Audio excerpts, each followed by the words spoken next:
Well, a very good morning and welcome to the opening day of competition at the Tashkent Grand-Prix 2019. I'm delighted to be sitting alongside former Georgian and Dutch international Esther Stam. Good morning, Esther. Good morning, Sheldon. I'm really pleased to be here. A warm welcome back to the IGF World Tour after missing you at the World Championships. The fighters, by the way, are just lining up. We've got a couple of minutes before we get underway. Yep. Just time for Esther and I to tell you that we've got 5 weight categories to bring you today. 2 men and 3 women. It's the under 60 and under 66 kilo category for men, and it is the under 48, 52 and 57 kilo categories for women. We may have enough time just to sneak in a couple of Esther's top picks. Yeah, just choose out, because we've only got a couple of minutes. We really have to rush a little bit, but I think this is a really open competition, and some of the like the medal winners from the World Championships, they're not taking part here. So it's really important for the ones behind that to take points for the next period. And I think that we're going to see some youngsters here who will perform really well. 60 kilogram category, I want to watch out for young Jung Wei for sure. He's the #1 seed. And I think this is his chance to prove that he belongs there. But I also want to see Koga Genki, and he's doing really well. He's coming from the juniors, of course. But I think this is also his chance to prove in the 60 kilogram. But he has to fight Karamat Husainov probably in his first contest. The only one he lost out to in the last few years. So that should be an interesting opening contest. Was there really? Oh, that's 60s. No, good. Yeah, let's go on, because we haven't got time to dwell, have we? Yeah, we spoke about it before a little bit in the 66 that the Russian team doesn't have a top pick yet, probably. We don't know about it for sure, but it could be a really good chance for Jakub Shamilov today. And I think he's in a good pool, and he has a good chance today to come far. And he has to prove his pick for the team. And you have Aida Yuji, and he's the #6 of Japan. Only fought in juniors, so I'm just curious to see what he's going to do. Yeah, he was a bronze medalist at the Junior World Championships, I think. Yes. But he comes in behind Maruyama Joshiro, who's the current world champion, and Abe Hikumi, who's the former world champion. So it's incredible depth in Japan, right? And a few others even to come. But he's getting a chance here, so that's good. 48 kilogram category, really quickly, I'm gonna say Marusa Stangar, she's #1 seed. So, and I think the top 4 seeds will do well today. I'm not sure if anybody can compete with that, so let's see about that. Right, unfortunately we've run out of time. We would have loved to have done the 52 and 57, it just didn't happen. We're going to ask Mario Kavavats, who's in charge of our IT today, to choose a mat for us, given that we don't know from the mat order where we're going to be. Mario, choice is yours, mate. You send us where you like. Yeah, he's gone for mat 2. I could have picked that one myself, straight in the middle. Right, let's have a look and see who it is that we've got up there. Uzbekistan and Mongolia in the under 66 kilo category. That was a top pick, Mario. You know your stuff.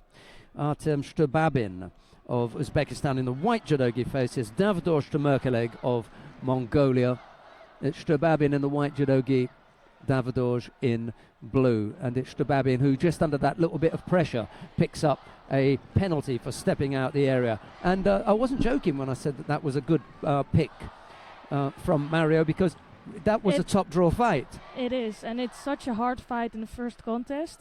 And especially if the #1 seed is waiting for you in the next round. So not an easy day for these two. Mohammed Abdel Magoud of Egypt. Egypt had a really good World Championships. They had some terrific fighters in there. A little bit unlucky with some of, things not going their way. But I thought that they were really impressive. And there's time yet for them to finish off their preparations in the lead up to the Olympic Games. I think that they may cause some surprises. There's some very, very good fighters there. Yeah, and I think they've shown on this World Championships, which was one of the strongest ever, or it was the strongest ever, and that they're going to be there. And they still have, what you say, they have a year to go, and they will be likely to qualify, I think. So it will be, it will be really interesting. Yeah, I think 90, under 100, 81, 66. There are a few there. Yeah, they're really working on their team here. And but I think they're not all fighting here, right? No. So No. and that's what you see. It's normal. Like it's just a couple of weeks after the World Championships, and there's not so much time to rest for many of the athletes. So I think they will pick this tournament. But it's giving such a great chance for the other athletes to gain points here for the world's ranking. What have we got here, Esther? There, no scorers yet. We've got 2.5 minutes left to go. Both fighters have picked up a Shido apiece. It's pretty tight here. It's a good effort from Stababin because Davidorj is a super fighter. Yeah, I think he's one of the most experienced fighters in the tour here. Maybe he's not in his best shape at the moment, but yeah, it's not an easy fight.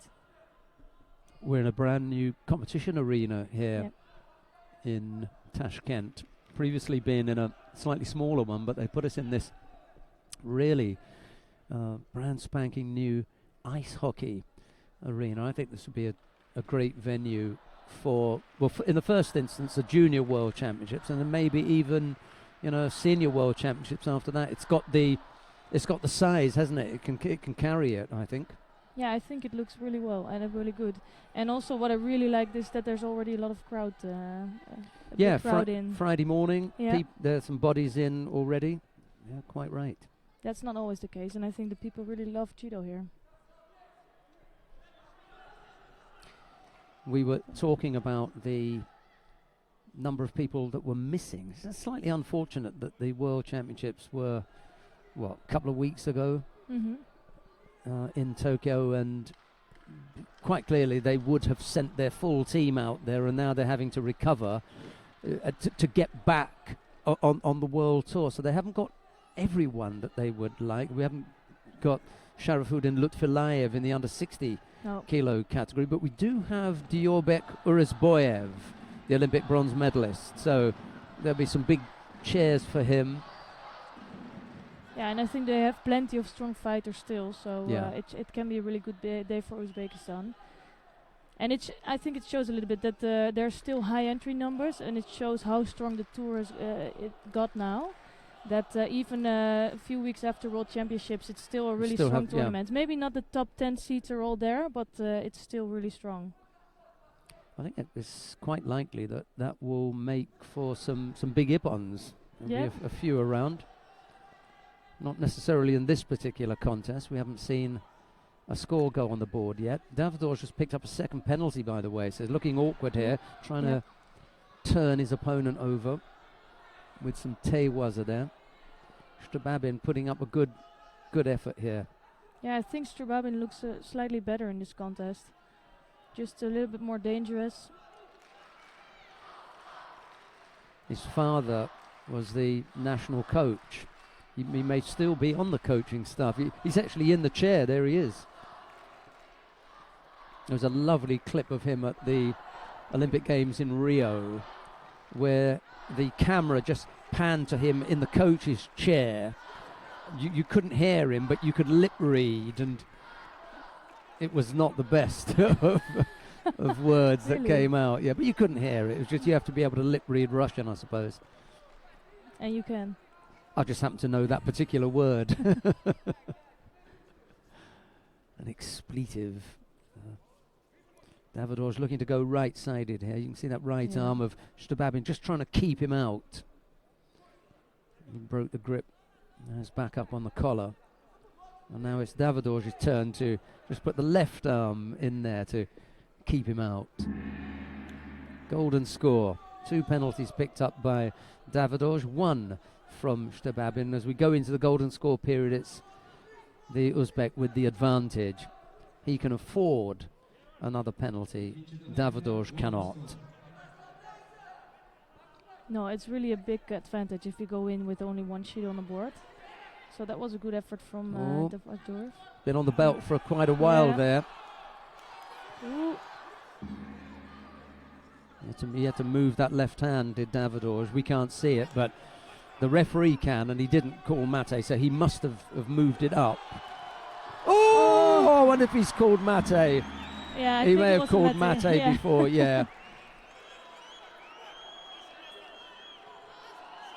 And I think if you see the replay there, there's no reason why he would not have called Mate. It's just a question of... But I even think Davidjoy might have stepped out. Yeah, I think so, yeah. I Prior to the action taking place, yeah. Which would have meant... Yeah, he's gonna. Yeah, he stepped out. He gets the third penalty, which is right. Well, what do you want? Yeah. he's gone down on his haunches. You either want the ippon or you want the step out. Either way, you lose. So I think he's realising whatever happens, if he's not going to get penalty for step out, look, he's just gonna. Yeah. And he's trying to make an attempt. Yeah. Yeah, it was. We say 6 of one, half a dozen of the other. Sorry, you can't win that one. Nice technique at the end, though. It was really beautiful takeover. Yeah. And I think he was realizing he was going out, so he was trying to get in for an attack, and it was a really poor one. Yeah, too late. Yeah. Right, who have we got coming up now then? I think we're going to have to read it from the sheets here. Tal Almog of Israel. Argentina. Yeah, flag looks the same. Right, okay, right. Almog of Argentina, I beg your pardon, sorry about that. He's up against Ibrahim Aliyev of Azerbaijan. It's Almog in the white judogi, Aliyev in blue. I think I'm going to open up my laptop now so I can read these things properly. I have to borrow Esther's power this morning. I don't mean that her physical power, like, superhero power. Just mean the power for my laptop, because my luggage didn't arrive. Yeah, that's really sad. Yeah, I managed to go out yesterday and buy some stuff though. So, and then as soon as I'd bought it, I got a message to say, "Oh, Mr. Sheldon, your luggage has arrived." Oh well. It's Almog who picked up the penalty for avoiding to take a grip, feeling a bit of pressure there from Aliyev and deciding he didn't fancy it much. No, I think you can see a big physical difference here. Aliyev being a lot stronger, and he's already searching to finish this one quick.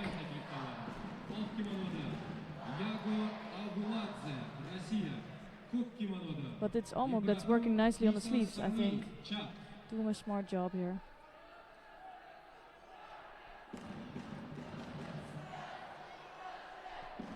I like it that Azerbaijan also took some youngsters here, but they're really, I think they're really developing the team well. So they are giving the youngsters some chances in these kind of tournaments, and they have the chance to develop for the next year.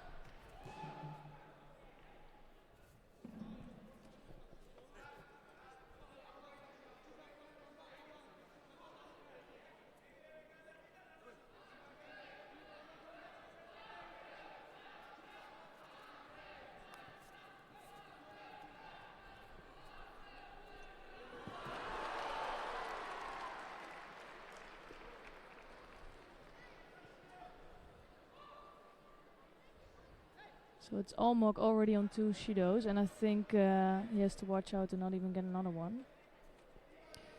Yeah, the winner of this faces Tsai Ming-yen of Chinese Taipei, and I don't know what's got into them recently, but Chinese Taipei have been producing a few fighters, not just because we knew at 57 kilos for a while Lien Chenling, but she'd been training in Japan, so yeah, she has a different story. Slightly different, but the boys, I think they're really producing some good judo now, and I'm looking forward to seeing Tsai Min-yang in the under 66 kilo category, but mostly Yang Yung-wei in the under 60s. That should be nice. Yeah, and I feel like I wasn't paying attention because in the World Championships suddenly they were all there. Yeah. And it was really nice to see, and I'm just hoping that they can continue with that. Well, we were talking about Yang Yung-wei off camera, Esther and I, and we were saying that this is. Oh no, we did actually during the preview. We said this is a good chance for him here. Number 1 seed, should be able to do something here. You want a medal. If you're the number 1 seed, you want to finish on the podium. That's it. easy upon here for Aliyev.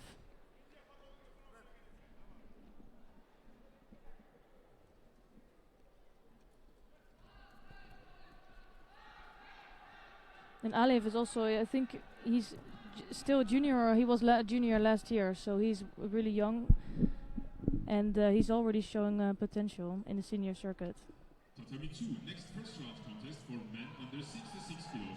We had the pleasure, and it really was a pleasure, of interviewing Noel van der End after his win at the World Championships in Tokyo. I'd met him before, I'd spoken to him before, you know, over a period of time, but that was an exceptional performance, and that was a really open-hearted interview that we had, where he spoke about things that had affected him over the last couple of years when he'd fallen off form and injuries were troubling him, and, you know, other things going on around. I just thought it was so, not moving, but, you know, it was a little bit special the way that he was able to just, you know, give up so much. Yeah, he really dedicated everything to judo, but it didn't happen for him in the previous tournaments. Yeah, I just saw Sayini going out really quickly, and that's a big disappointment for him. I was excited to see him because he's Indian one boy, of the outsiders. Absolutely. And he showed in the previous Grand Prix that he could do really well, but not today for him. I don't normally like talking about who my favourites are. You know, you should be as impartial as ever, but I think everyone at home knows that from time to time you're going to see fighters that you like, and you know, that's just the way it is. And I've got a particular favourite of mine on mat 2 now. Alessia Kuznetsova of Russia faces Mary D. Vargas of Chile. It's a tough ask for the Chilean, because Alessia Kuznetsova is one of the best exponents of Newaza in the world. Can mix it with anyone, even the Japanese. So the difficulty for Alessia has always, well, there are two things really. One, she hasn't, with the best of respect to her, got the greatest tachiwaza. She's got incredible newaza, but the tachiwaza hasn't always lived up to that. And she's just been uncertain recently about what weight to go at. You know, she flirted with 52 for quite a while, and now she's back down at 48. So I'm hoping that she's managed the weight change well, because that's a difficult one. You know, you cut weight, and you don't feel as strong, because it takes a while to get your strength levels up to compete at the highest level. So she's had to cut weight to get back down to 48. However, if she's done it well, she could end up with her opponents feeling that she's super strong, having come down from 52. And we saw that with Distra Krasniki, who went up to 52 and came down to 48, now one of the top fighters in the world at 48 kilos. So maybe there's something in it for Kuznetsova. However, she comes from the same city and the same club as the number one 48 kilo fighter in Russia, Irina Dolgova, and they've been friends forever. They're just, not inseparable, but they're really, really good friends. And it was a nice move, I think, for Kuznetsova to go to 52 just to give her that space. Hasn't worked out, and she found herself back at 48. Anyway, there's no score as yet. We've got 2 minutes plus, and Kuznetsova's had one stab on the ground. Dolgova, by the way, is almost carbon copy. She's got slightly better tachiwaza. I think she has better tachiwaza. Especially with the ashiwaza. She's got great footwork. And that's what maybe makes her the number one seed at the Yeah, moment. she's got the edge, yeah. I think there's another Russian in the weight category. Is it Gilyazova down in Pool D, I think? Yep, it is. Yeah, Sabina Gilyazova. That's one for the future, I think. And it's a big field, but it's 48 especially. It's so strong at the moment. So this is really a big chance for some people to do really well. Cherniak I think, is going to be one to look out for Yes. in Pool D. Maybe Anne-Sophie Jura from Belgium. Yeah, she's coming up, isn't she? Shira Rishoni back. And Noah Minska. They're both in the same Yeah, they are. Pool C. And I think the Israeli, they had a really disappointing World Championships for the women's side. Absolutely, Men, yeah. I'm not going to speak about, but for the women, they were really, I think many of them went out in the first or second round. So I think they have to do well here. Oh, almost walked onto an Uchimata. She did throw with that previously, you know, when she was a cadet and junior, the Uchimata and the Ashi was. It just hasn't come off for her, and you know, whether she's, I don't know, concentrated on the ground and just hasn't got the same kind of throwing power. As I said, no problem in Neerwaza. Looking to work on the arm here. Just got the right leg in the slightly wrong place. You can see that the head is on top of the thigh. She really wanted the thigh to go across and on top of that head and trap her opponent. Then she could work on the arm. But for as long as the head was free, you know, Neil Adams, who's a great exponent of Jujikatami, always says, control the head. If you control the head, you control the body. Get that head under control. There's the Ooh, Uchimata. that's nice. Yeah. Kind of walked onto that, didn't she? Yes, I was going to say, because I think Vargas, she wanted to come in the left side. Yeah. And the problem for Kuznetsova, if she doesn't get in the right position from the arm lock, then she's in trouble. Yeah, now she does have the leg on top. This time it's the left leg, and then she can go for the osaikomi here, which is clever because you only need 10 seconds. Yeah. Just wrap up the top half, and that's it now. It's gonna. She's gonna win it anyway. Well, the nice thing for Kuznetsova is that she's got a win on the tour at under 48, and I could have a look, to be honest. I should do that now and just have a look and see when was the last time that she had a win on the tour, because she's been fighting at 52 kilos.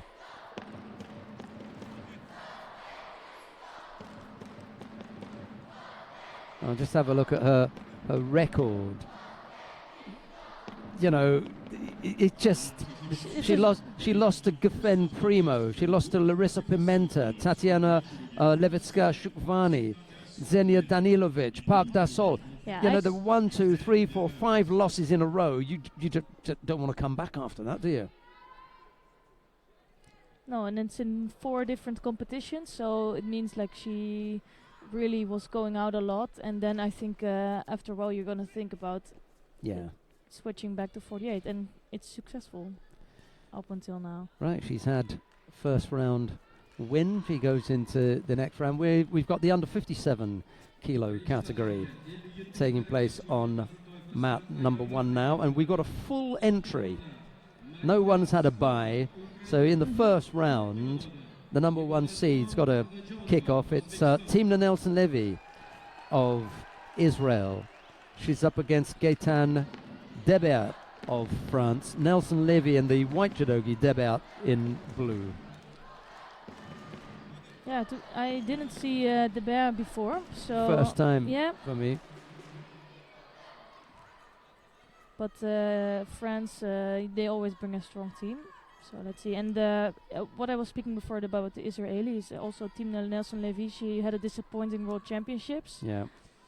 So I'm probably guessing that's why they are all here, and they want to get a good feeling back. And you see that some of the people that disappointed in the World Championships, they are actually competing here. Yeah, the French have sent Debert, who, as Esther says, I haven't seen before. Their number 1, Amandine Bouchard, finished 5th at the World Championships. Oh. Ooh.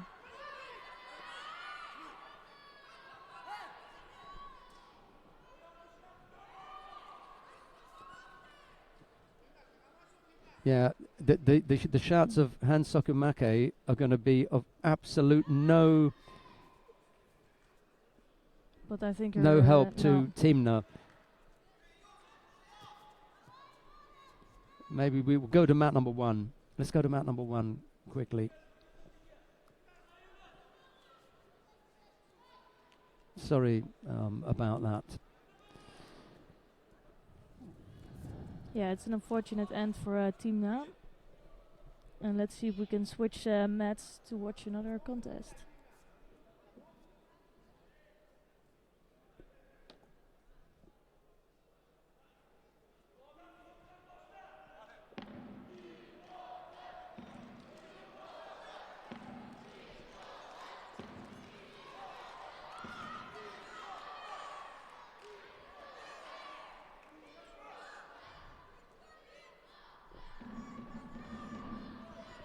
Well, the decision was that was an ippon. We haven't seen the replay, so I can't say. Maybe Esther with her laptop, she's quite clever at this. She's gonna. I'm gonna try to see the replay. Because I am curious what happened. Yeah, same here, yeah. We'll just try and talk you through that.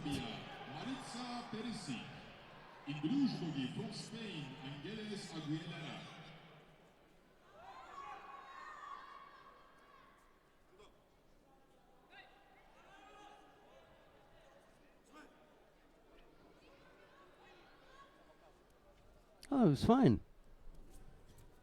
Fine. It might have been just an arm lock in the end. Yeah.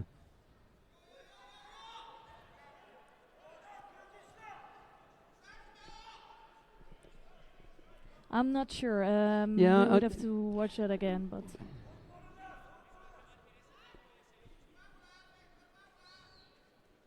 for sure she was doing an arm lock in the no waza. But I'm not sure she was already going down with the arm.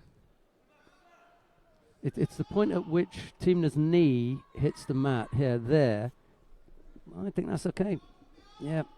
Just really unlucky. Very, very unlucky. I think it was, in the end, it was okay. Right. Who have we got on mat 2 now? This is the under 57 kilo category. Next fight up, isn't it? Marica Perisic of Serbia up against Angeles Lopez Aguilera of Spain. Yeah, the Spanish are doing well with their team, especially in the lightweights. So I think she can do something today.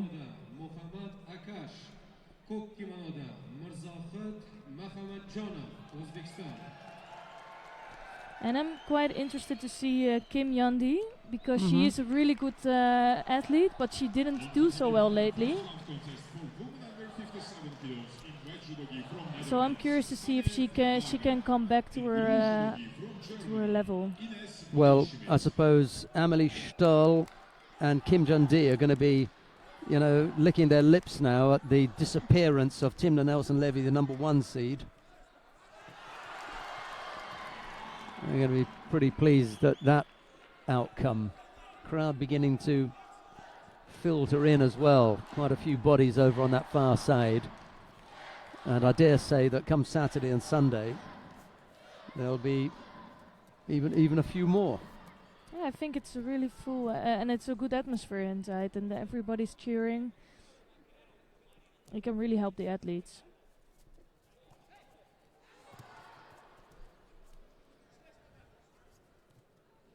So the 57 is really quite open today, but I think Evelina Ilieva is doing really well lately. She's getting more and more mature. And she's the number 4 seed today, so... That's the Bulgarian athlete. Yeah. I think she did reasonably well at the European Championships, if I'm not mistaken. Ilieva.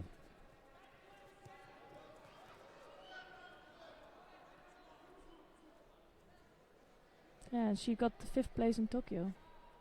5th place in Tokyo. What happened in Minsk? Oh, she blew out in Minsk. Yeah, she lost to Koban in Minsk. So it wasn't there then. Okay. No, it was in the Worlds. She did really good effort, well. Yeah.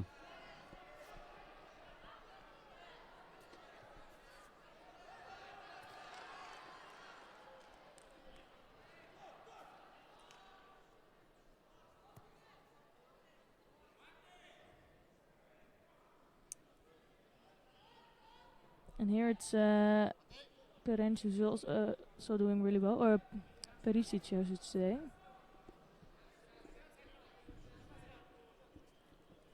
But you can see that she's really well in Newaza, but she's just a little bit untidy with some stuff, and that's why she didn't manage to score yet.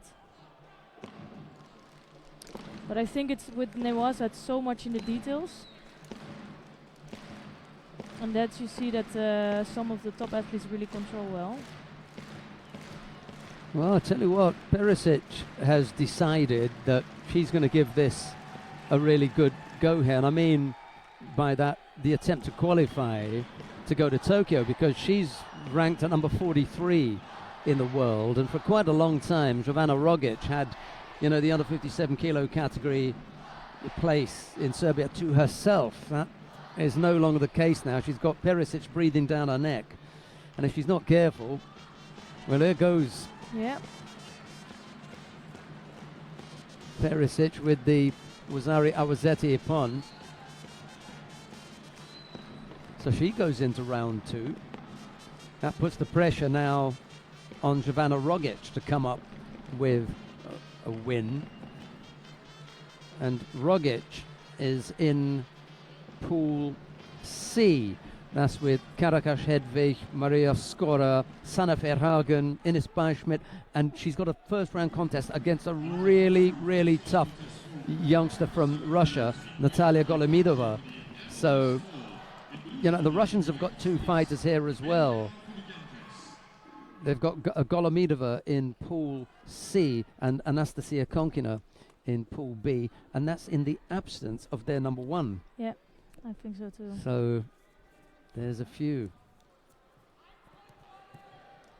Yeah, but I think their number 1 is now really the number 1. Yeah, there's a bit of a gap there. Yeah.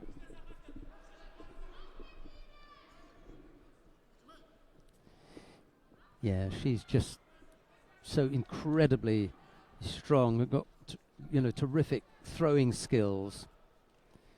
So I can't see anyone overtaking Mezhetskaya now. Konkina maybe. She's still 1,000 points behind her on the world ranking list. 25 as against to 12 as far as the places are concerned. And then Gigaros, she's quite a way down at 60. I'm just wondering whether Gigaros has moved up permanently to 63 now anyway. So yeah, I'm not sure. But I think Mezhetskaya just stepped up her game this year. Oh yeah. And since even the first competition this year, she's really throwing people.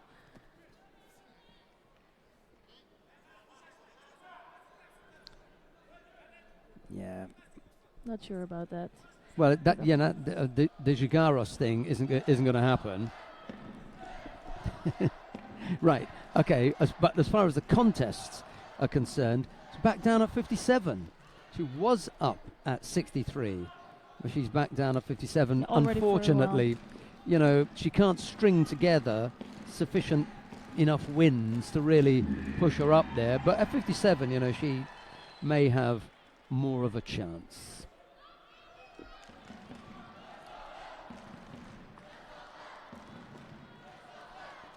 Amalie Stoll is on mat 2 at the moment. Yeah, she's up against Amelia Fugentis of United States. And here scoring Rosario, though that was I couldn't see the landing properly. Not sure if that was a Rosario.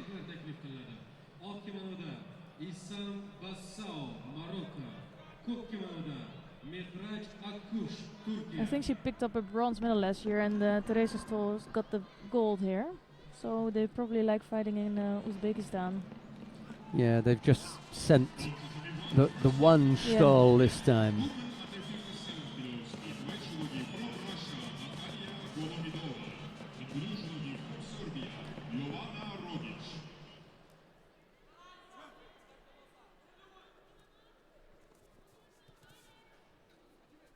Yeah, I'm not sure how Teresa Stoll did in the World Championships. Yeah, she lost against Sizik. Sizik is one of the upcoming talents. or she's not even upcoming anymore. I think she got a 5th place in yeah, the she's worlds. there. She's there. Yeah, she's really there. She had a great win in the team event as well, throwing Yoshida Tsukasa for Ippon. That was amazing. Incredible. And I think I saw her first like 1 or 2 years ago in the tour, and you could immediately tell that was going to be something. Sometimes you can tell. And now she's proving it. Yeah, some fighters, the English term is burst onto the scene. Yeah. Yeah, sometimes they're not even winning yet, but you can just see there's something in there. They've got something special, yeah.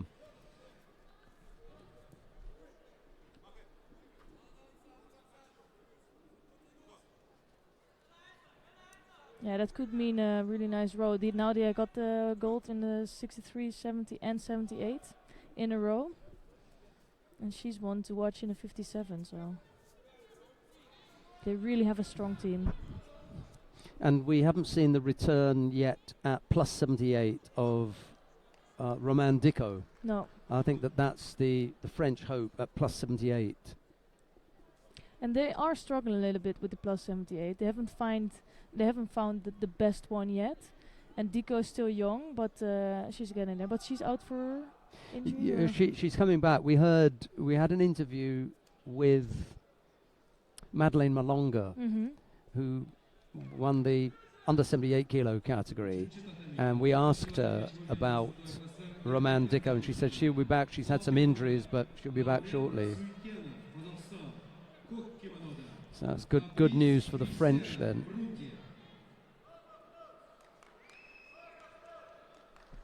Yeah, that's like one of the most important things, to stay uninjured.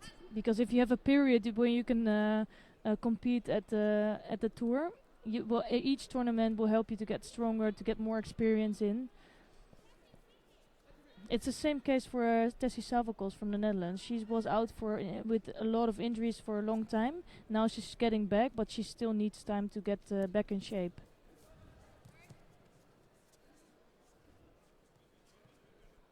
Another Ochigari attempt from Amelie Stoll.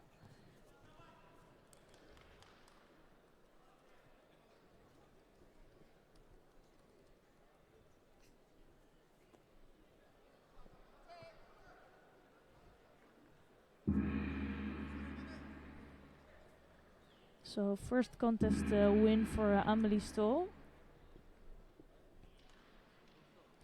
Single score was enough to get her past. Yeah, it was not an easy first contest, and she was struggling a little bit. But that doesn't say so much. Sometimes you can be really feeling bad also in your first contest because of the nerves, or just because you have to get used to the pace, and then the next contest can be completely different.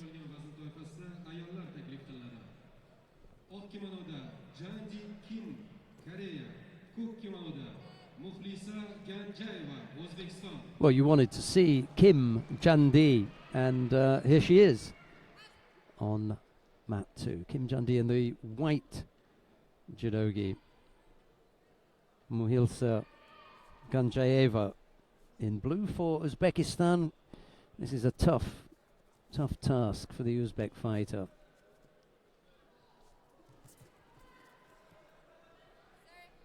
Had a chat with Kim Jandi in the warm-up area this morning. I normally go and look at her hands and see what they look like. They're all battered and bruised and mashed, a little bit like Karakash Hedvig.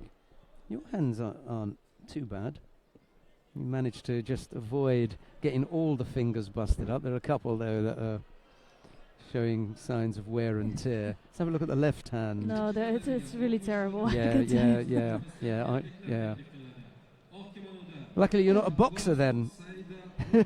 Ooh, that was really nice. Makikomi attempt. And the first Wazari score. But for me, Kim Jandi is a little bit, she's not so constant. So she can have great judo. She won Paris Grand Slam before. So she's a really good athlete. But I'm not sure. Let's see how she does. And I think the Pool A opened up completely with Timna Nelson-Levy out. I think this is a good opening contest for her because she's got a young Uzbek, who hasn't got the same kind of experience that she has. Yeah. But what she does have is the crowd behind her, so she's going to be, energetic and give it her best shot. So maybe she just get a little bit of a test here, but without being, too strongly pushed.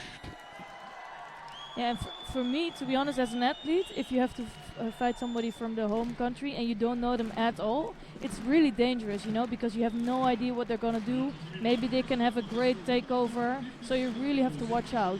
And it brings, I would have more nerves up against those people than against the people that you really know well.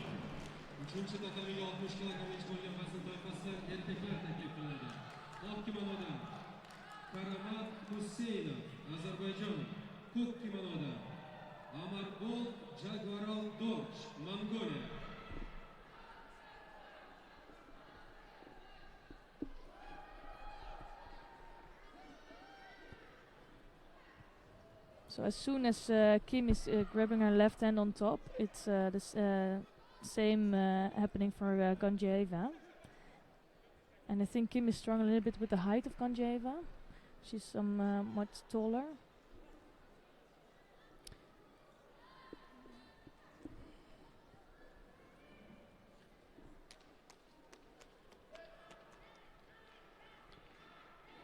Down on mat number 3, just out of interest, Husseinov and Jagvaldorj are just about to get underway. It's an interesting one because if Husseinov manages to get past the Mongolian, then he'll have that matchup that we were talking about this morning with Koga Genki, and it's Husseinov who's the only one who's defeated Koga in his young career so far. So that could make for an interesting one. And it's Ganjeva just picked up the third shooter, so we might take a look at the mat. Yep, okay, let's see if we can go down to mat number 3 then. Grab Mr. Kurvavats and go to mat number 3. See what's happening down there. It's our first look at the under 60 kilo category. That is Jagvaldorj that we're looking at the moment. He just caught Husseinov in the mouth. No harm done, and we're back underway. Right, so no score yet. There's Esther. I thought you were going to say he caught Husseinov and it would be all over. Oh, that was a nice... it was a Sodi attempt actually from Husseinov.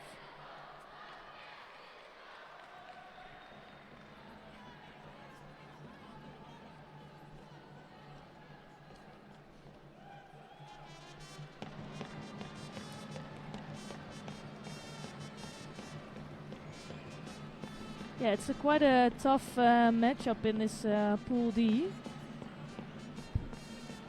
with Koga Genki waiting.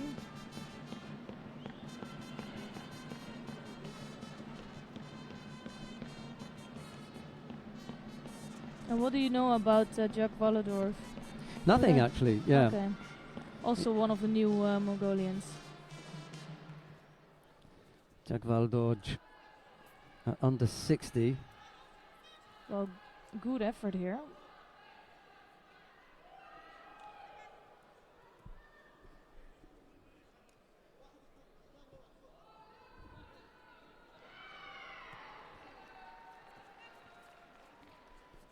Yeah, for me it's always nice to see some of the new ones in these tournaments, because you know, you can tell a little bit for the future who is gonna do well.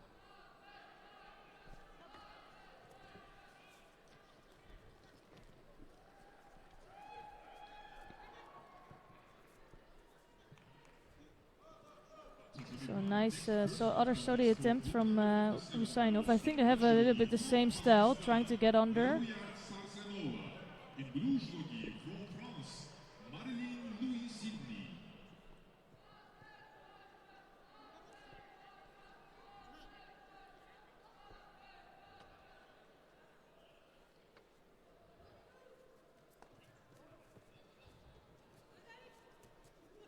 Nice effort, left-sided, a second effort on the left side. Husseinov is already down a penalty, he can't afford to fall behind. No, but you can see that Husseinov is starting to see what the Mongolian is doing. So the first attempt was much more dangerous, and now he's starting to anticipate on that. So that's the danger that you have if you're all the time going in for the same technique.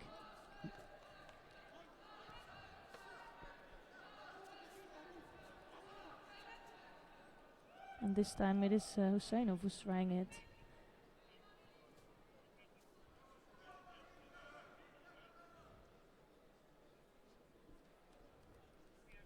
And I think Jack Valdors is doing a good job because he's all the time getting in.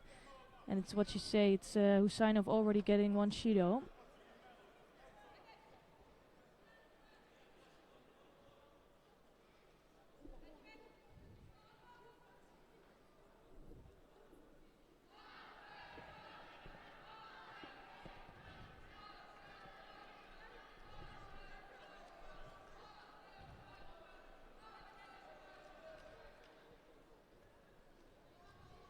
So Husseinov tidying up. Did you see many mistakes in that in the World Championships? People forgetting to tidy up their gis? Yeah, one or two. It does happen. I know that it's going to annoy the hell out of some people. You know, the fact that they are being penalised for something that seems trivial. Yeah, like nothing to do with judo. Absolutely. Yeah. However, you have the opportunity to attempt to throw your opponent with the gi in, and you try to throw your opponent with the gi out. It's two different types of throw that we're talking about here. I like the one that's in, you know. So you have a lot more grip. Absolutely. There's a lot more purchase when you've got the gi tucked in. So what they're saying is, as much as you allow the gi to come undone and say, oh, it hasn't got anything to do with me, you know, it means that we've got to stop you and tell you to do it up. We're not going to do that anymore because we know that you know it should be done. So do it up yourself. We're not going to penalize you as long as you're doing your gi up. We're not going to allow the opponent to rush you whilst you're doing your gi up. So as long as you are doing your gi up, fine, no problem. But just don't allow it to come and stay undone. You can't stop it from coming undone, but don't allow it to stay undone. And as long as you keep tidying yourself up, you're in business. So it's not that bad. And I can't remember having seen a Japanese penalized for the gi coming undone. You know why? Because they do it up. It's a habit. It's a habit. Get into the habit.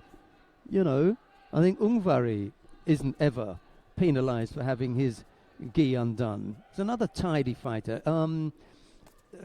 There's one from Azerbaijan as well, Rustam Orozhov. You know, they're always tidying their gi up. You know, you give your opponent a chance, and if your opponent is doing the same thing, we're all on a level playing field. I still think it's a bit harsh at times when they get given the penalty for it, and I agree with people at home, it is harsh. However, when we come to a competition and when we step onto the tatami, it's not as though we get given the set of rules then. We know about it beforehand. So we practice for those things. Do it, Asani, do it in your practice, do it in the club, and I see so many people, you know, picking up bad habits where the gi's undone, and now they're opening, they're actually opening their gi up. Well, if that's your habit, you're going to pay for it. Yeah, exactly. Anyhow, that was enough of a rant. So both are on a Shido now. And I was saying before that Husseinov had the Shido, but it was actually the Mongolian. So now they both picked up a Shido. And that was almost a score for the Mongolian. He's starting to look stronger. I think Husseinov looks like he's running a little bit out of energy here. But it's a really strong first fight.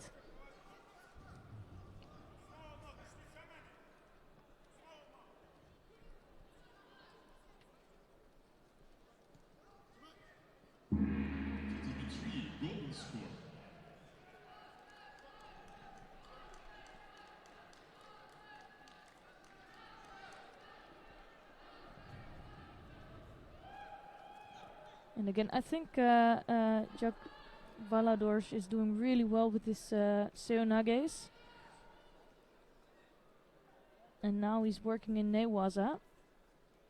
Just not managing to get him into a Saikumi Waza, but doing a good job here.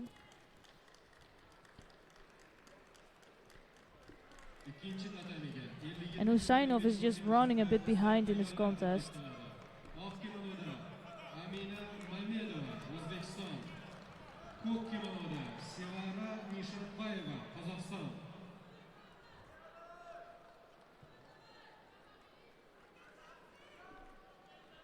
On to semi-one, next first round contest for women under 57 kilos in white judogi from Austria. Oh, that's a beautiful Wazari score here.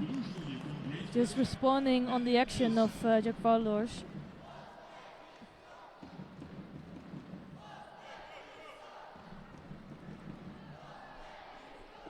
So we're gonna see the contest that we wanted to see, Husainov basically, yeah. and Koga Genki.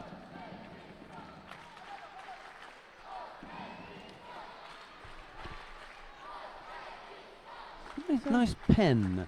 Yeah, really that nice. Esther is making her notes with. I always like to have a look and see what my colleagues do with their contest sheets and how neat and tidy they keep them, and it gives me an idea of what kind of personality they may be. And Esther Sam is particularly neat in her writings down, and she's got a really lovely pen. It's Where's it from? emblazoned with the International Judo Federation. Ooh, very fancy. Right, who have we got coming up next then? 52 kilogram category. Yeah, we might get ourselves a screen for tomorrow to see which contests are coming up, so we can take a pic. Oh, there is a laptop there, but it's off. Mario Kovavats has just pointed out that there's a laptop. There you go. Look at that. You know something? There's some people that are just on the ball, you know. Mario isn't one of them. But he can't hear, you see, at the moment. So it doesn't matter what we say. So it doesn't matter what we say about him. He's fixing the laptop. Yeah, and fixing that the screen stays on. But as soon as we as soon as we get back, as soon as he gets back there, we'll be nice to him, won't we? He really is very good. And he's helping us a lot. Yeah, he's a terrific guy. Trying to fix the screen here so we can see the contest order.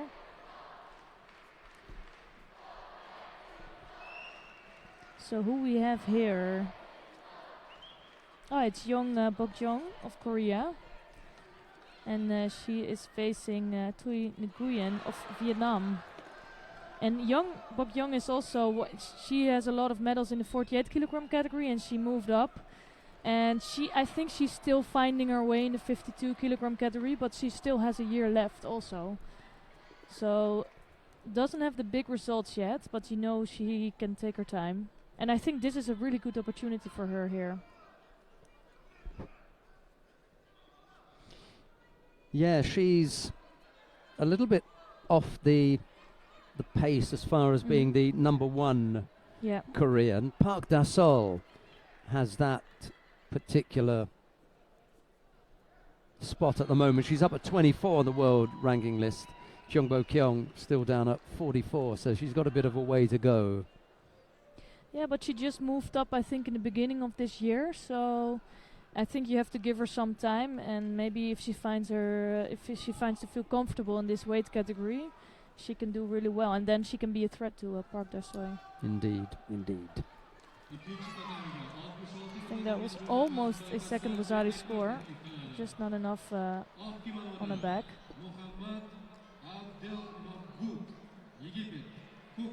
So if she would win this contest, she would be facing Evelyn Chop, who's the number one seed in this competition. We've got round 2 of the under 66 kilo category, by the way, just beginning on mat 2. We saw the opening round, so maybe we're going to go back to mat number 2, because we got the number 1 seed, Mohamed Abdelmagoud of Egypt. He's up against the home favourite Artyom Shtubabin of Uzbekistan. It's Abdelmagoud in the white judogi, Shtebabin in blue. Shtebabin had that first round win against Davidosh Temurkhaleg. That was the first fight up. And now here he is against Abdelmagoud. It's going to be quite a day for him, isn't it? A tough start. Yeah, a really tough start.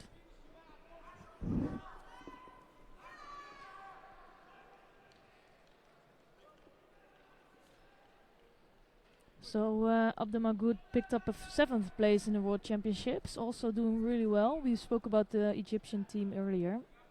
But, ooh, wow, that was a beautiful throw here.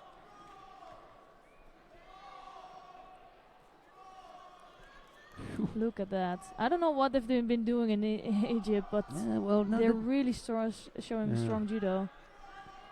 Shtebabin felt that. I think he landed badly. Yeah, he did.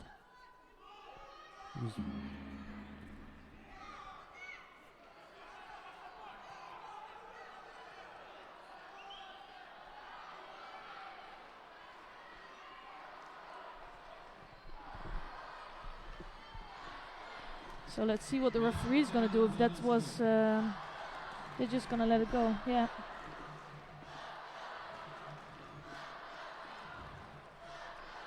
But Shtebabin is warned for sure.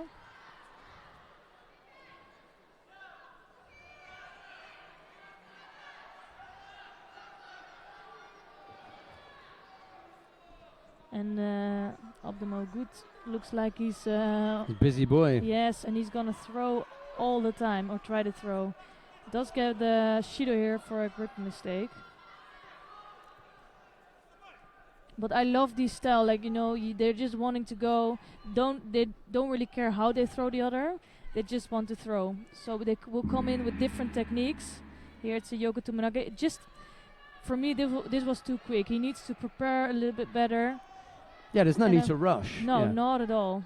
And he has a Wazari ahead. Mm. Still 2 minutes and 20 seconds to go. Jongbo Kong has won her contest on mat 3, by the way. I just thought Okay. I'd let you know that. Thank you. Because I know you want to keep a really nice, neat and tidy sheet. Just an old habit, I think.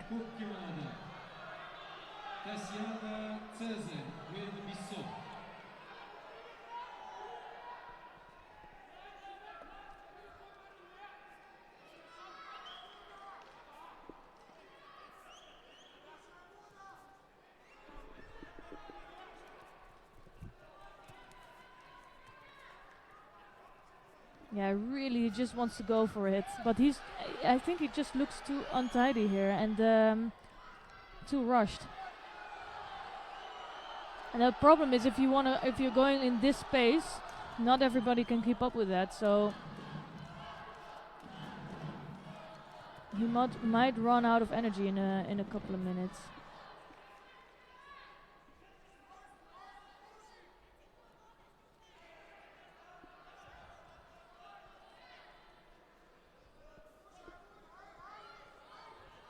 And another hit throw in, and I'm almost afraid that he's gonna be being taken over by the Uzbek, because he's so open. So he's taking a big risk.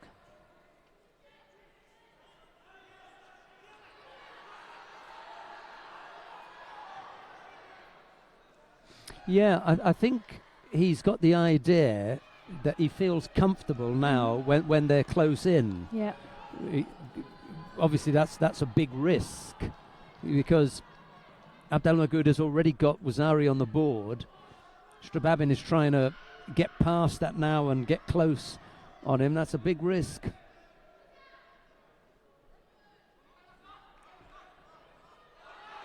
But really, Abdelmagoud is taking risks all the time. He's all the time moving forward. I think I saw him doing like so many different techniques. This Uchimata, it looks like he can do anything. Look at that. Just his leg that was standing on the tatami was just off balance. The support leg wasn't quite there. No. What? He's gonna get the Wazari. Well, he's lucky to get that, I think. Oh well, you have a look at the landing, and decide whether that was all in order, but they have. And Okay, that was clear. oh yeah, I mean that one, but that was the score. Yeah. So that was, and now This here you can see. Yeah, he landed on the side. other side. Yeah. When you see it there, he must have come down on the side. Okay, that's a good score. Okay. But if his support leg was in the right position, it would have been one of the most amazing throws of the wow, day. yeah, that was beautiful entry, Yeah. wasn't it? But I cannot even believe how many techniques I saw him doing. I think I saw like 6, 7 different techniques from him. Representing Ireland, Nathan Burns.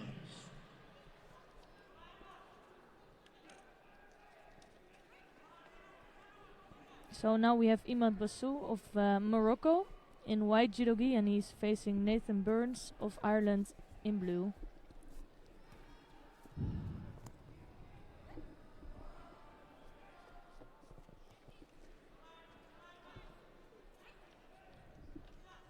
Still all in Pool A.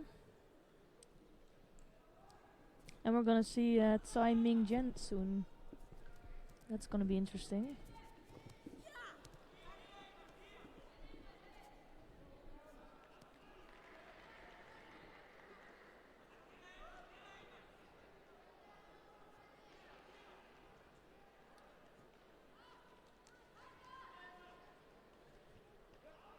So both they're basically not grabbing, so they will pick up a Shido for that.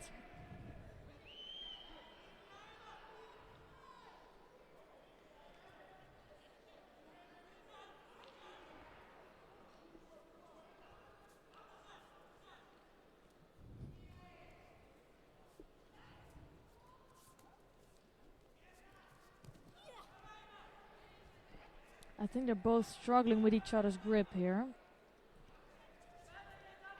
And I wouldn't be surprised if there's another Shido coming up in this contest.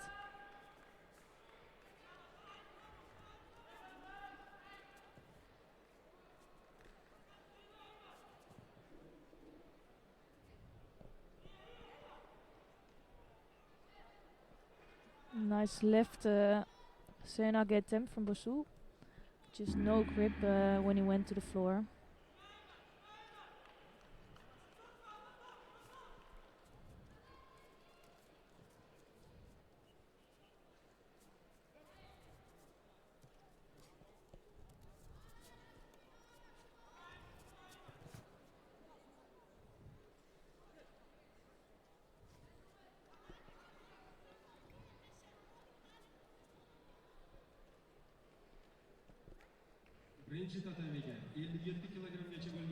It's such a different contest than the one before. Well, Abdelmagoud was just trying to be all over his opponent, all the time finding a score, not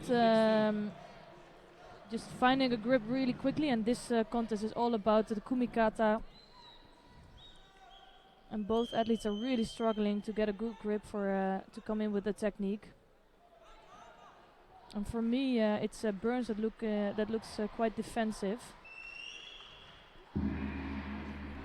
He had a couple of wins in the World Championships, didn't he, Nathan Burns? Had a little bit of a run. So he did well. Yeah, have a look and see exactly what he did. It seems to resonate somewhere in my mind that he had a little bit of a run at the World Championships. What happened then? Did he win his first one? Yeah, he won against Sergio Sergio. Alonis, and then he won. He Did lost he? the next one Oh against dear! Boros. So but it wasn't that then. no.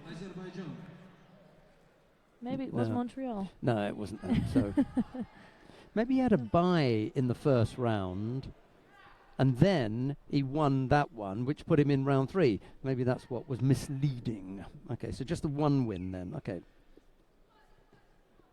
Have to look at the contest sheet.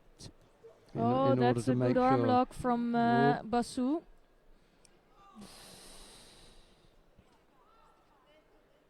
Yeah, he's had to tap out Yeah. there. Oh, he's hurt him as well.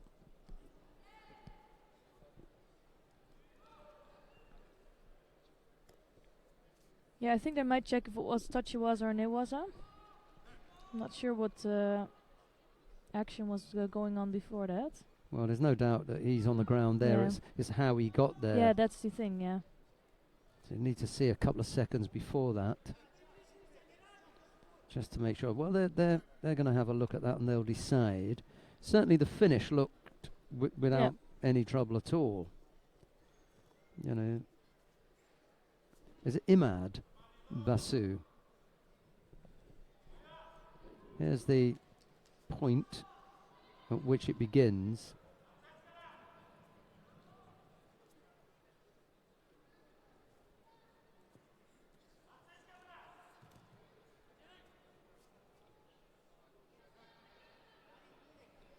Ooh. Yeah, fine. Yeah, he was down on the ground already. Yeah, I got no problem with that. Well executed. He made a Sotemiwaza attempt. He was fully on his back, and he put the arm lock on. There's nothing wrong with that. Sorry. Yeah. Yeah, absolutely. Yeah. Good one. Yeah, I think there might have been checking if he was just not going straight in for that Exactly. for the Newaza. Was there a genuine effort Yeah. at the Sotemiwaza? And once it failed, did he then apply the Kansetsu Waza? And I think, that replay showed that he made an effort at the Sotemiwaza. Once that failed, he then transitioned, albeit very quickly, but it wasn't just into the it wasn't into the Kansetsu Waza immediately. But So it is yeah. hard to see sometimes because Very, yeah. I think especially the Russians were really good at that, just going in basically straight for the arm lock. Right, we've got a few choices, but we may as Mhm. well stick with where we are on mat number 2. That is, unless of course Anya Stanger is high up there in the under 52 kilo category. I think it's Marusa that's pretty highly rated. We'll stay then on mat number 2. Yeah, this is her sister in the 52 kilogram category. So we'll stick here Yeah. at 66. Dmitry Shershan of Belarus faces Yeset Kuanov of Kazakhstan. Shershan in the white judogi, Kuanov in blue. And then we've got coming up Tsai Mingyen of Chinese Taipei and Ibrahim Aliyev of Azerbaijan. I think you look forward to that one. Mind you, Dovdan Altansuk on mat 1 coming up shortly. That might be a good one. Choice is yours at home. You can choose whichever of the 3 mats you want to go to. Just click on one and you'll get one. 2 and you get 2, and 3 you get 3. And then there's a little icon there that looks like a box. If you click that, it will give you the chance of even a 4th option, which is the commentated channel with Esther Stam and myself. Yeah, so I think the first rounds are always a little bit. We have to wait until a really good fight. Sometimes you really have good fights in the first round, but many times the athletes don't take too much risks, and we're gonna see them like improving in the tournament later on.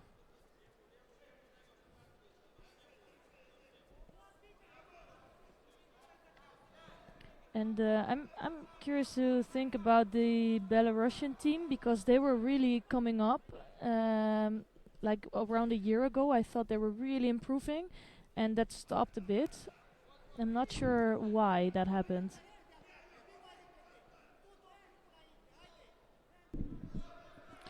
Yeah, and in the under 52 kilo category, they've got Danilovic in Pool C. That's in the under 52 kilo category. And in the under 57 kilo category, I think they've got Ulyasha Meninkova. Again, I shouldn't say one of my favorites, but, you know, I've known her since she was a cadet, so not surprising. And Caitlin Jarrell of the United States of America Yeah. is here. I've known her since she was 15. She's 25 and married now and all sorts of things. Had a chat with her this morning and we were laughing about how quickly the time has gone, just how incredibly quickly it's gone as we welcomed her on the tour as a 15-year-old, and now here she is, 25. She went on to win the first ever Youth Olympics. That was quite an achievement for her. There's a terrific picture of her on the podium crying, and the second place, the silver medalist, just wiping a tear from her cheek, and they just froze that moment. The silver medalist was laughing at her. Just trying to remember who the silver medalist was. Anna Dmitrieva, that was from Russia. Just wiped a tear away from her cheek. And years later, they were both fighting on the world tour at the same competition, and I brought them together, and I asked Anna Dmitrieva if it was okay to show that picture, and she said, "Yeah, okay, but I don't want you to think that I'm soft, you know." She did. She said, "Okay, but I'm not soft." You know, but it was a really touching picture. Yeah, I think those are the best pictures to be there. But that's already 10 years ago then. Long time ago. Yeah, I'm just thinking when the games were, when the Youth Olympics were, it was a good while ago. So, by the way, on the mat now it's Tsai Ming-jen of Taipei, and he's facing Ibrahim Aliyev of Azerbaijan. Aliyev wearing the blue judo gi.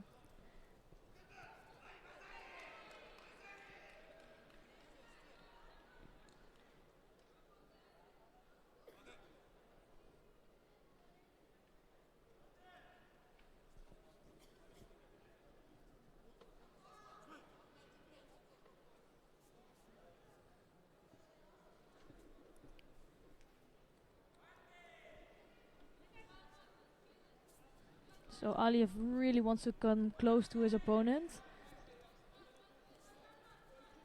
Basically trying to wrap him up. I'd looked away from the screen for a moment, and I heard the referee say mate, but I knew exactly who it was. Oh, really? From that mate, yeah, I knew it was Akiko Amano of Japan.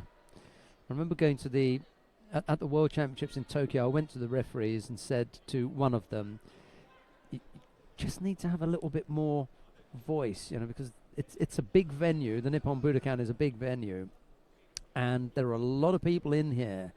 So when you say mate or when you say hajime, sometimes the fighters don't hear.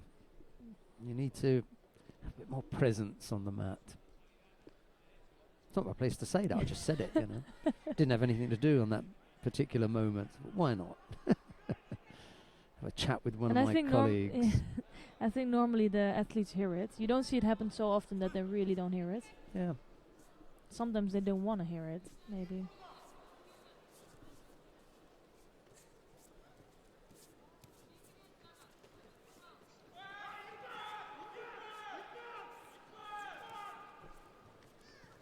Oh, nice. Just got the Kuruma from Aliyev. I thought already that Tsai was going to have trouble with that, because Aliyev is really wrapping him up and then coming under with the Kata Kuruma.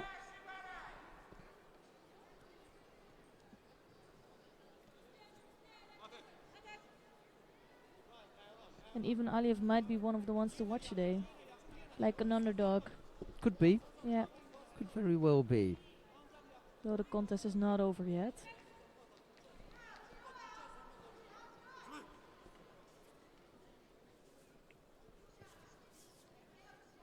Now he just went in a little bit too quick. He does wrap the arm up really nicely of Tsai, and he's having a lot of control with that arm.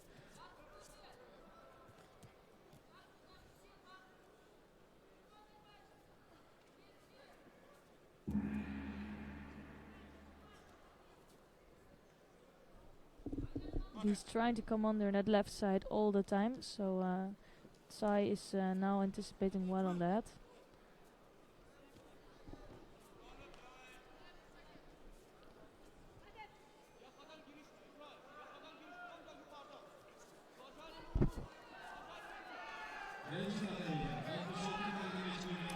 I was talking about Caitlin Jarrell, or Caitlin Boysu Jarrell, and I was just looking at 2009.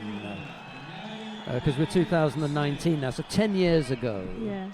That was the first time that we saw her, and we saw her first at the Cadet World Championships when she placed 5th. She came 5th. That was in August of 2009.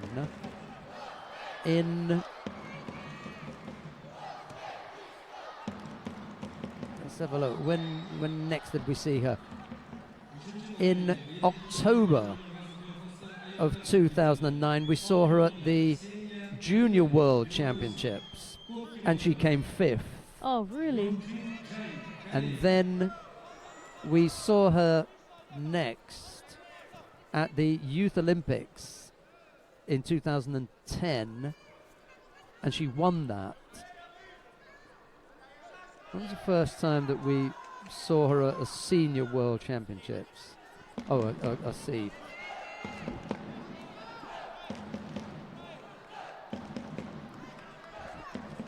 Did she come to Rotterdam? That would be the one to really look at. Yeah. 2009. Yeah. So she fought at the Cadet World Championships, the Junior World Championships, and the Senior World Championships, all in the same year. Yeah, that's really special. I You don't don't know. see that happening. Well, I so don't know much. how many people have done that. No, not many. All 3 of them. And she picked up 2 5th places. One at the cadets and one at the juniors. And then the next year she went on to win the Youth Olympics. And how did she develop after that? She Yeah. had a lot of injuries. Okay. So after that, she kind of fell away. She went to the Junior World Championships in Agadir, lost out in the first round to Natalia Brigida. That was in 2010. And then a year later, she went to the Junior World Championships in Cape Town and lost out in the first round to Alessia Kuznetsova, Oh, really? You Not know- the easiest of draws. who is here again. You Yeah. know. But I think in the cadets you see the talents. In the cadets it still a lot has to do with talent, and the older you get, the more it has to do with not only your training, your team, the amount of injuries you get. There's so many factors that come into play. She's lost, when I look at the list of people that she's lost to, you can tell how difficult the draws have been for her. I mean, Natalia Brigida, top draw fighter from Brazil. Alessia Kuznetsova, we've already mentioned this morning. Paula Pareto, world and Olympic champion. Aisha Gabanli, she's here, although she beat her. So these are not people that she's, then not all that she's lost to. Munkbat Uransetseg, she's lost to her. Which is not a shame as well. Absolutely. Gabriela Chabana, she's lost to Gabriela Chabana, another top draw Brazilian. Kondo Ami of Japan, she lost out to the World Championships in Budapest again, losing out to a world champion. When she loses out to the top people. Yeah, and that's a problem if you're not seeded, that you can draw the top people in the beginning rounds. And if you're not, you have to be lucky sometimes to get a better draw, or you have to just beat one of the top ones. And here it looks like the Serbian has a nice Shimewaza on. But nice escape from Akarov of Uzbekistan.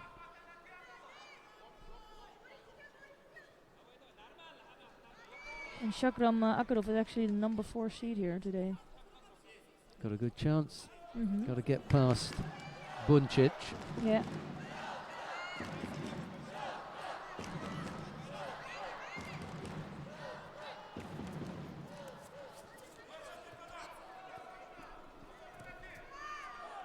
Yeah, I think some of the athletes in the normal other Grand Prix, they won't be a top 8 seed number in the top 8, and this time they are, and it can give a real advantage in these competitions.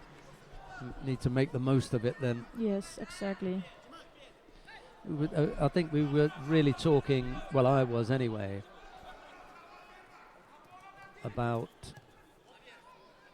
Yang Yung Wei.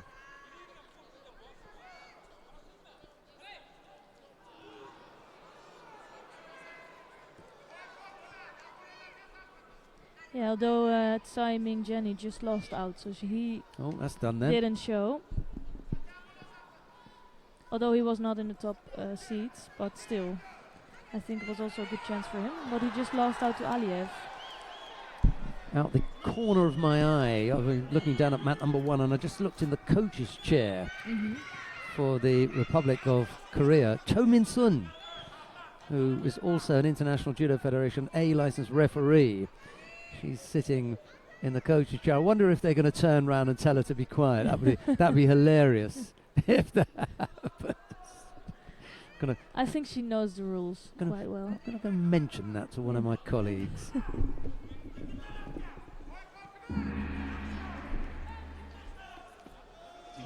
Well, she's here in a different role in this competition. Normally you would see her on the mat, and this time she's in the chair.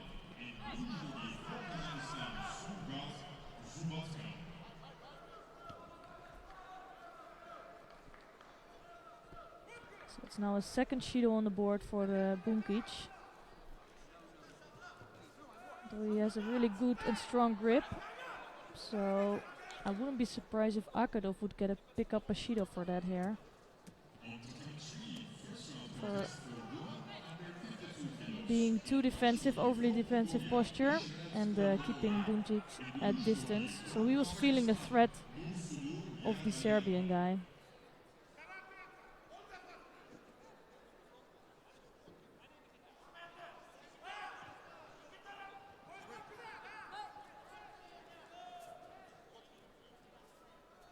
So he's controlling the sleeves, and now another left Sodi attempt, not scoring with it.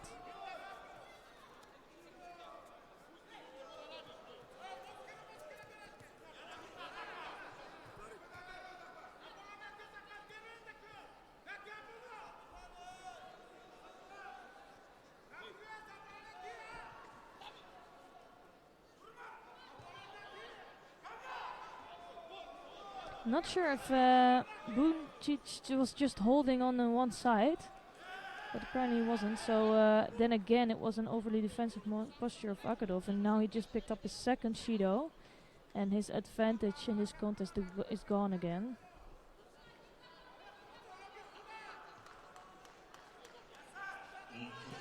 You can see that Bunkic really wants to try to get close. And it's Akadov who's having trouble with that.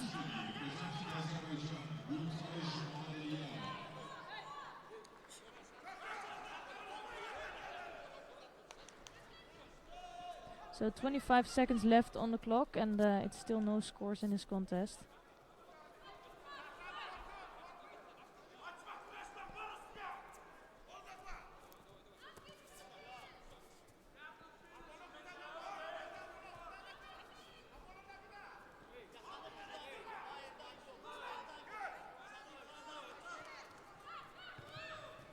Actually, the pace is quite low at the moment, and Akadov trying to get in here, just not the best attack, and he will likely pick up something for that. Let's see what the referee is gonna do here.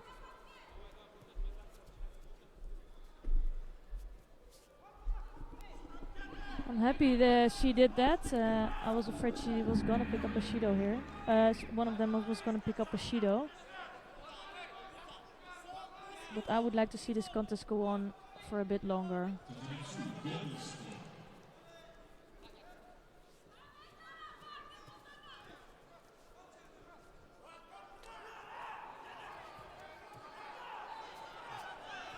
So this it is Bunkic that's trying to really push the pace here. Who's doing it? Yeah.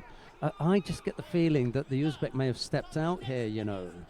It could have been, and he's all the time trying to, he's looking really defensive, and Bunkic is trying to get close. The only problem for Bunkic will be also in his next contest, is that he is getting his opponent really close and threatening, but he's not doing something with it. So he's not really dangerous with his attacks. Yeah, it was, yeah.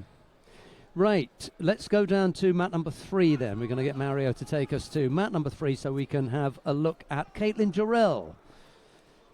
We spoke about her early on. Oh dear. we just arrived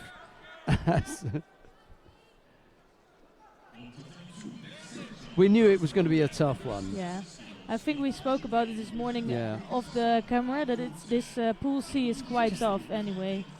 With Bischreld in there as Yeah. well. Well, look, we got 2.5 minutes left to go here. Gultaj Mamadalieva could make a mistake and start backpedaling here, because you don't want to be doing that against someone who's got the throwing skills of Caitlin Jarrell. She's, she's very experienced, albeit that she hasn't been at this kind of level for some time. Gutsy fighter. Picked up a single Shido, trails by Wazari with a little over 2 minutes left to go. See what she can come up with here. Looking to go left-sided there. Ojigari. But Mamadalieva stepped off that fairly easily. Got turned. Yeah, just, there's a degree of sharpness that you miss out on. Mamadalieva was a tough draw, to be honest. The Azeris are well prepared now, the women's team. And she just got caught out there. Not the happiest of campers. But, you've got to start somewhere. Yeah, and she did, just checking out, she did some Pan American Opens this year. Yeah. And she did really well on that. So she picked up some medals. And then she really has to try to step it up until in the Grand Prix. That's not working out for her yet, but as you say, when you look back at her contest, they were really against top athletes. And I think in this case, this was a chance for her in this competition. Yeah, I agree. When I looked at the draw this morning, I think, look, you get past Mamadalieva and you could be into it here. There's a real chance, but that didn't happen. Although, to be honest, the next opponent, Bischreld, I don't think she was going to get past her. That is a real quality fighter, the Mongolian. And then if she would have won that, she would have... And there's Gafen Primo as well, Danilovic. It's just, that was too big an ask. Yeah. Too big an ask. But still, even if you win one contest, it can give you the confidence. You can get some more contests in for the next competitions. Absolutely, so and we'll see what happens we'll see what happens with Kuznetsova to carry that point. Exactly. If you get a win, it can do something for you. Yeah. I think a first round loss is like the worst you can get. It just gives you a bad feeling. Even if you did a really good contest, you feel like it's just so short. So each contest in is a win. And we were talking about that move from one weight to another. So she's moved up to 52, so maybe she's got to get used to that. See how it goes.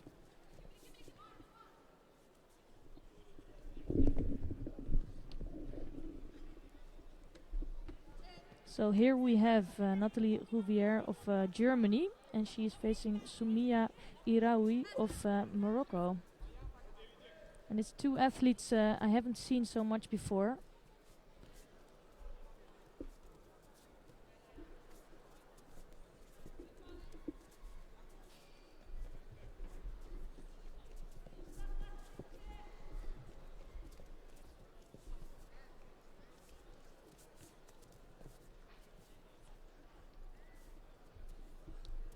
And I'm really hoping to see one of the athletes step up today. It's always nice to see a new athlete coming in and picking up a medal. But I'm not sure if these two have enough yet to beat the top seeds. And they will be facing Rekka Pope in the next round of Hungary.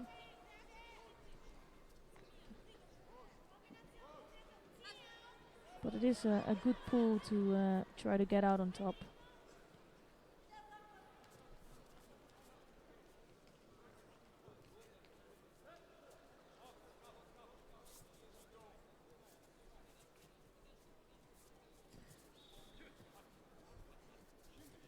So it looks like Rouvière is controlling quite nicely with a left-handed grip.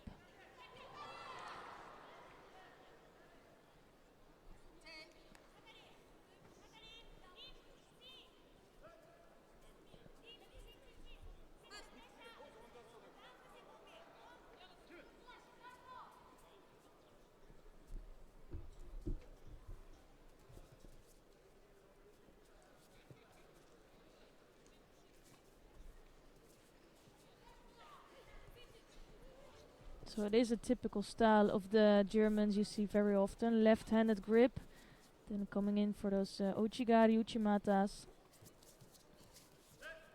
The only thing what Iroi is doing really well is controlling that sleeve of Rouvière. And you can see as soon as she took that sleeve, she's immediately like in less trouble, but still picking up a Shido. So 2 Shidos on the board for Iraoui.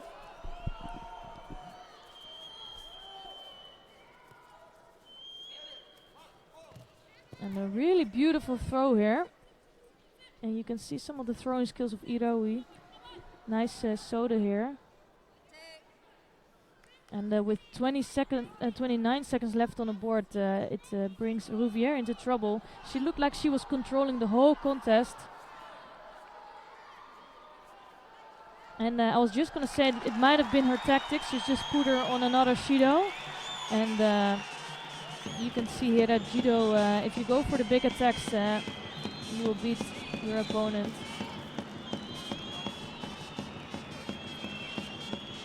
I made a quite mistake here because I thought it was for Iraoui, but it was Rouvière who was scoring. So she is indeed controlling this contest.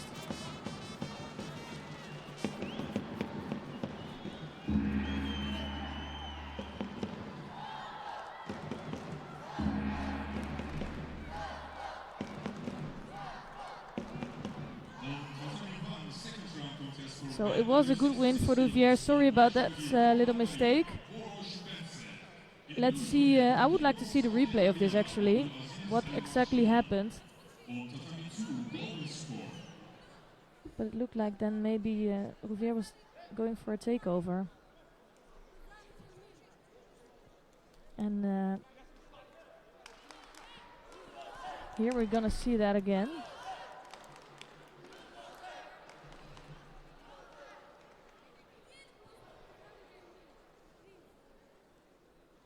That was not the last action.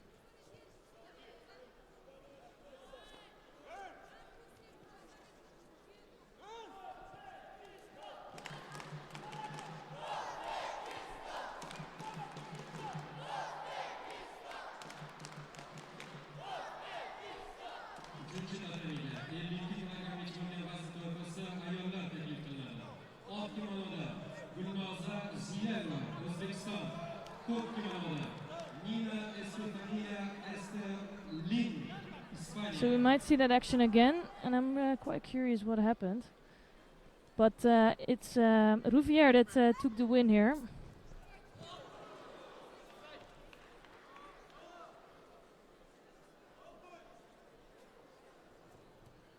And I think for me it looked like Iraoui who was giving the score.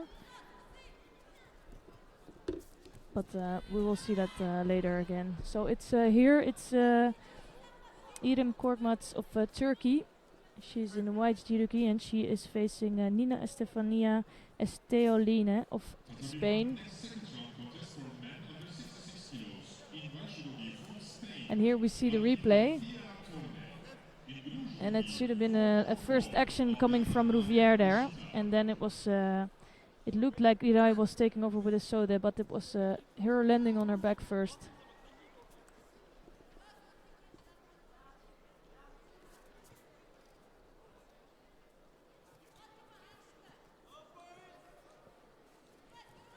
So Esteoline already with a nice Ashiwaza, she scored a Wazari against Sieva.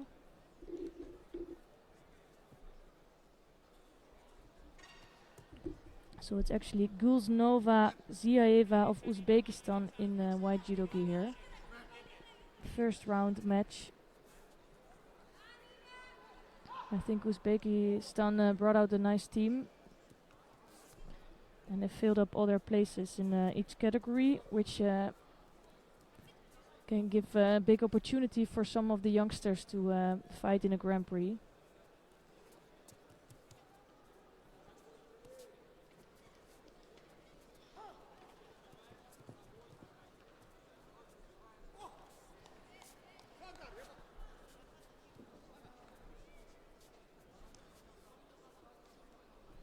So it is Irem Korkmaz actually that's waiting. She is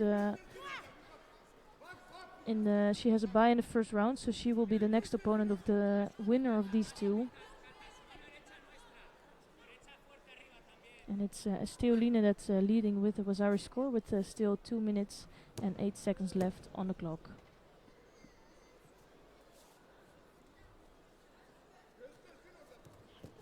And it's a really nice Ouchigari score.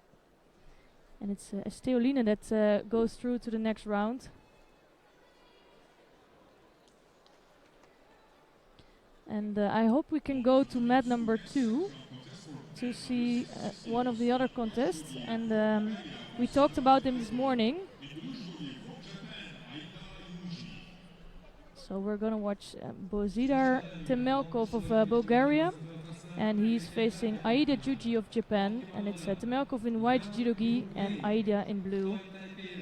So it's Aida who is fighting his first senior competition here. He's actually the number 6 of Japan at the moment. So I'm curious to see how he will do today. And his first opponent is Temelkov of Bulgaria.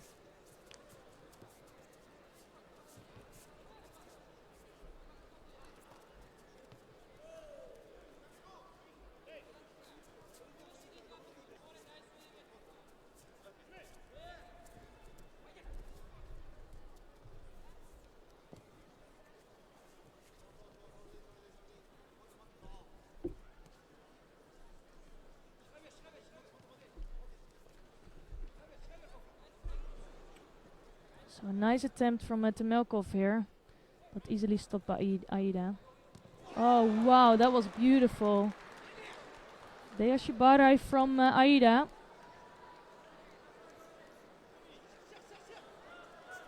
Actually was sweeping the back leg of Temelkov, completely lifting him up in the air.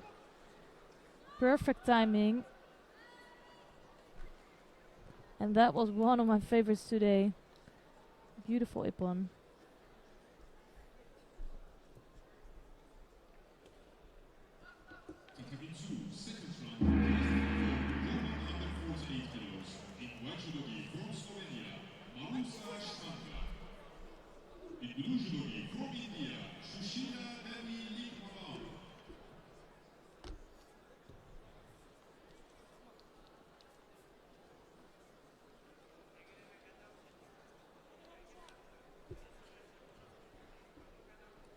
So we're gonna take a look at the number 1 seed here, Marusa Stanger, and see how she is doing. She's been doing really well the last year on the world circuit.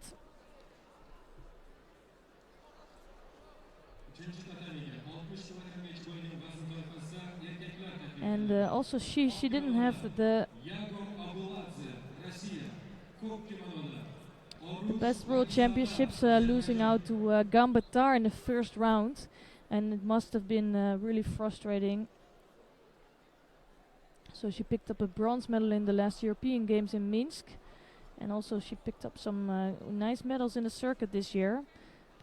So I feel there was a lot more for her coming to the World Championships. So that's also one of the reasons why you will see some of the people that lost out in the World Championships. And they were really disappointed. So they will be trying to get a good feeling again in these competitions. And Stanger, of course, being one of the specialists in the ground. Now trying to work, but it's well stopped by the Indian.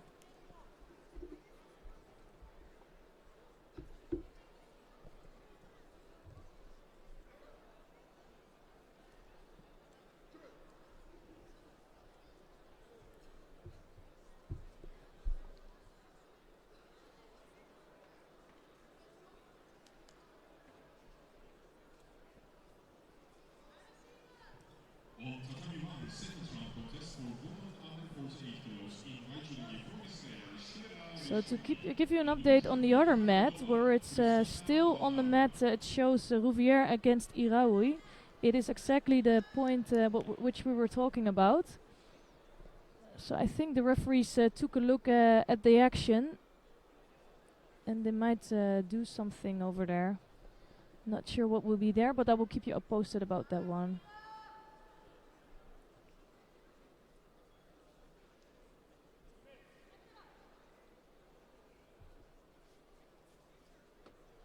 So here it's still 2 minutes left in the contest, and no scores or shidos on the board. Although Stanger is looking quite strong.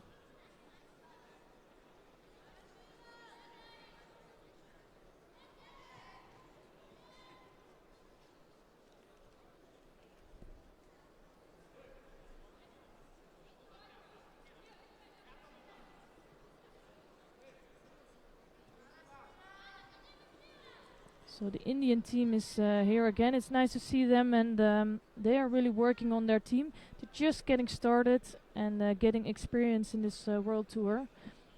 And I'm not sure if it's going to be enough for this year's and this 4-year cycle, but for sure we're going to see them coming in the next cycle.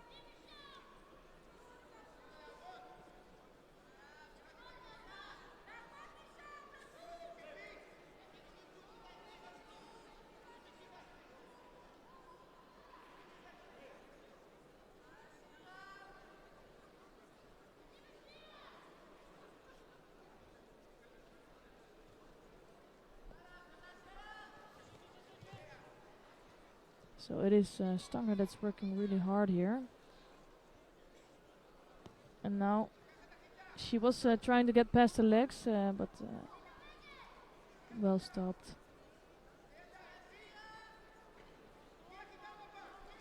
And on the other mat, I think they are waiting for the other athlete to come back, the German Rouvière.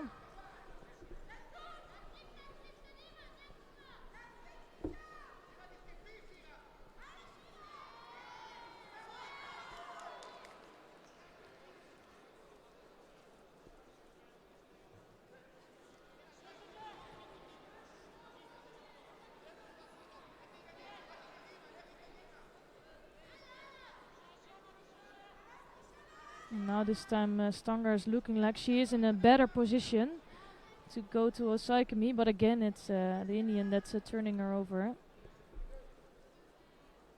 So it's not an easy fight for the number 1 seed here today.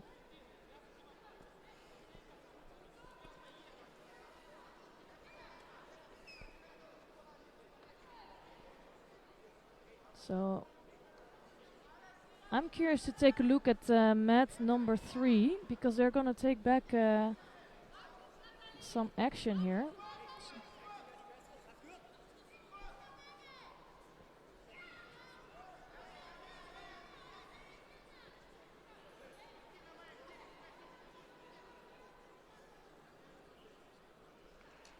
So at mat number 3, let's see if we can take a look there.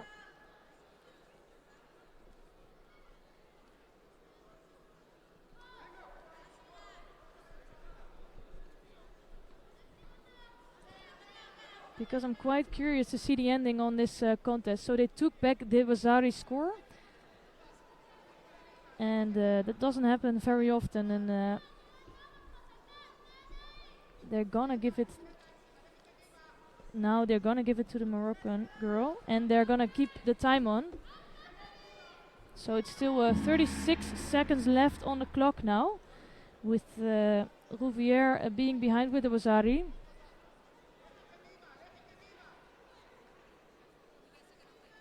And I was already very curious to see what happened, why Rouvière would get the Vasari on the board, but it is indeed Iroi who scored the Vasari, and she is behind with 2 shido score.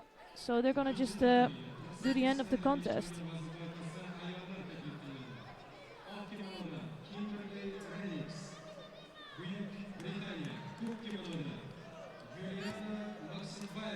So it is nice to see that they're changing and they're giving the German the chance to come back in this contest with 31 seconds left on the clock. And it is because she was, the last 30 seconds she was defending, because she thought she had a Vasari, and that will completely change the course of the contest. So now it's only 17 seconds left on the clock, and it will give Iraoui a chance to win this contest.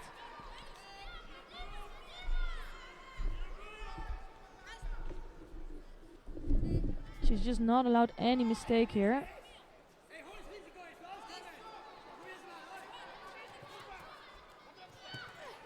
And she's gonna take the contest in the end. So I am happy that that happened, because it was a small mistake going on there, but they fixed it in the end, and it's Iraoui who will go through to the next round.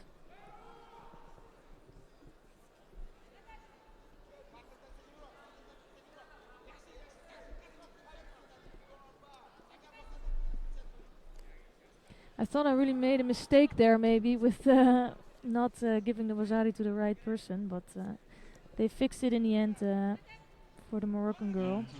Second round contest for women under 48 kilos, representing International Judo Federation in white judogi, Sarina Chipova, representing France in blue judogi, Melody Bougarni.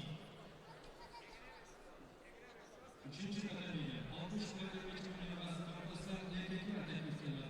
Ok kimonoda Yago Abuladze, Россия. Kok kimonoda Larush Varizada, Azerbaycan.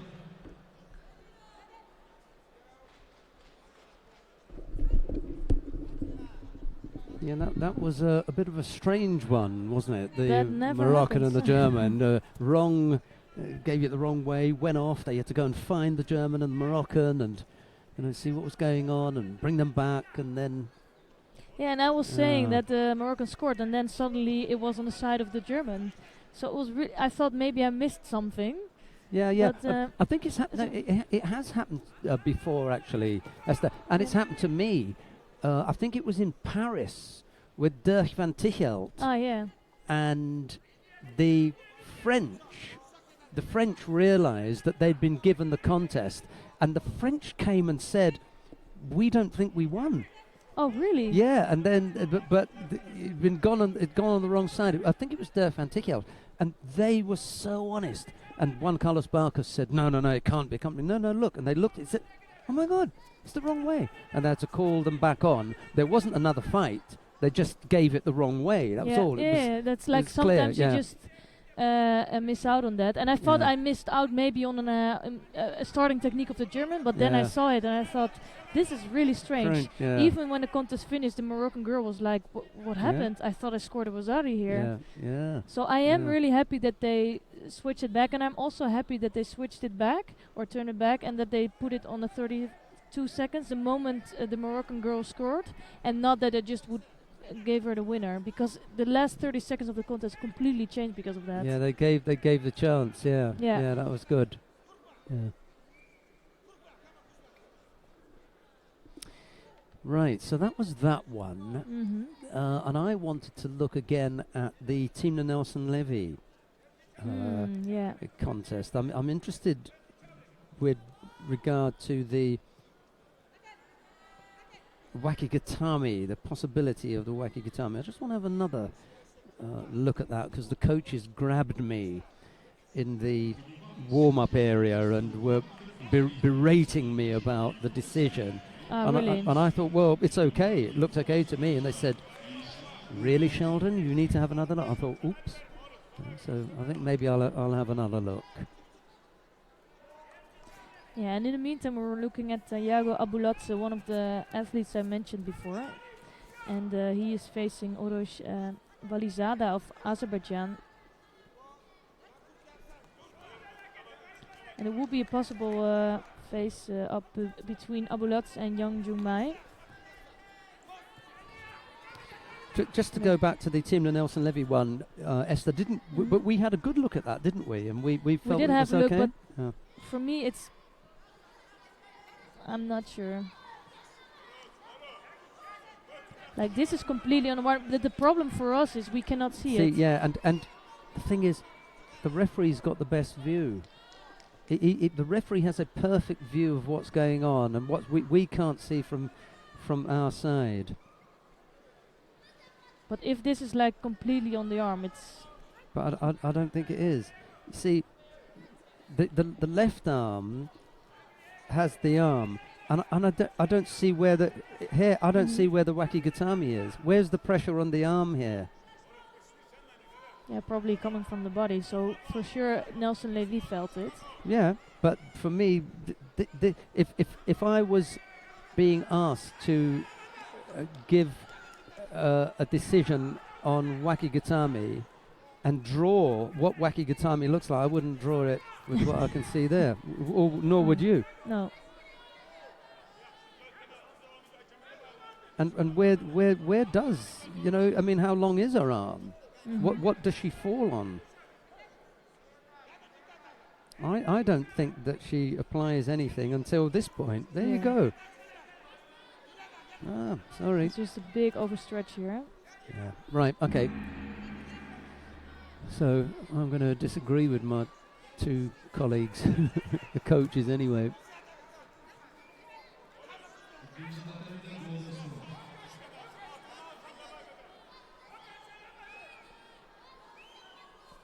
Right, so that was that one, and I now want to go back and have a look at the Rouveri and Moroccan. That was in the under 52 kilo category, wasn't it? For me, normally I would say clear Bozari, no problem. But then Yeah. after it changed, you would think, hey, what happens? Hey, here you can see Abuladze. Abuladze, he's on fire.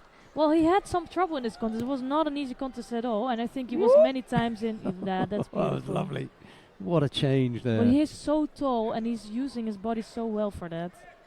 But he was almost taken over a few times. I'll tell you what, Russians are looking for someone at 60 kilos. Shvidabadze is up there, obviously, but Abuladze fancies his chances. He's closing in on that, isn't he? Yeah, next year we'll say if that will be good for him or not.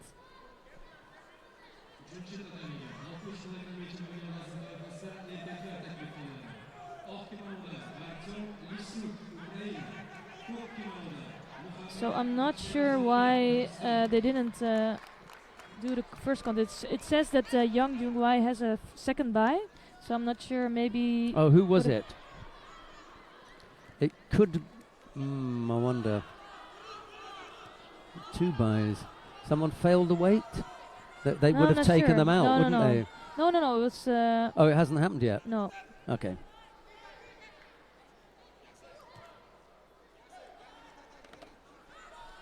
Yeah, see, at the moment they've still got the German winning. They're going to have to reverse that, aren't they? Oh dear. Okay, so it's this Yang Jung-wai who, at least, he will be facing Abuladze. In the quarterfinal. Yeah. So I did beat Salim Tayev of Kazakhstan before.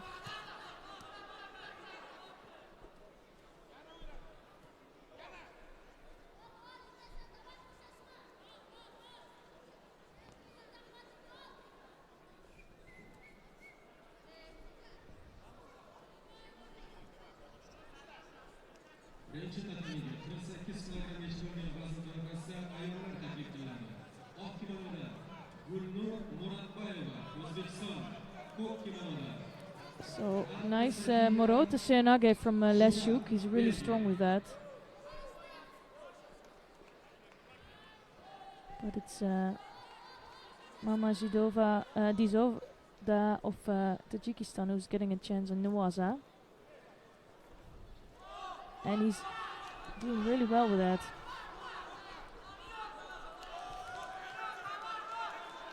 It's incredible that Leshuk didn't tap yet. He looked like he was in real pain. So you've seen the one already, and for me, it's just to show that from look.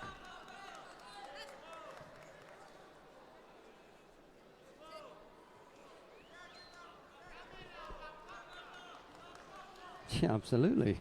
So I was really, I thought I just saw the wrong color or something. Well, no, That's I sure. think what happened is the scoreboard operator puts Yeah. it for the German, and does it just stay there? But for me, the weird thing is that the German, she's acting on that. I'm not sure what I would have done if I was an athlete and you just went over. As an athlete, you just know. And then you're going to maybe defend that Wazari. That's not the smartest thing to do.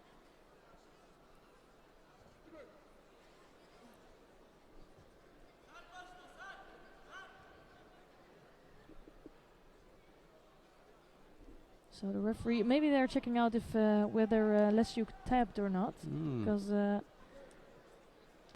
Juji Katama was really on.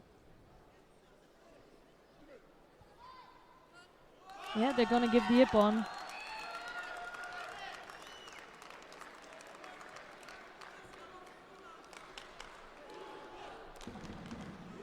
So it was Lesiuk who came in with a really good technique, but a great response of Mamadi Zoda. And he will go through to the next round, the quarterfinals already. Okay.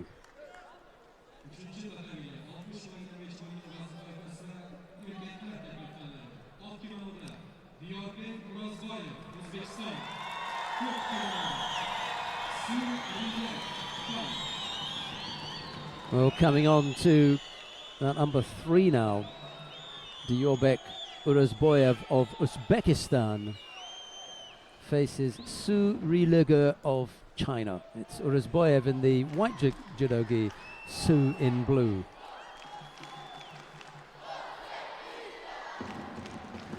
What do you think about the Chinese team at the moment?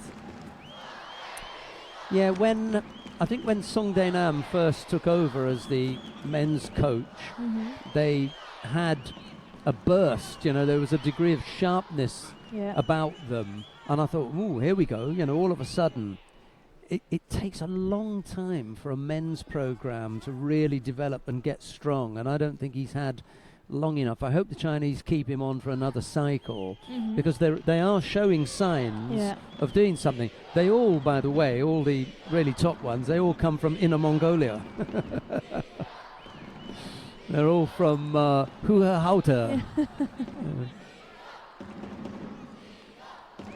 Yeah, but I think you're right. To really develop a program and a top team, it takes even 12 years, I think, up to 12 years. Well done, Esther. No, I absolutely go for the 12-year time period. If you want to do something in judo at the very highest level, you need 12 years.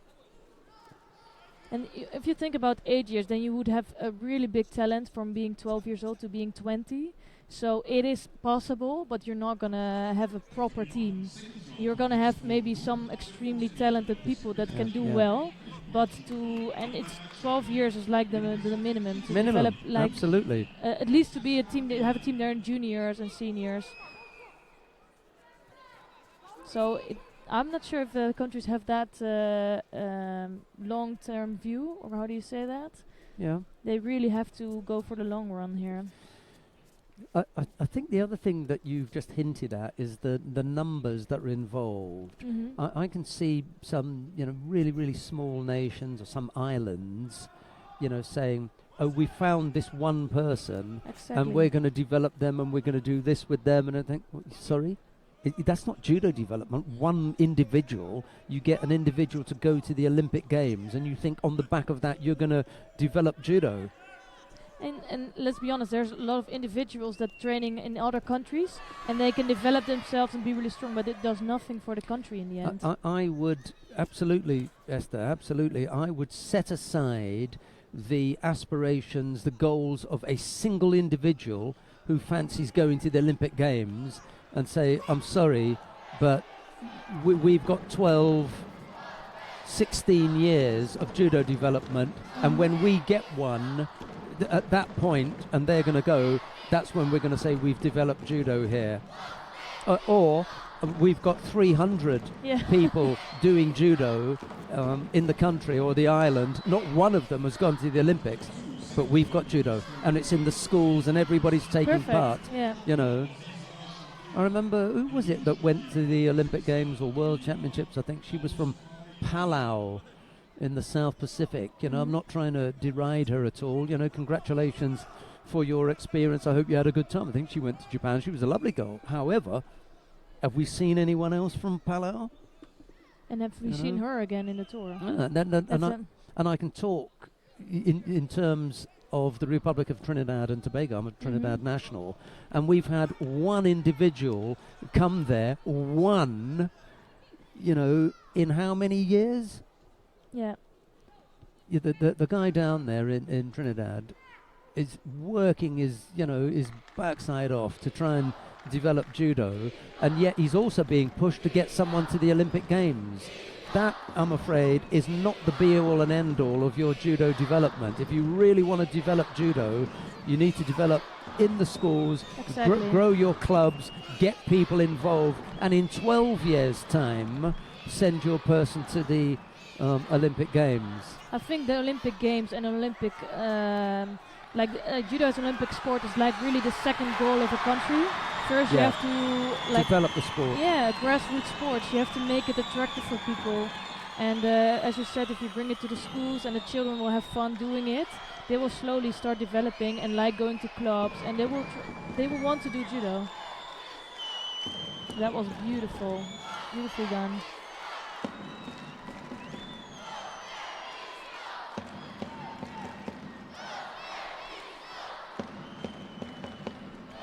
Yeah, I can't remember who it was that went in 2012. No? Chris someone, I think his name was.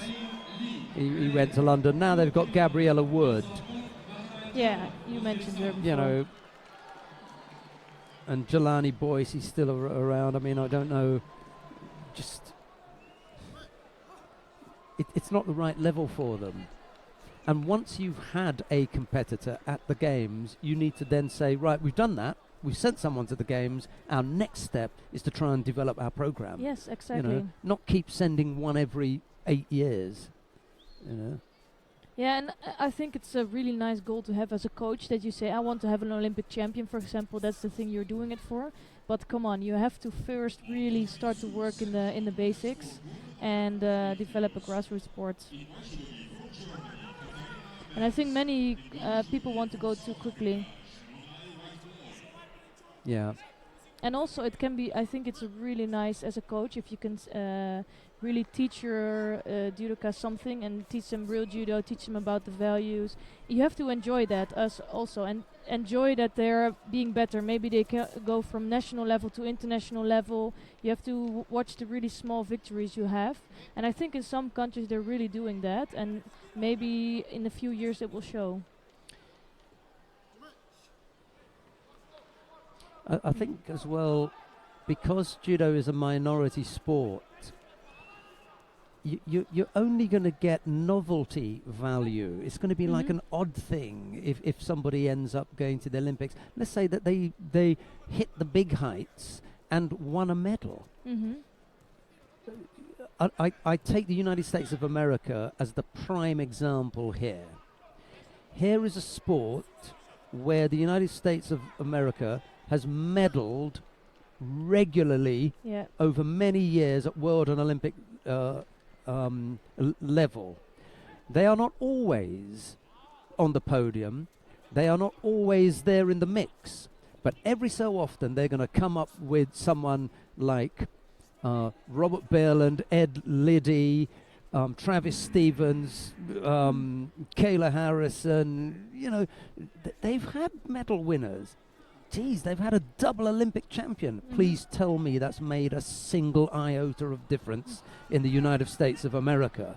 You know, you've got basketball, American football, ice hockey, baseball, golf, tennis. They all come way, way, way above in the pecking order.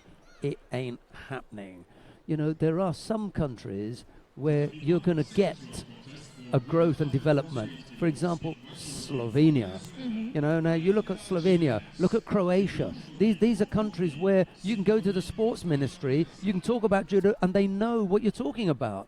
They provide some interest.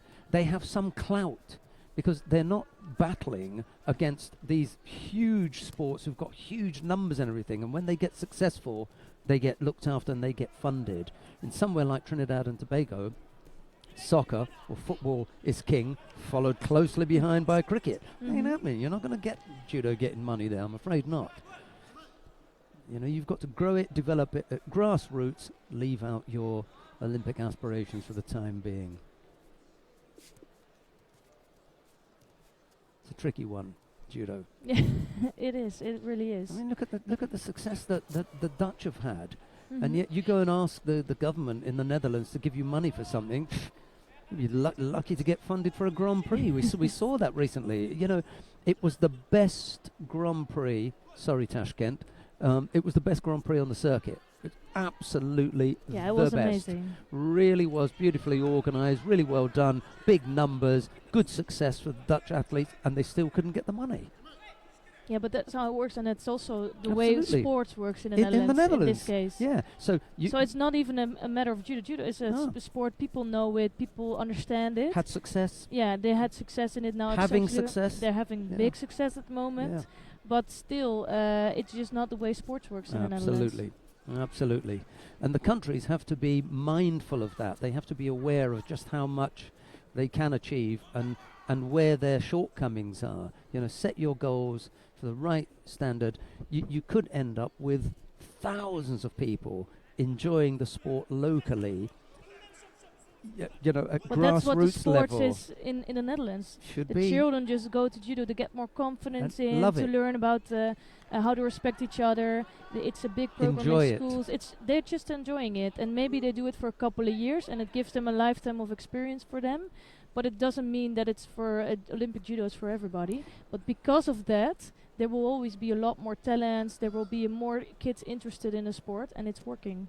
Yeah, we should look at the two levels, the two strands of judo. You have the competitive, you know, aspect of it, and those countries that can get involved in the competitive aspect, good luck to you. And those that have to go for the grassroots schools, enjoyment, fun and clubs, do that too. Exactly. Right, who have we got now? So we're still in round number 2 in the 60 kilogram category.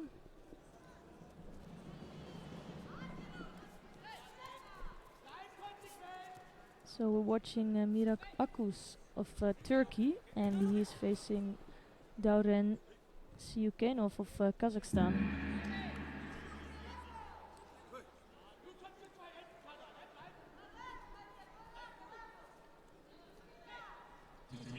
Golden score.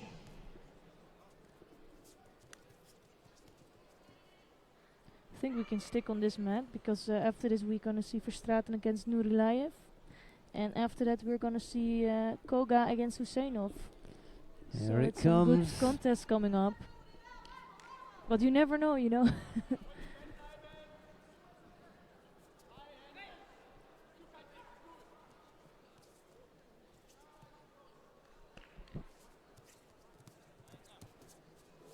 Oh, that was really nice.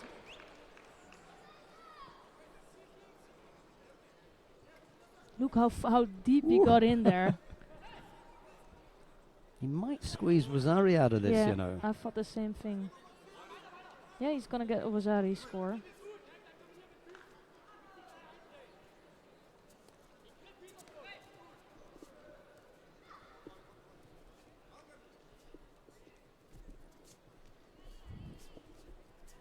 So the Turkish have a different strategy of developing their team by just getting a lot of people in and training with the team.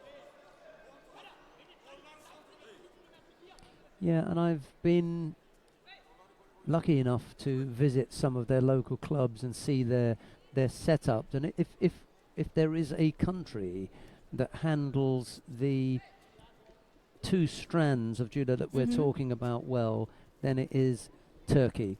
Yeah, They- actually they have one of the biggest school programs at the Yeah. moment. So they're it's changing to be like in the curriculum of the primary school. So the children will have it as a subject. Excellent, excellent. Yeah, So that's the way they are developing, and they're looking really at their two ways. So good example. yeah. The International Judo Federation competition manager, Dr. Lisa Allen, has just taken a seat. That was nicely done. Good finish there from the Turkish fighter. So I'm going to take the opportunity to go and have a chat with her, and I may wander off for a little while because lunch is being served here. So I'm going to have to leave Esther Stam here and Starve. and to starve, and then Yeah. that way I'll grab something and then I'll come back and then Esther can have her lunch. I'm going to have a quick chat with Dr. Allen.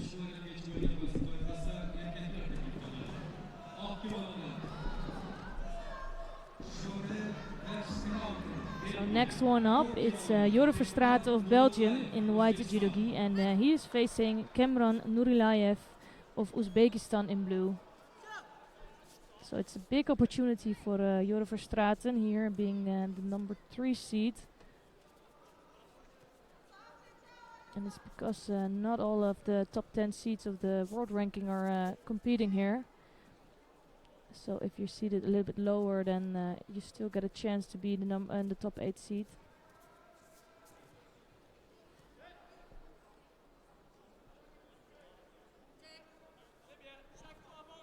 Tatami 1, global score.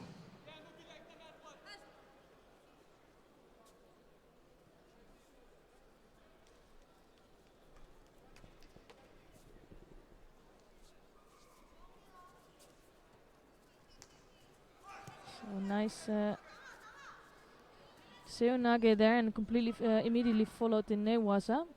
But it's Verstraeten who's responding really well. He's a good judoka in Newaza. So he will try to keep active, coming in for a lot of techniques, bringing his opponent to the floor so he can continue with his Newaza.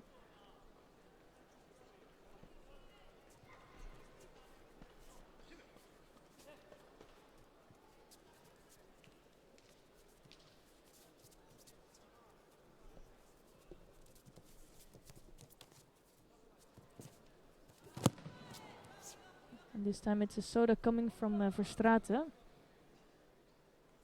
But it's Nurilayev who's holding on to the sleeves of Verstraeten and doesn't give him any chance to work in Newaza. So I don't think there's enough for a score there.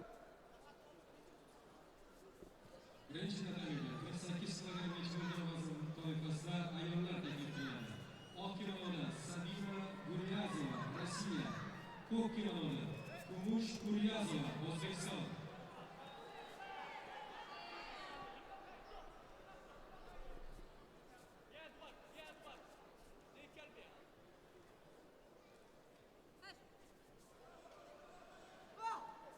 So no scores yet on the board, with 2 minutes 12 seconds left to go.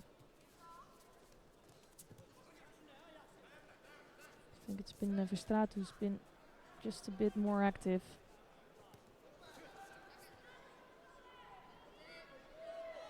But also Nurilayev came in with a lot of techniques. This time another soda coming from him.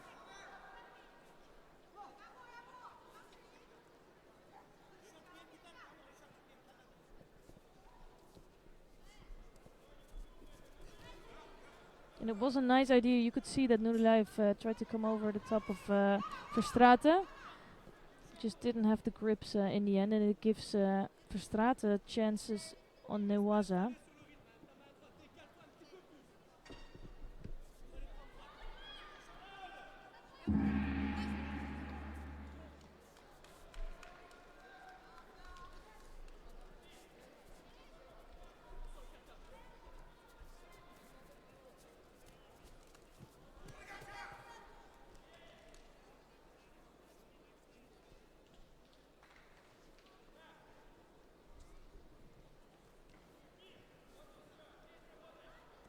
Tatami 2, next second round contest for women under 48 kilos in white judo from Romania, Monica Unguraeva. In blue judo from Azerbaijan, Leila Alieva.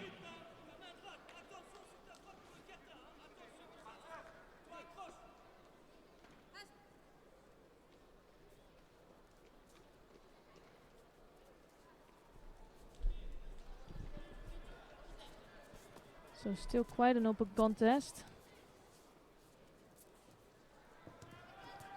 And it's again Nurilayev that comes in. He's controlling the sleeves of Verstraeten nicely. I think he's the one that's been the more dangerous one in the Waza, except for the one opportunity for Verstraeten a while ago.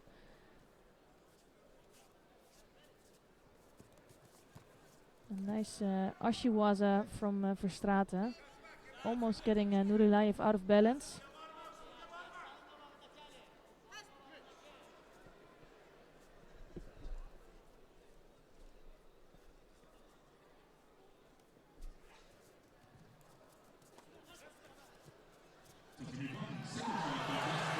that would look like a Vasari score. I'm not sure if they're gonna watch that back. You could see it coming already for a while with Nulilayev controlling the sleeves of Verstraete. And I'm hoping we're gonna see that back. I'm not sure if we got the right angle for it.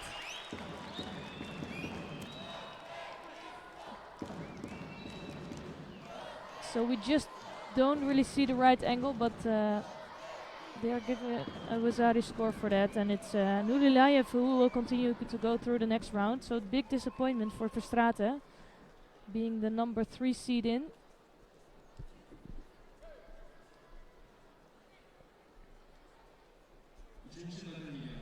Although it was not an easy opponent with Nulilayev doing quite well this year, and I think he picked up a bronze medal in Antalya this year. Or even a silver medal, and losing out to Smetov in the end. So here we have Koga Genki of Japan in white judo-gi, and he's facing Karamat Husseinov of Azerbaijan in blue.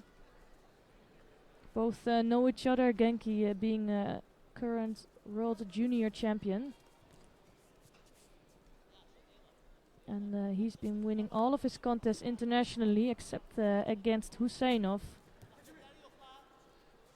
So, for sure an interesting contest.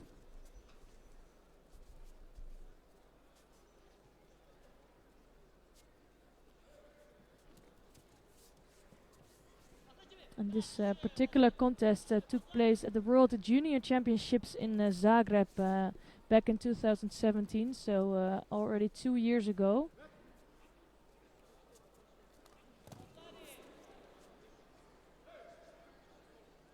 And besides that, they haven't fought, so it will be a replay of the contest, the only contest he lost.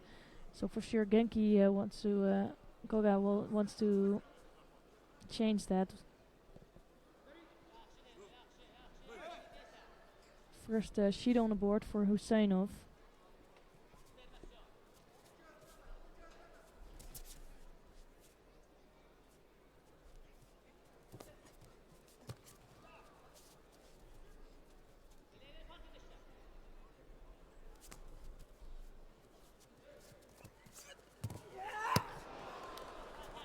And that was a beautiful throw from Koga, so he's really changing that around.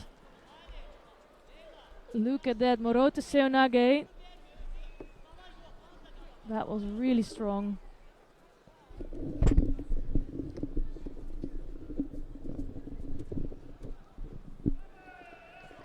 Well, I've got a colleague who likes to use the word revenge. Well, this was one that of was those revenge. Yeah, exactly. Yeah. And it gives a glimpse of how strong Koga is, I think. And we talked about it this morning, that he is like in the 60 kilogram. You have Takato, you have Nagayama, so it's gonna be really tough to come out on top of that for now. But yeah, these tournaments will give him a chance to develop. And I don't think he's number 3 the number 3 of Japan even, so he has some time to at least get number 3 and to go in for the bigger competitions. And before he's a threat to Nagayama or Takato. That's also going to be an interesting battle between these two.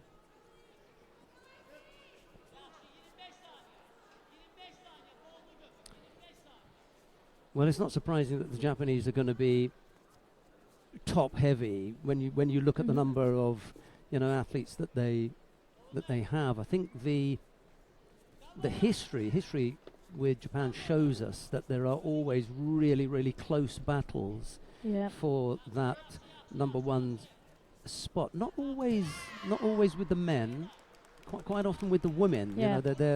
They're but pretty for close up sure there. in the lighter weight categories, there's almost always like a really tight contest going on because there are just so many good ones.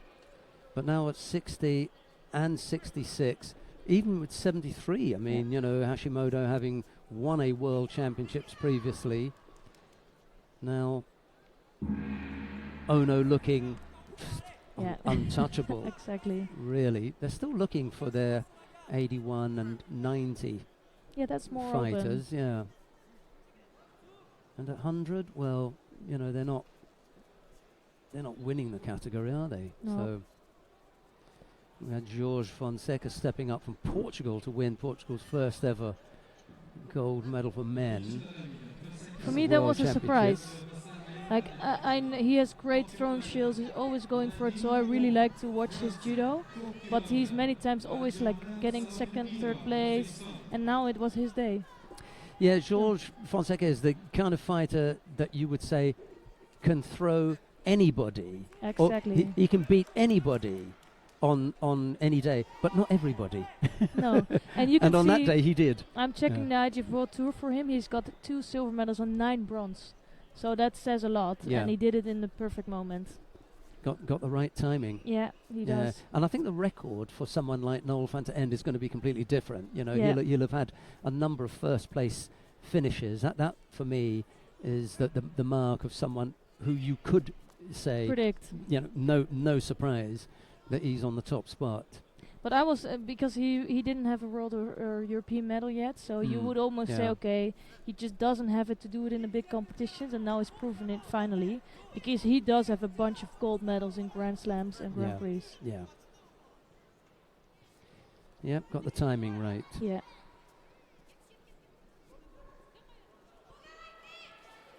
So here we have Evelyn Chop of Swiss, and she is facing Young Bok-jong of Korea.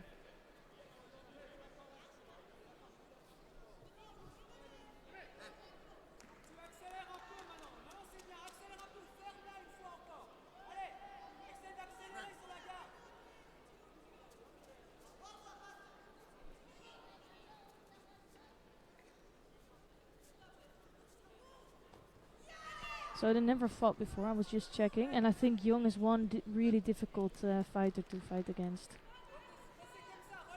It's many times with the Koreans, they're really quick on their feet, coming in all the time with their techniques, and it's just really difficult to get a hold of them.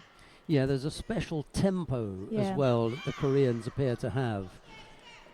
I don't know how it is that they manage to avoid getting countered so often, because they put up a really big rate of attacks, and the more you attack, the bigger the more chances you can see that what is coming. But because it's so quickly, and they're like physically they're really strong. So for example, if you go training in Japan and Korea, it's completely different story. The Japanese are just more technical athletes. They're really strong as well, but it's easier to do the trainings there. And then in Korea, it's really physical.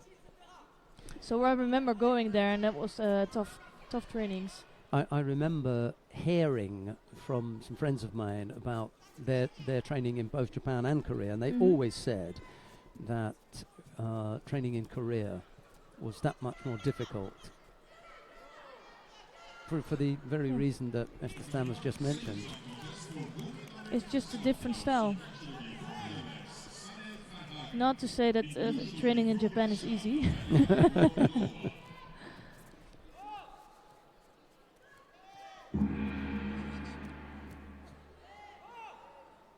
I think that was after the mate. So it's Chop who picked up 2 Shidos, and we're gonna see a golden score. For me, Chop also has really good throwing skills. She can really throw beautifully, but she can also make mistakes.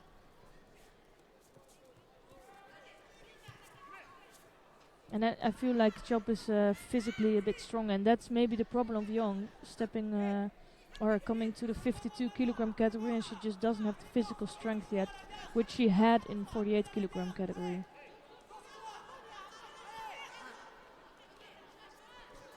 Oh, beautiful.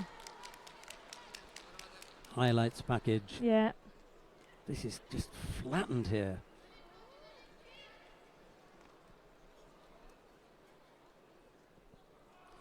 Koichigaki from Hyungbo Kyung. There's no sweeping of the leg here. Perfect timing. She just hooks in and pushes the top half of the body over. If you look at that, she doesn't sweep that leg away. She doesn't reap that leg, which will be Kochigari. She hooks in, and pushes the top half over the body. For me, that's a perfect example of ko-uchigake. Nice one. Yeah, it was a really nice one. Almost reminds me of, I think it was Coach Makikomi from Mukai Yeah, in yeah. the semi-finals.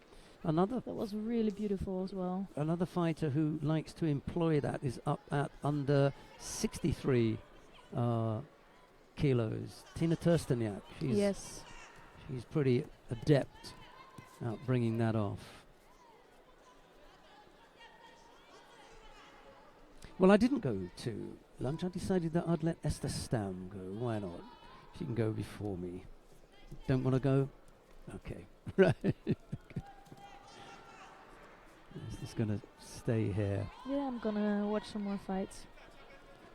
So there were a couple of things that we looked at this morning. One was Timna Nelson-Livy and the possible Wakigatami, and the second was Ruveri from Germany, in the under 52 kilo category. That one where the contest had to be brought back onto the tatami, the wrong result having been, the contest having been awarded to the wrong winner. The score went on the wrong side, and that just stayed there. Nobody complained about it until right at the end, by which time I'm sure the referee in the middle couldn't remember the action. That's the problem, Yeah, and just was told, hey, that's the way it is, that's the way it is, and it was only when they complained about it was it brought back. They then brought them back and fought from the 32-second period after, the score, and there was no change in that. The Wazari stayed with the Moroccan. Yeah, and I remember Sumia Irahui, sorry. Yeah, it's changed so much. We have so many camera angles, and we can check everything. We have the referee directives. I remember being in some tournaments like ages ago, but then you just wouldn't have it. So as soon as the contest was off the mat, it was done. You could never change it anymore. And now you can see that they can change in extremely, it's not happening very often. I can only remember having happened once. And there is a rule, actually. That's a nice effort. Yeah. From Tatiana Cesar. Doesn't quite bring her opponent down onto the scoring part of the body.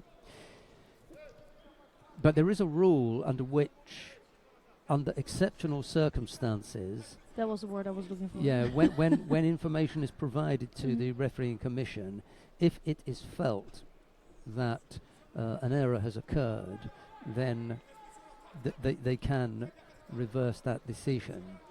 And in this instance, this wasn't a case where it wasn't Wazari. They weren't talking about whether it was a score or not. They were talking about whether the score had been incorrectly awarded to a fighter, and that was the case. Yep. So that's different from saying, oh, we've had a look at it and it wasn't Wazari. No, that's too late for that one. You gave Wazari, you had the chance to determine whether it was or not, and that went on. It was a score was given, there was a Wazari, but it was awarded to the wrong fighter. That's different, and I agree with bringing that one back. Yeah, me too. I'm happy they did that.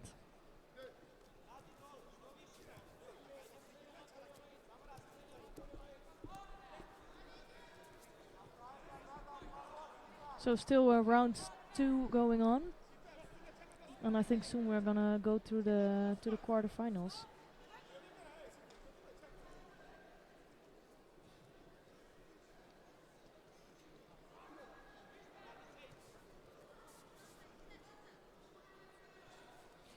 Yes, it will be back to our usual format of quarterfinals and semi-finals, all the repechage contests in the first part of the day, and when we come back for part 2, which is the final block at 5 o'clock, then it will only be the medal matches. Yeah, they slightly changed the format in the World Championships, but normally it's always like that. Yeah, I kind of like the final block just with the medal matches. Me too. To be honest, repechage contest and semi-finals, and then you come back for a final block where it's just the medal matches. It breaks it up a little bit. Yeah, it does. As an athlete, I also prefer to just have the medal matches in the final block. Yeah. Because then, if you're in a semi-final, you have nothing. You just have to have a long wait. Of course, you have the same for the bronze medal match. But at least it's just your last. You have one more to go. You can just completely prepare for that. Well, now you have to prepare for 2 fights still.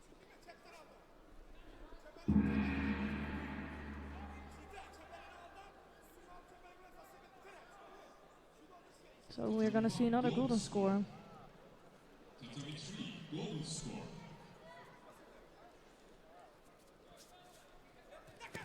Tatiana Cesar having her progress into the next round halted here for the time being by Sita Kandamboyeva of Uzbekistan, a new one on me as well.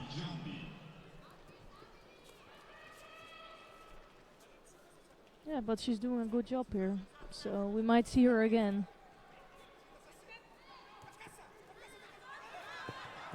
Yep, that was close. Yeah.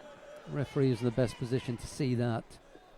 Just down that side, slightly centered. Just you can see, just as our camera's right in the middle, and it has to close in and look over on that side. So Hyun Suk Hee, the referee, she could have a good view of that. Yeah, and she was not doubting at all, so she'll No probably wasn't hesitation. no. But it was a really good effort.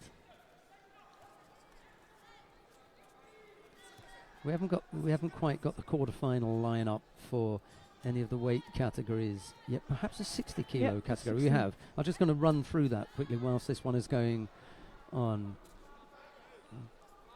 Catch up. Yang Yung Wei of Chinese Taipei is up against Yago Abuladze of Russia. That's the first of the quarterfinals. The second of the quarterfinals will be Mohamed Zoda of Tajikistan, who will face the Yorbek Urazboyev of Uzbekistan. The third quarterfinal will be Lee Ha-rim of the Republic of Korea. He'll face Miraç Akush of Turkey. And the last of the quarterfinals, Kemran Nurilayev of Uzbekistan will go up against Koga Genki of Japan. I think it's a nice lineup, and there's some good quality in there. For me, there's no big surprises yet, but it's nice to see. But I think the other weight categories still have some way to go. And I'm tempted to move to mat number 2 after this to see some of the 57 kilogram category fights.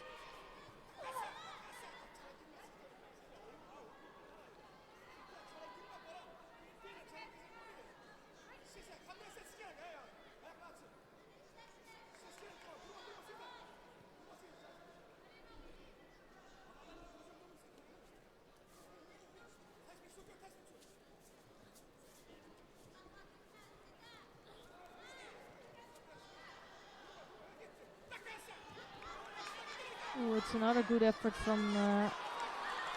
I think there was a stop in that, but now she has her Saikumi, so she only needs to hold on for 10 seconds to win this contest. It didn't look like she was in far enough for that Seonage, but she just kept pushing really well, and it's enough for the win. Yeah, completely trapped there, Tatiana Cesar. Real disappointment for her. I think she would have fancied getting past Kandamboyeva, but didn't happen. No, I think for her this is also what we talked about this morning. It was one of the chances for her. It's a big tournament with big points, but it's not the top athletes in here. Yeah, had to take advantage of that situation. Unable to do it.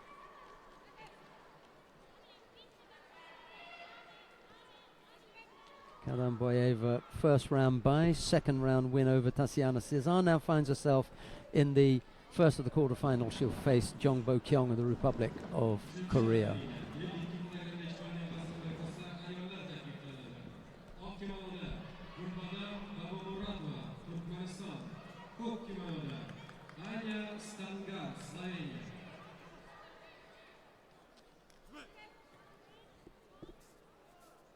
So you want to stay on this mat?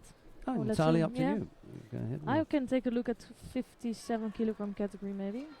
See if we can switch. Okay, let's go to map number 2. Amelie Stoll of Germany faces Kim Jun-dee of the Republic of Korea. Stoll in the white judogi, Kim in blue. We join the contest with a little under half the contest still to come. There's no score. Both fighters have picked up a penalty apiece. Here's Esther.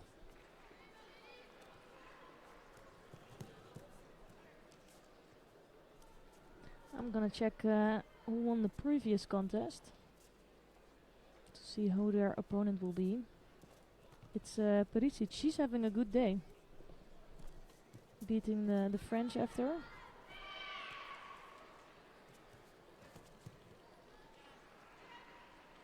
And this block is really completely open.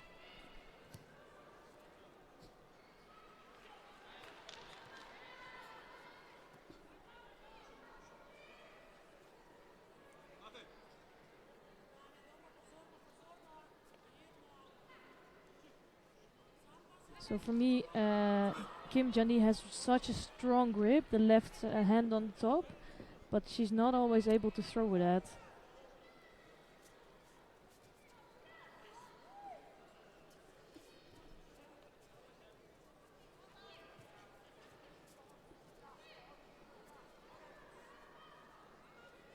So I think she is controlling the grips in this contest.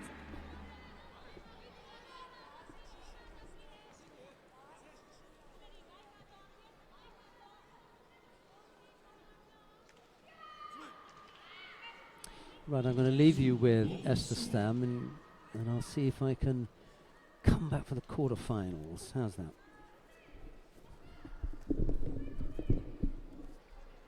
Nice right Oichigari attempt from Stoll. She just doesn't have enough strength to continue with that.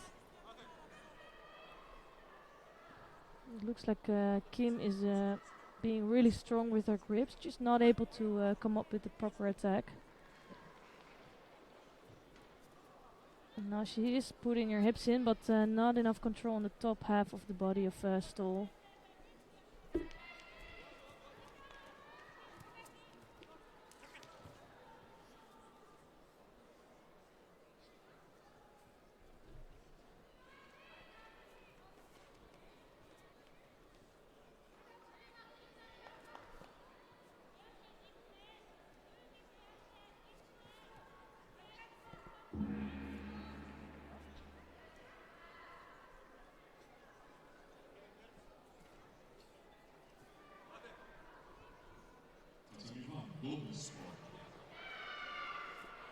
So I'm not sure how much it had to do with Kim, but she did have control going down.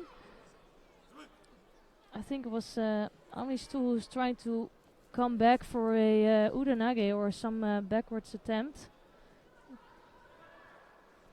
So not sure what they're gonna decide here.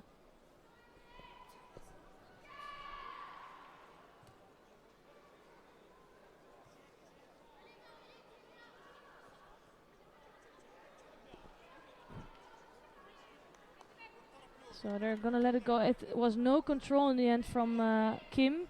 It was done by Stoll. She was going completely on her back, but it was because of her own movement. And this time it is Kim that is scoring. And it's Stoll that's trying to come in with an Ouchigari, you can see here. And then trying to go to the back, but it is Kim that's turning her. And this time she did have control going down.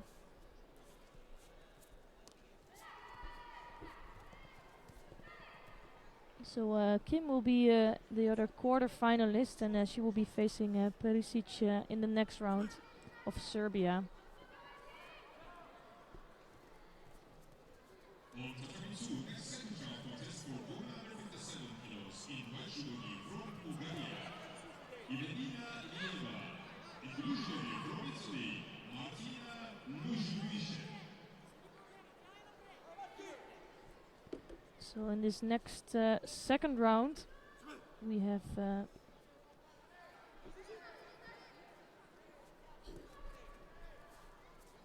Evelina Ilieva of Bulgaria, and she is facing Martina Loguidice of Italy. And it's Ilieva who's wearing the white judo gi and Loguidice the blue. And Ilieva was doing great in the last World Championships, but she decided to compete here as well. And picked up a 5th place in the end, so quite frustrating after having a really good day, beating good people.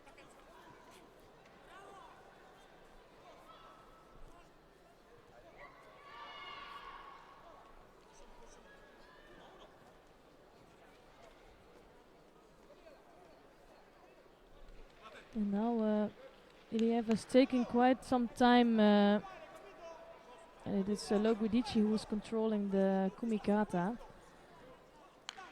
So it's Ilieva that's picking up a first Shido for this, taking some time to come into this contest.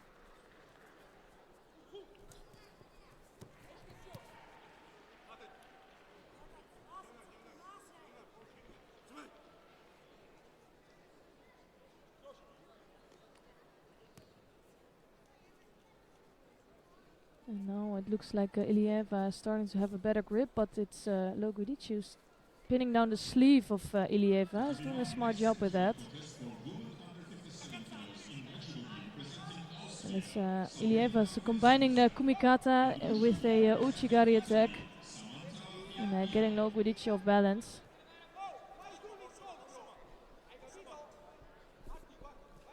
So I feel like Loguidice is doing a good job keeping up against Ilieva, but it's also a little bit of defending. And you can see that Ilieva is really looking strong.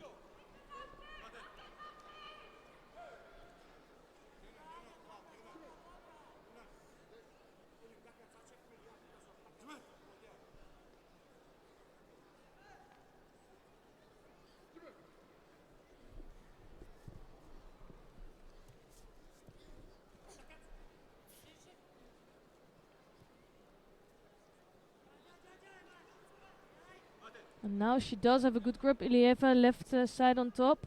And it's Loguidice who really wants to get out of that. She knows that she's in danger when she is in this position.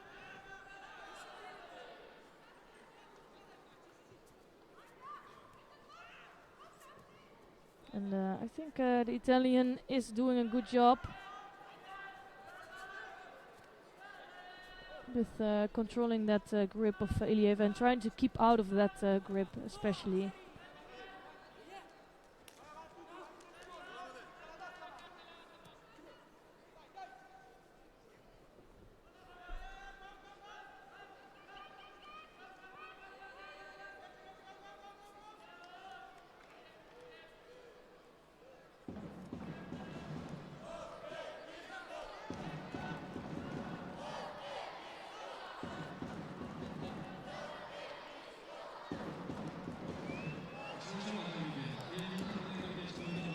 So it's starting to shift a little bit this contest. Ilieva is starting to have more control. This time Ouchigari attempt and another attempt. And it's Loguidice who's starting to look passive here.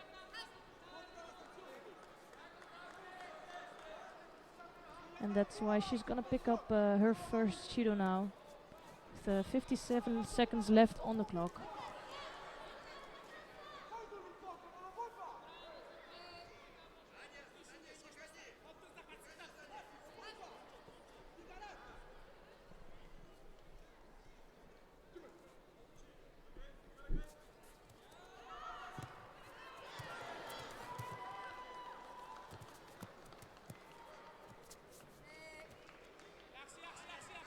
It's another Ouchigari attempt. She just doesn't have the control on the top half of Loguidice.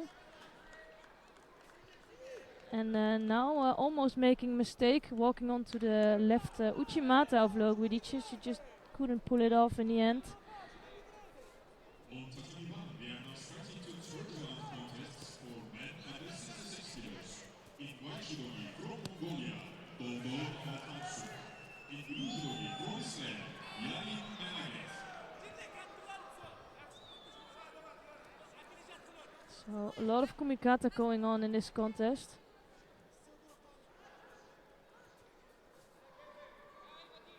And Ilieva trying to get her opponent down and now working in Newaza. But I'm not sure if it's going to be enough to get rid of that leg because he only has some seconds left on the clock. So if this contest would have gone on a little bit longer, she would have gotten the time to get the Osaikumi going. But now it will be a golden score in this contest.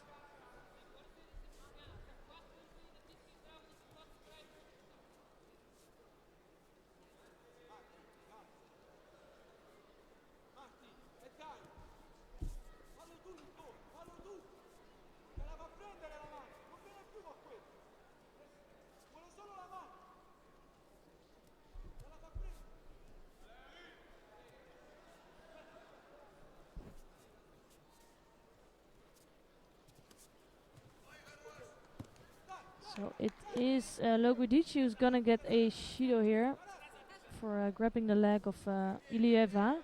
And it gives Ilieva just that little benefit in this golden score.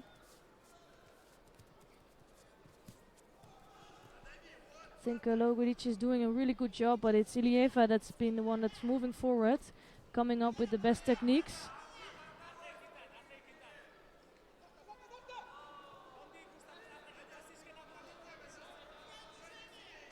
And you can see that Ilieva is just physically so strong.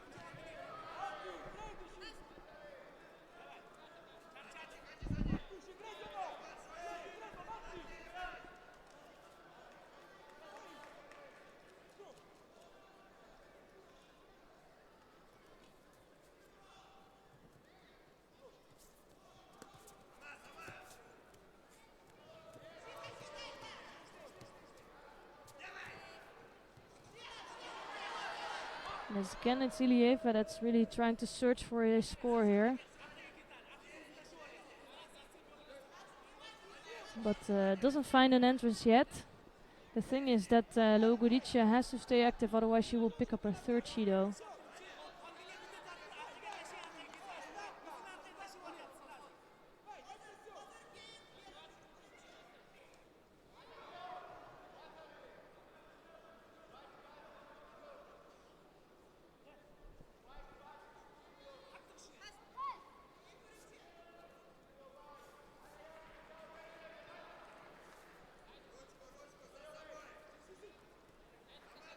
So you can see that the Italian is trying to control that left sleeve of Ilieva, because that's putting her in danger if she can come on top of that. And now she's coming in with a nice left Uchimata herself.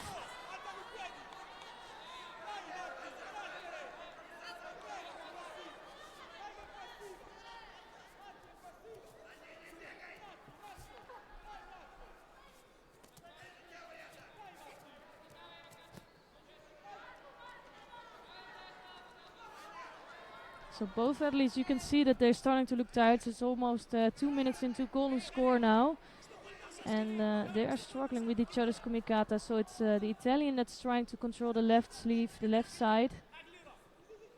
And now it's Ilieva again who's coming up with the technique. She's the one that's come up with the most techniques in this contest. But that won't be enough for the win. You have to score, or it's Guici who has to pick up another Shido.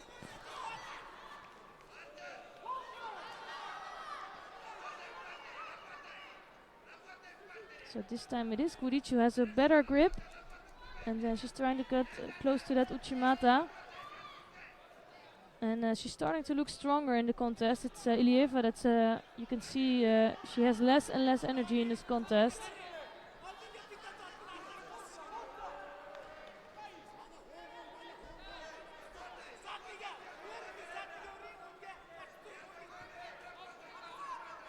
And this was too quick. She tried to go completely in the front. Haragoshi attempt, but not a strong one. So not enough for a score. But I'm guessing her tactics is to put Logudici on another Shido, just to keep attacking.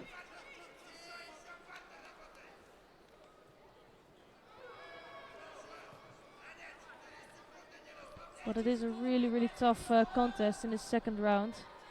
And it's another attempt from Ilieva.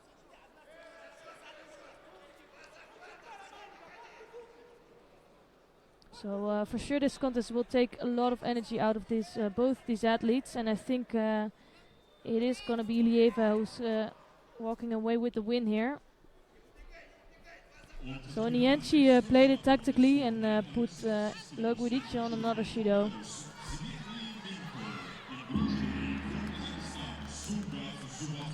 So not a really beautiful win for Ilieva, but she got the job done, and she is finding herself in the quarterfinals of this Grand Prix in Uzbekistan. On Tatami 2, next second round contest for women under 57 kilos in white judo from Russia, Anastasia Konkina. So we're gonna see the next round 2 of the under 57 kilogram category, and we're gonna see Anastasia Konkina in white judogi. She's from Russia, and she is facing Sevara Nishambayeva of Kazakhstan in blue. Konkina has a really good uchimata. She's immediately trying to show it here. And Nishambayeva is working nicely on the arm. I'm not sure if she can get enough leverage on that.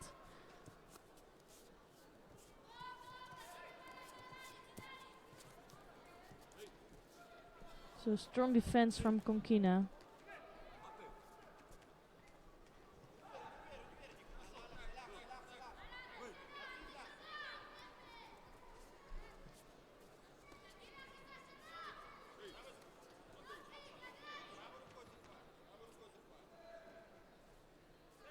So you can see that it's a right against left stance. It's Konkina who wants to, she's really extremely left-sided. And Nishambayeva is right.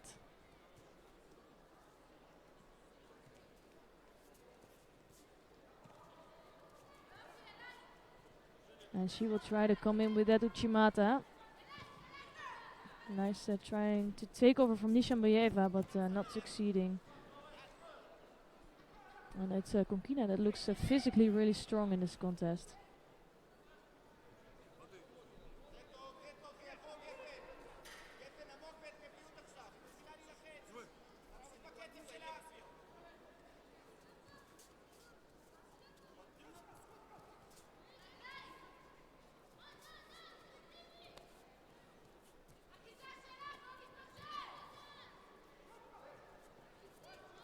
So both trying to get close into it. So you're gonna see a battle of who can come out on top with that right against left grip.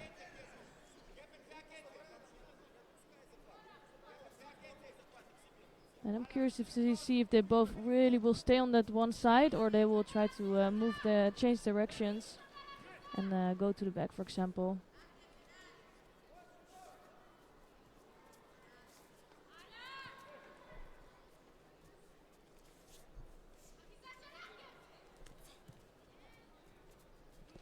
It's another uchimata attempt, trying to continue a bit with a ouchigari.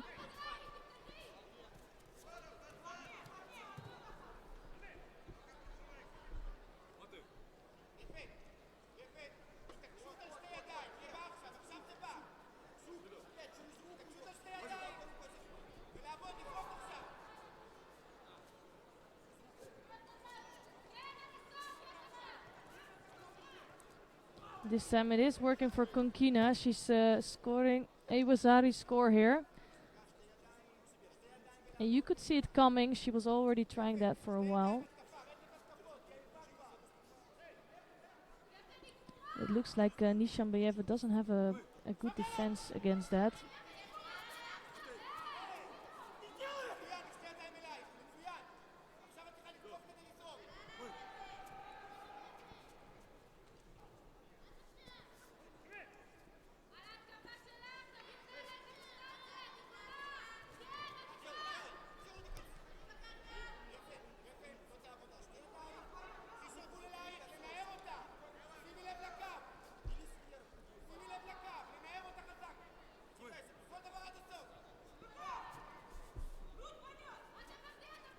So this time it is Nishambayeva coming up with the defense and trying to score on the right side.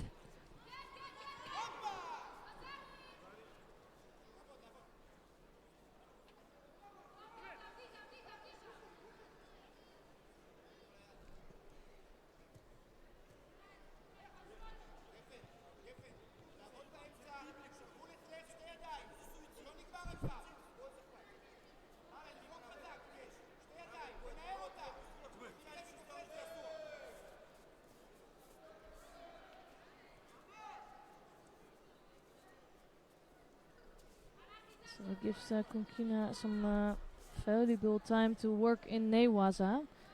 And with that Wazari lead, it's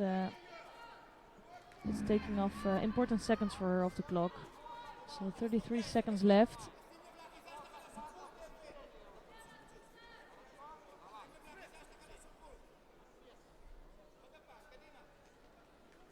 You can see that here Konkina is already trying to defend on that Wazari. She doesn't have any Shidos on the board, so she can afford to burn off 2 Shidos still.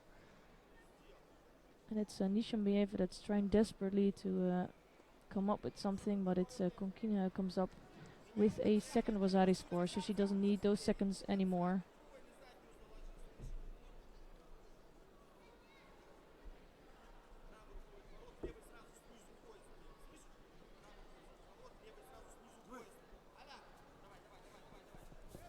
On Tatami 2, third round contest for men under 66 kilos in white judogi from Egypt, Mohammed Abdel Mahmoud.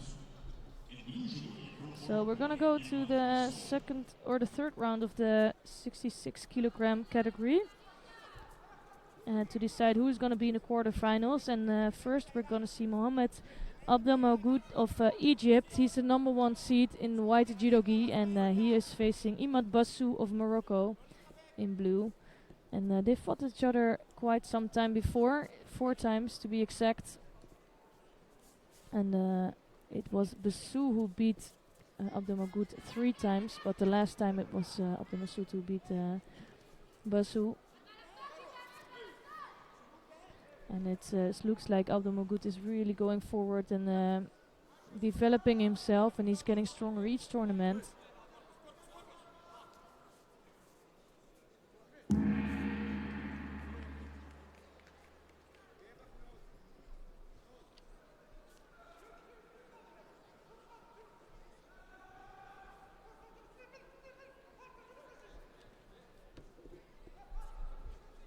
So I really like the style of Abdelmagoud in the first round, or in his first contest in the second round. He was all over his opponent all the time, trying to go for it, trying to go with different techniques.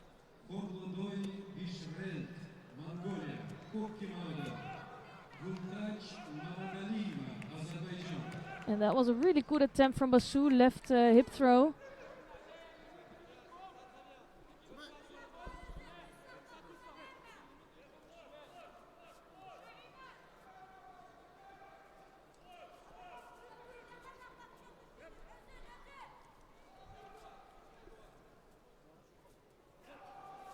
So it is Bassou who's picking up a Shido for holding the sleeve of, or the hand of Abdelmagoud.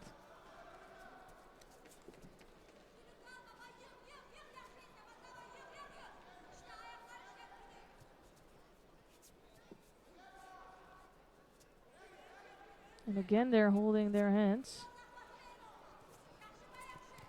And I feel like Abdelmagoud is being the stronger one here, and now he's holding down for Saikami. He's really developed himself, and for me he's the top starting to be the top favorite of today.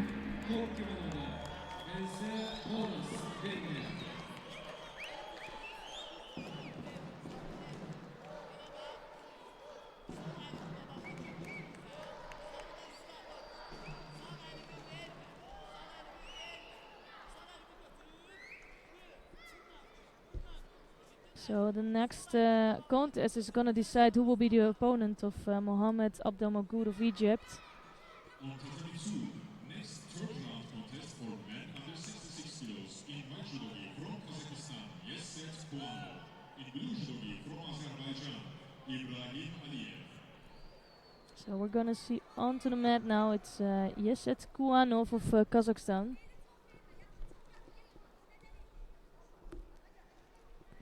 And he is facing the talent Ibrahim Aliyev of Azerbaijan, who just beat Tsai Ming-jen in the previous round.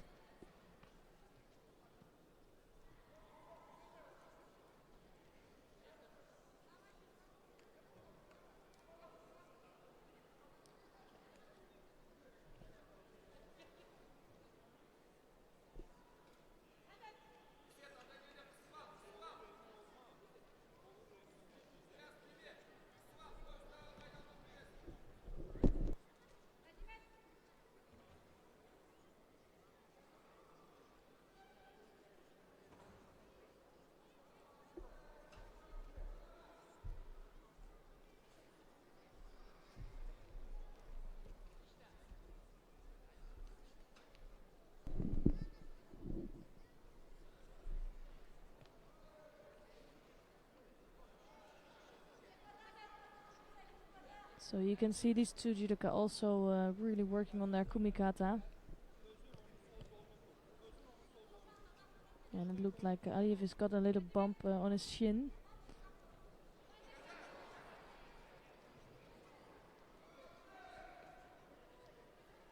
And Kuanov really has a strong grip on his left side and even trying to get the right side on top as well. So he wants to get close to Aliyev. And you can tell that Aliyev doesn't like that grip at all.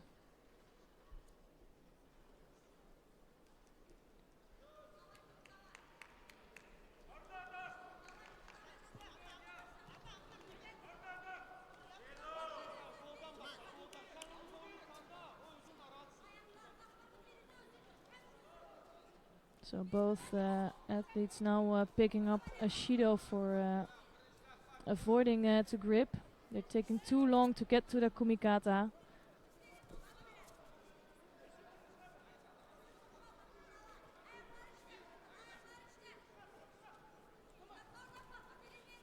And that was really close to scoring here from Aliyev. He was taking advantage of that move of Kuanov.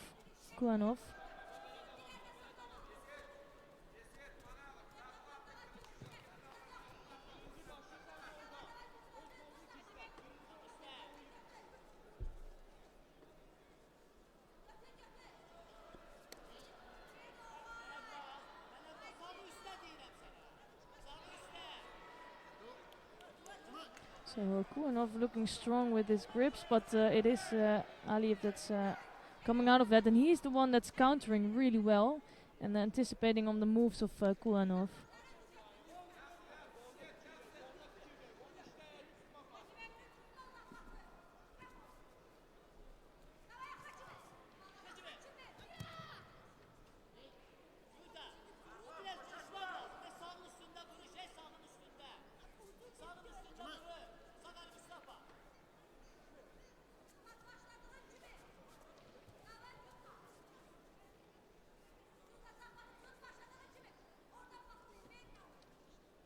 So both trying to get in for some attacks, but they're blocking each other quite well. Now again you can see that Kuanov is working on sleeves and Aliyev is trying to get through that kumikata, but he doesn't find a way in yet. But you can see that as soon as Aliyev has got his kumikata on and is comfortable, he's really dangerous.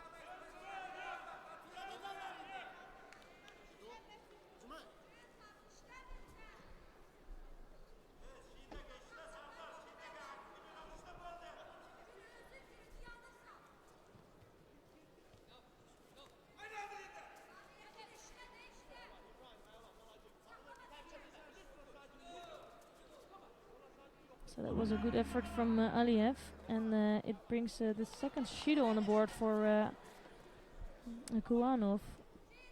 So a slight advantage here for Aliyev.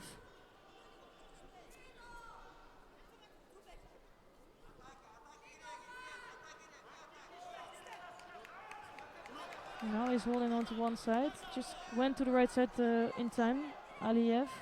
And he does have a strong grip now. And I feel like he wants to try to come underneath. He feels most comfortable with that. And now he's doing that in the form of a Sutami Waza.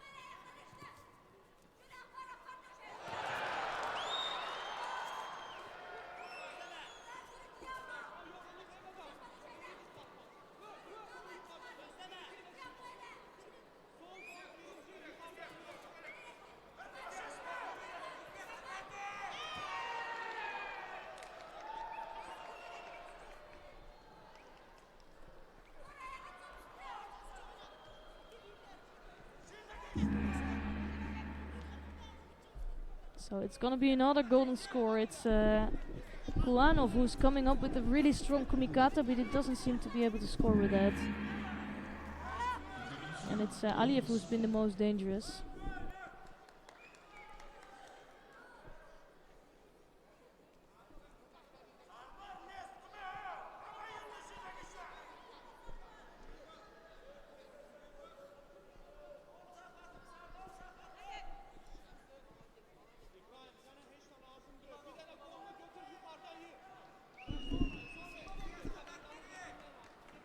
Just to let you know that Bishrelt of Mongolia has just defeated Mamad Aliyeva of Azerbaijan down on mat number 3. I thought that was going to be the case. Yeah. You know,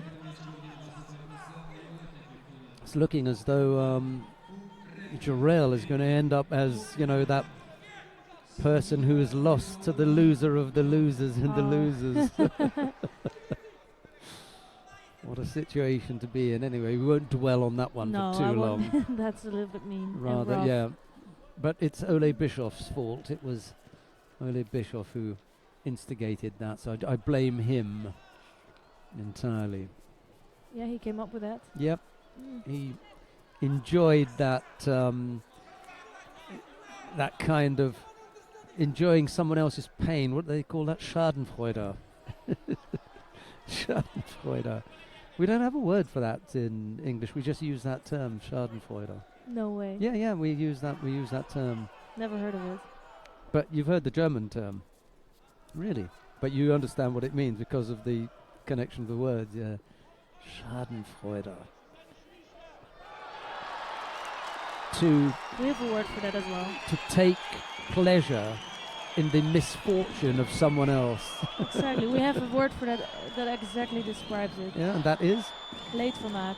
Leedvermaak. Okay, for the Dutch out there, Leedvermaak, yeah. Right, okay. We press on then. Yeah, it was a good win for Aliev. So a nice next round between Abdelmagoud and Aliev. And I'm gonna take a quick break and leave you with Sheldon. Very well. We shall look forward to your return at some stage. Yeah, I'll be back soon probably. Arnold Schwarzenegger's famous last words. I'll be back.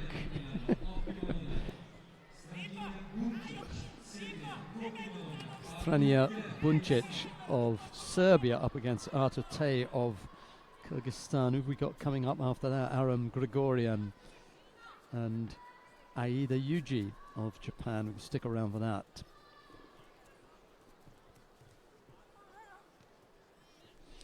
Although I could ask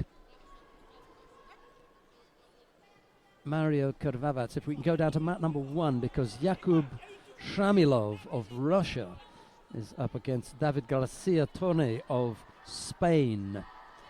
And Shamilov we were chatting about this morning, or I was chatting with Esther Stam about the prospects at under 66 kilos for Russia. So let's give Shamilov a bit of a go and see what he comes up with there. It's a good group of fighters. We've already got the first of the quarterfinals lined up. That's Mohammed Abdelmagoud of Egypt. He'll go up against Ibrahim Aliev of Azerbaijan. That's the first of the quarterfinals. We're working out the second now with Stranja Buncic and Artur on the adjoining mat. Yarin Menaged of Israel is already up against Dmitry Minkov of Belarus. And then Sardar Nuralayev awaits the winner of this contest between Jakub Shamilov and David Garcia.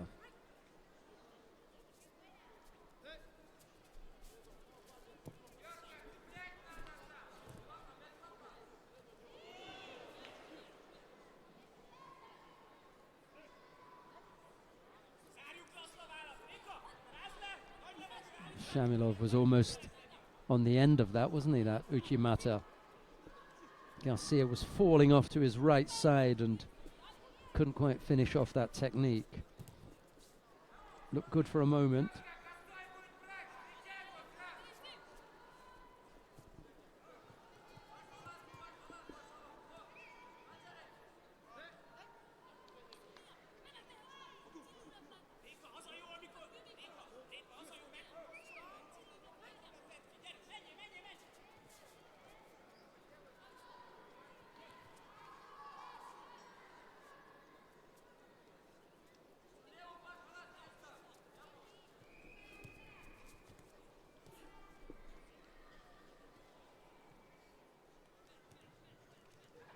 Nice effort there from Garcia, showing some nice awareness here. Little Cernaghi shaping to come to the front, and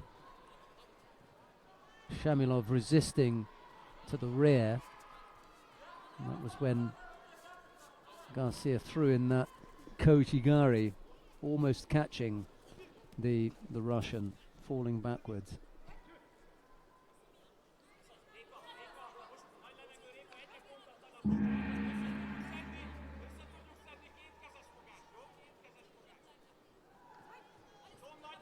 Missed with the Tomoenagi.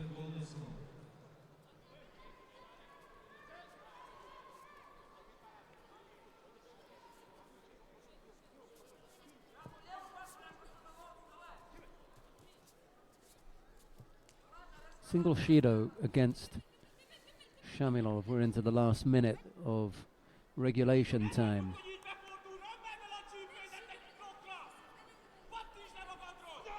We'd like to finish this off here with Shamilov. Ochigari, nice turn, that'll do, Ippon. Beautifully done. Well, he wanted to finish it off, and so he did.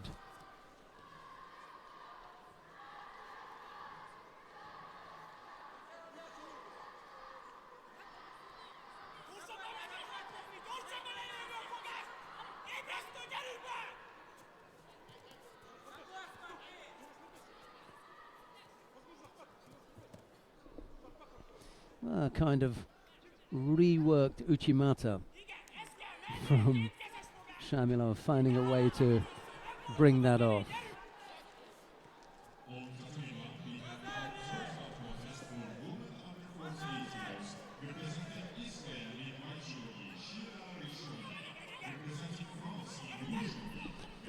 Right, we're going to get a chance to see some of the under 48 kilo category now.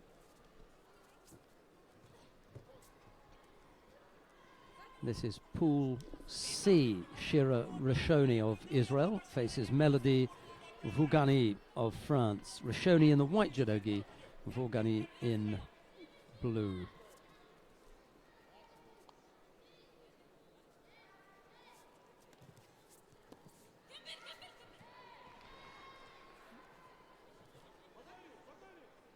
Good score from Rishoni there.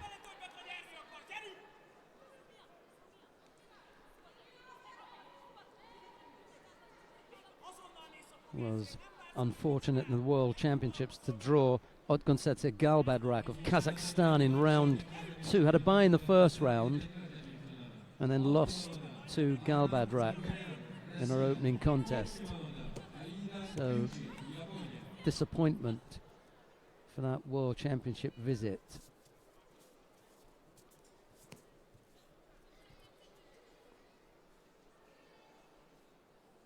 World Championships have just not been her best performances.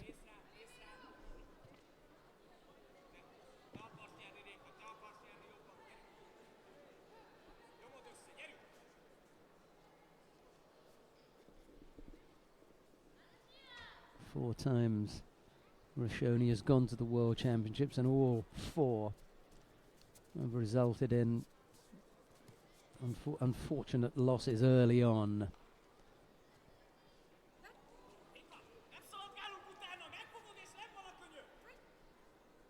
15, I think we were in Astana for that one. 17 in Budapest.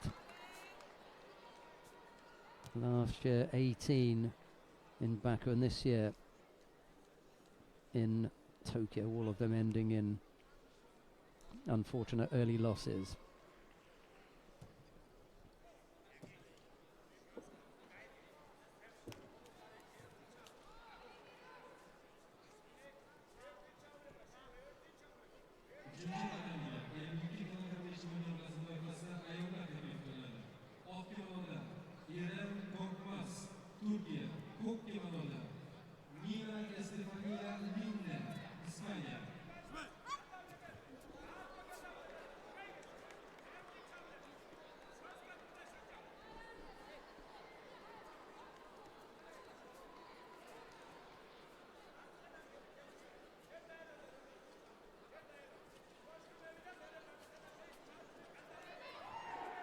Well, that was absolutely beautifully done.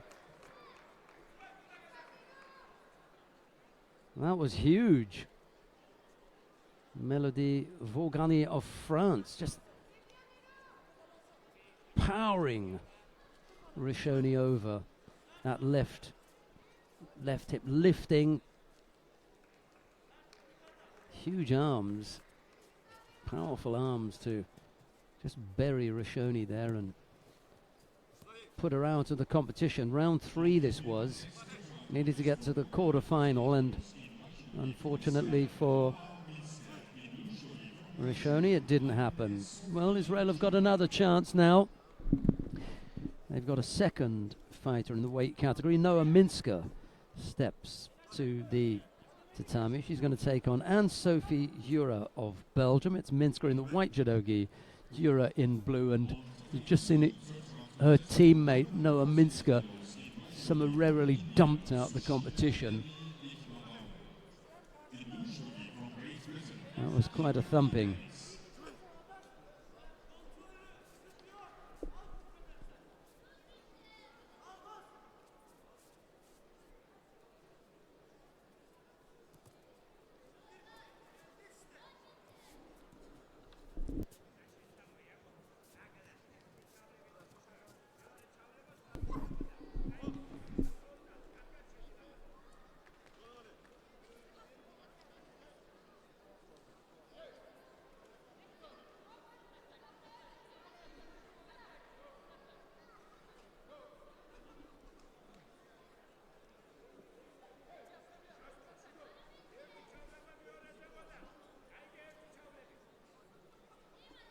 First minute gone, no scorers yet.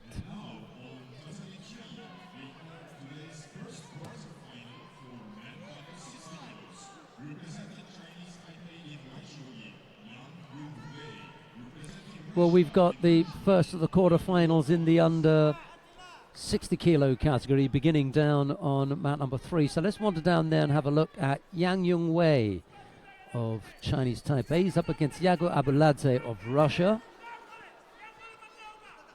It's Yang in the white judogi, Abuladze in blue.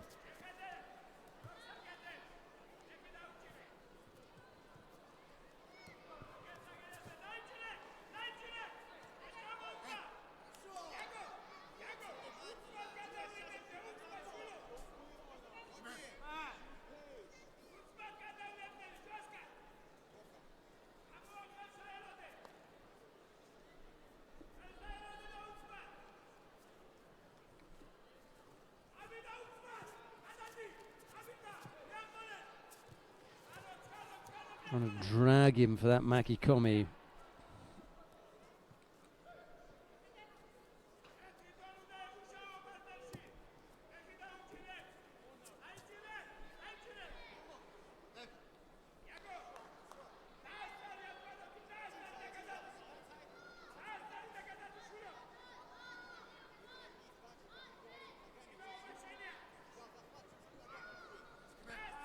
finished 7th at the World Championships, did Yang. Oh, he's gone over there, Zari.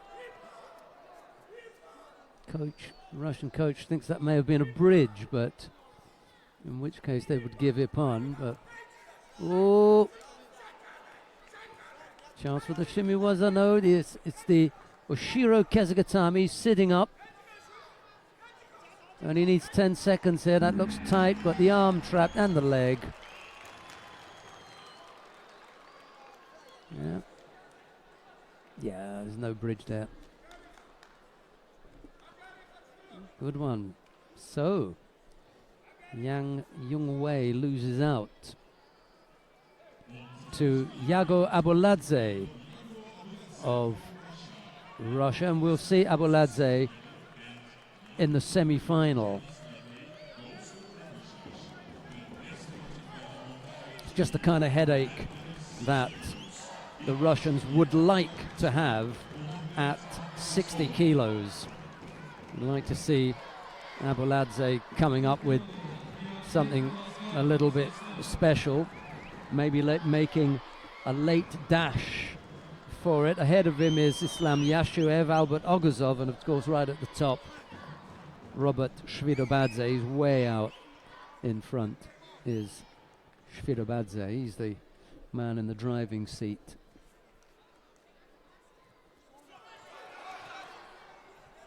Right now, however, on mat number 3, we've got another quarter-final in the under 60 kilo category. We've just had Yang Yongwei losing out to Yago Abuladze of Russia. Ooh!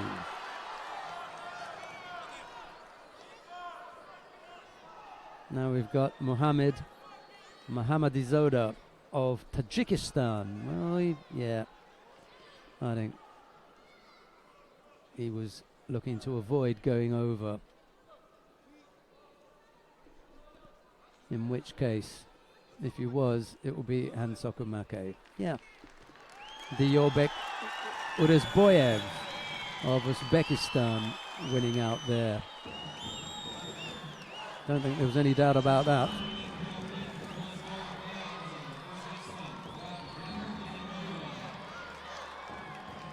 Right, next up in the under 60 kilo category, Lee Ha-rim of the Republic of Korea faces Miraç Akuş of Turkey.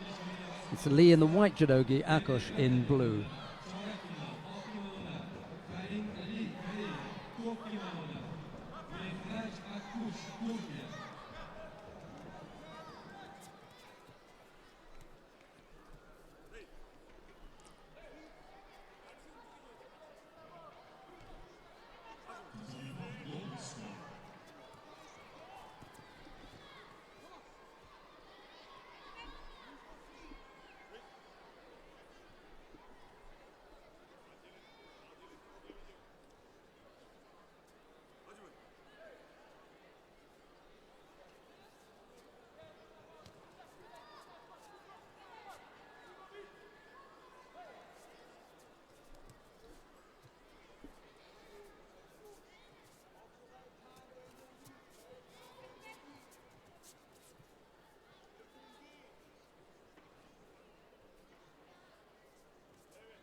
Both fighters avoiding to take a grip, and they both pick up penalties. We've had a minute of the contest so far, no score as yet.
Nice effort from Akos. Doesn't quite come off, but Lee was in danger of going over there. Just had the sleeve, did the Turkish fighter.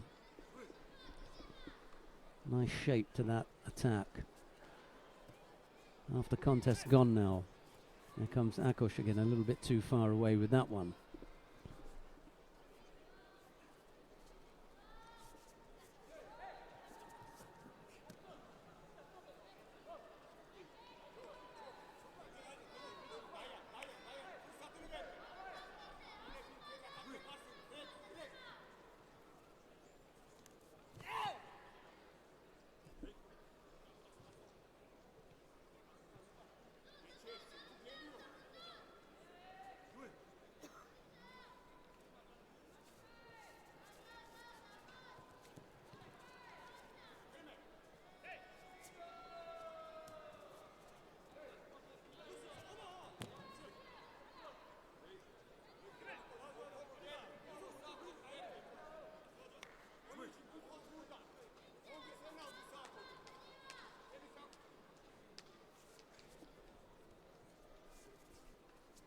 Minute left to go. 2 penalties picked up by Lee now. Got a few problems here. Is Lee still working on that last effort? Akos managing to avoid going over there, but he picked up a bit of a bump on the way down.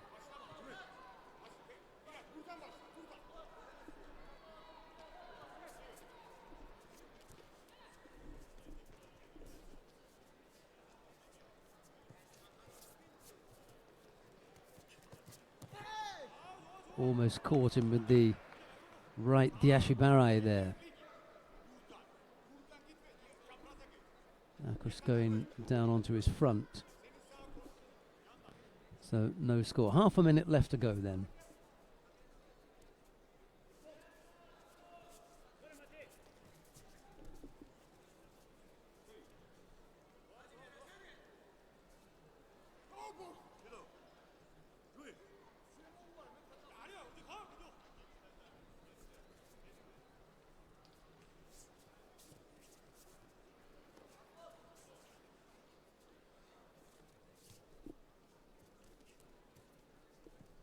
Left-sided effort, and then over on the right from Akos. Nice little combination there, but he too has picked up 2 penalties. So neither fighter can afford an error.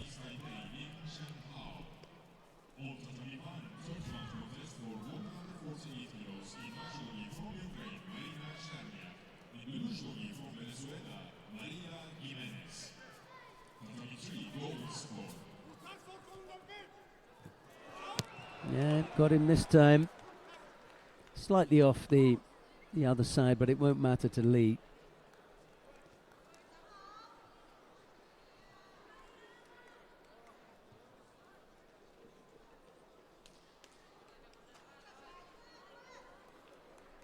Akos again going down fairly heavily.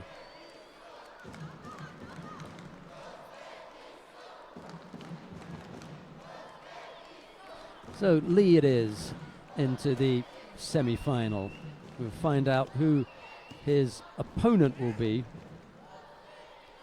after the upcoming contest.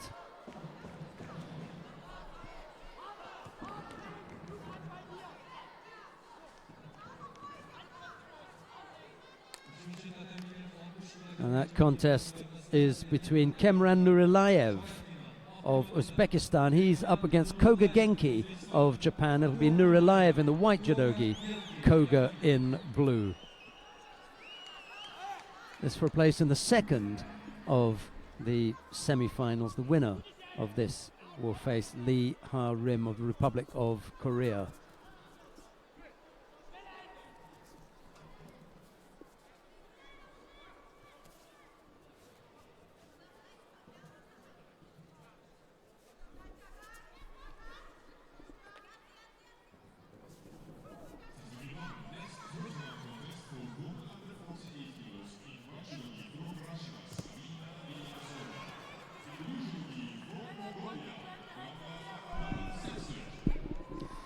Esther Stam has returned after a rather quick lunch. I hope they looked after you well. The hospitality here has been amazing. They're really terrific. They're very welcoming. Yeah, I was actually just speaking about that with somebody else, and I think they've been really welcoming, and the atmosphere is amazing. They've brought a lot of people in. I think the Uzbekistan Federation is doing a good job. Yeah, the funny thing is that behind us, they've got the same number of people. I didn't realize that, you know, so you've got... You can't see it from here. Yeah, but it's hidden behind us, which is a shame, because it looks as though there are a few empty seats over there, but there are plenty of people behind us as well. Well, off camera. Anyway, you've come back just in time to see Koga Genki of Japan. He's up against Kemran Nurilayev. There's no score as yet, and this is the last of the quarterfinals in the under 60 kilo category. So I missed some good contests. Yes, you did a couple. Yeah. So I see it's Abulatse in the end to beat Young. How is that? Just have a look at this, right? So Koga catches him, but instead of going into Newaza, he holds his hands up to say, look, that's a score. Why don't you just go into Osaikomi? It would have been over. You know, it would have been over now. And the weird thing is, normally you don't see that happening with the Japanese ever.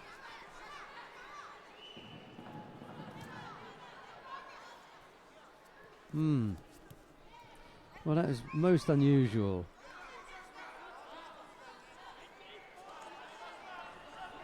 I shall make a point of going to see the Japanese coach and showing them. That's hey. What is he doing? You could have lost this. Mm-hmm.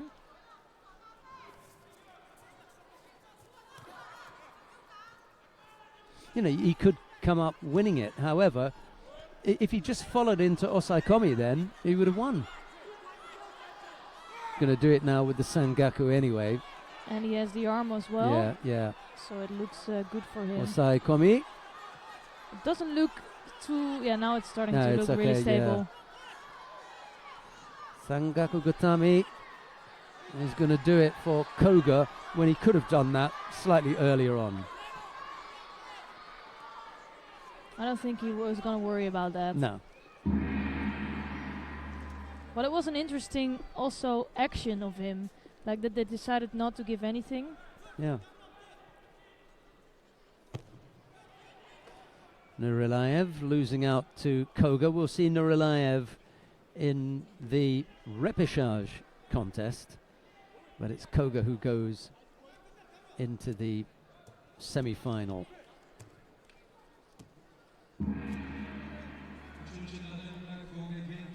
So we have the semi-finalists known in the 60 kilogram category. We do, and seeing as you've brought that up, I better just go through it then, at home.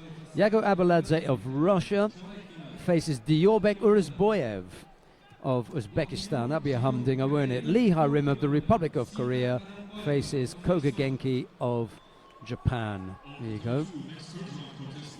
That's the lineup.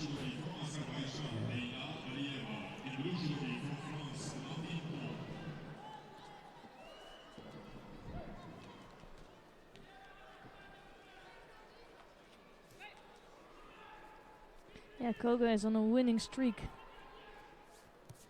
I think the one that will have pleased him most, apart from that last one, is Husseinov, who he wanted to get his revenge against, I suppose. He's got that now, and he can move on.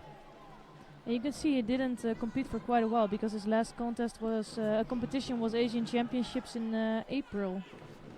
So for sure, maybe he did national competition, but not international. No, that's quite right.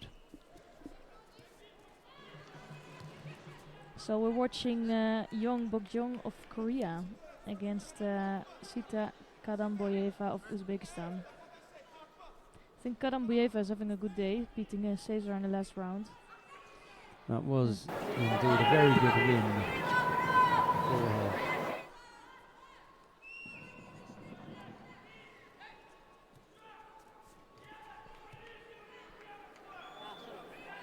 Just not sure if she has what it takes to beat Young here. And for me, it can be good for Young because she can gain a lot of confidence from this competition. While she didn't have the top 10s, like the world top 10, but she did beat good athletes in the number 1 seed. Quite true.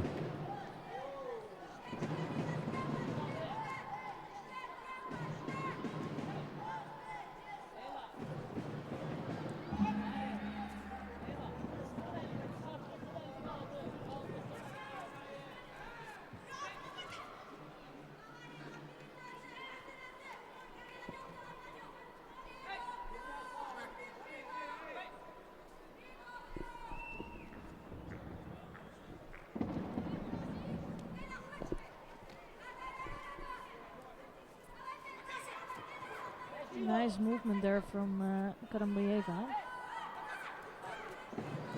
And they're almost scoring against Young.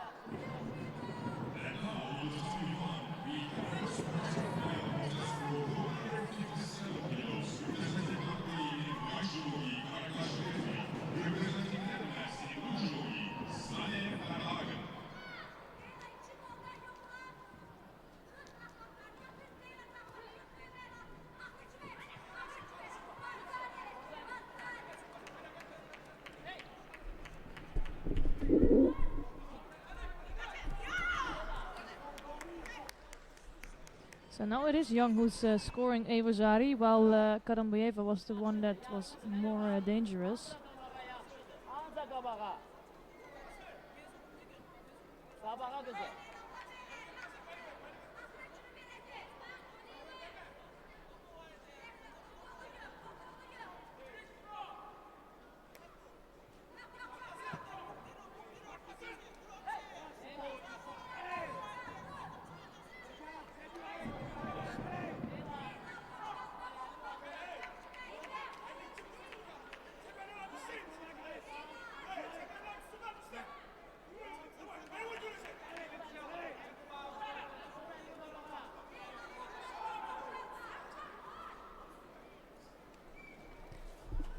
So 40 seconds left on the clock, and it looks like Young has it quite under control. As soon as she has a Wasari score, it's really hard to get that back.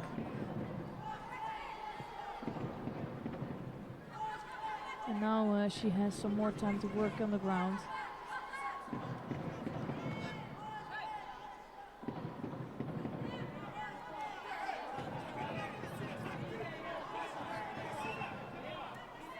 So 20 seconds left for Karambayeva to try to get that Wasari back.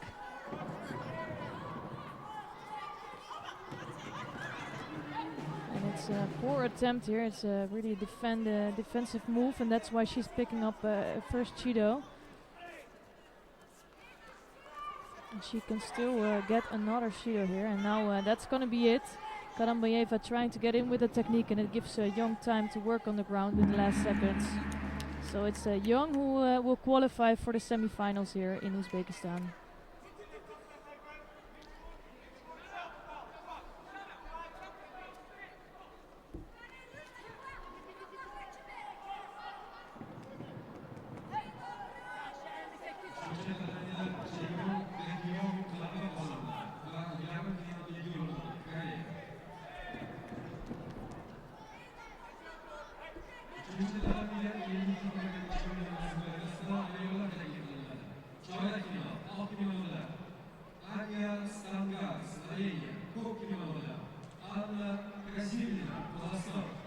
So we're gonna watch the second quarterfinal in the under 52 kilogram category, and it's Anja Stangar of Slovenia in the white judo gi, and she is facing Anna Kazulina, of Kazakhstan. And it's really a nice Ojigari attempt from her, from the Kazakh.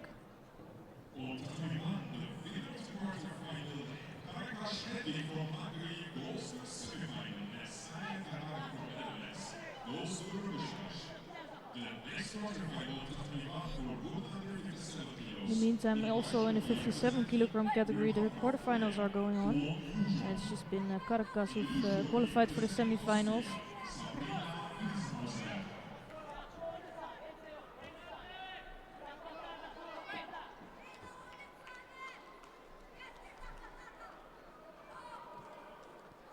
So for me that was not a Wazari score, so I'm not sure where they picked it up. So that's why, but she does have a Wazari on the board.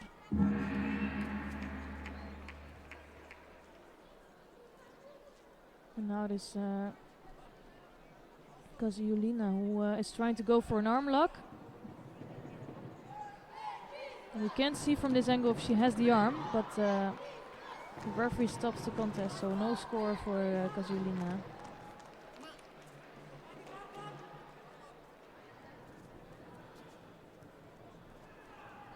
Makikomi attacked, followed by a Kochi. And it's been Kaziulina that's been all over Stangar, so really Stangar has to step up the pace a bit. And she does with a nice Ashiwaza here. And it gives her time to work in Newaza. And both Stangar sisters are really strong with that.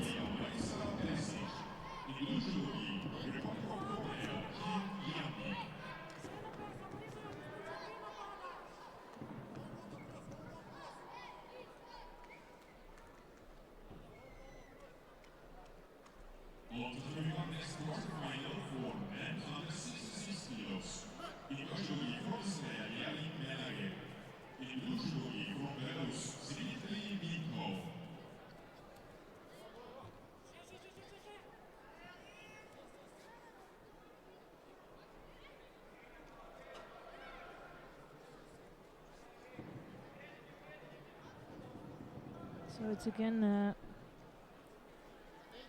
Kaziulina who's working in Newaza.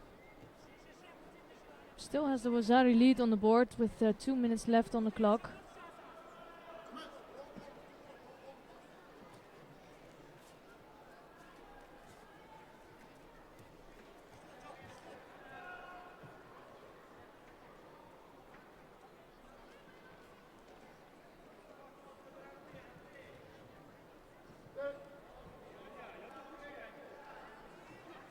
And now it gives Stangar time to work in Newaza.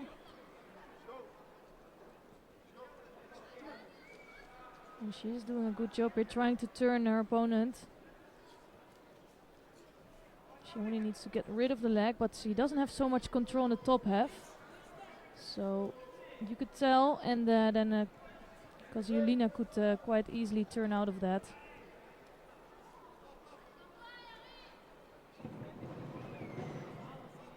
Still going on, and now she has the arm completely controlled of Kaziulina.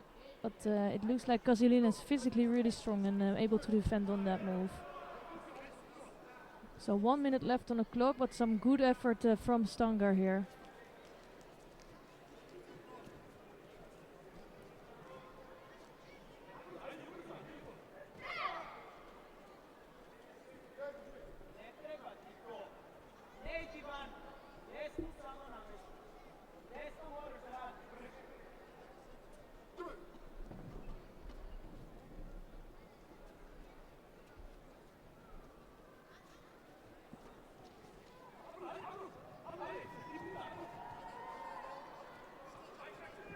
So still 1 minute left on the clock for Anja Stangar. Did change that Wazari into a even score, but for now it's Kaziulina who has the best papers to go to the semifinals here. And it's another Ouchigari attempt. This time it looked really close to a score again.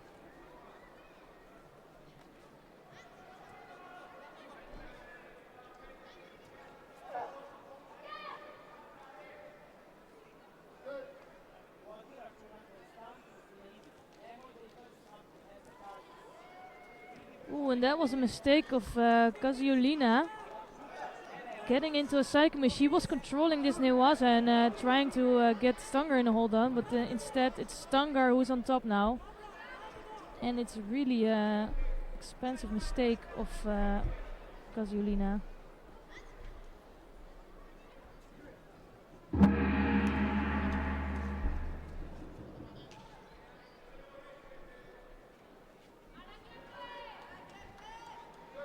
So So Kozylina looking heavily disappointed, and it's normal because I think she made a really costly mistake half a minute before the end.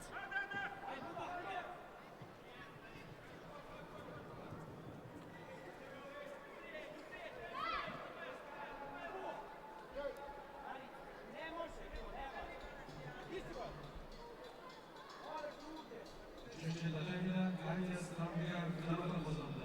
Yarı final yolu aldı. Slovenya.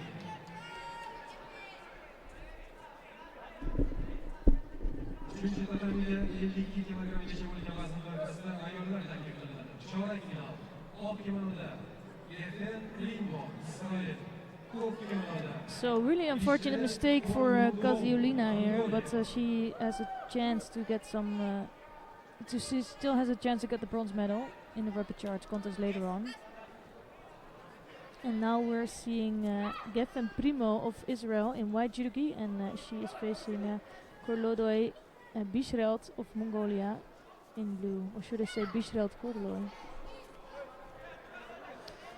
Indeed, if we just, go with that naming order, I like it, I'd have hate for you to have been called Stamester. It's okay. It's not you though, is it? Not the same, not the same. This is a good contest for both these fighters, both young and improving.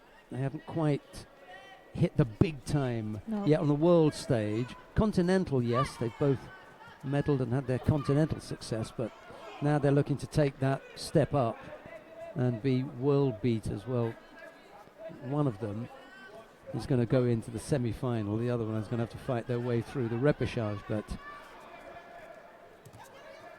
Bishrelt attacks first with that Uchimata right-sided, just falling away a little bit away from Primo, and Primo just managing to get a bit of space in between the pair of them. Yeah, I think Bishrelt has a really good technique. She's scoring a lot with that Uchimata. But with Primo it's difficult. She's such a fighter, and really difficult to come in between and to score against.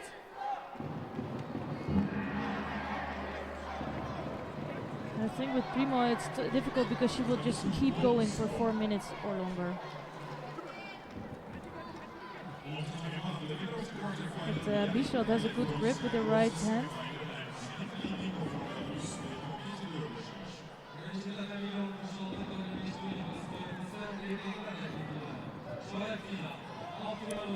Well, as much as I would like to stick with Geffen Primo and Bishrelt Korlodoy, I think that the home fans are calling us down to mat number 1, where Sardar Nuralayev of Uzbekistan is up against Yakub Shamilov of Russia in their quarterfinal.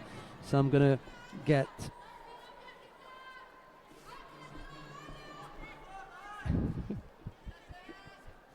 What? not sure if you switched on with us yet. No, I don't think so. We are enjoying this contest though, but if we can go to mat number 1 at some point, that would be great. Yep, let's go down to mat number 1 then. Mario Kavavats helping us down there.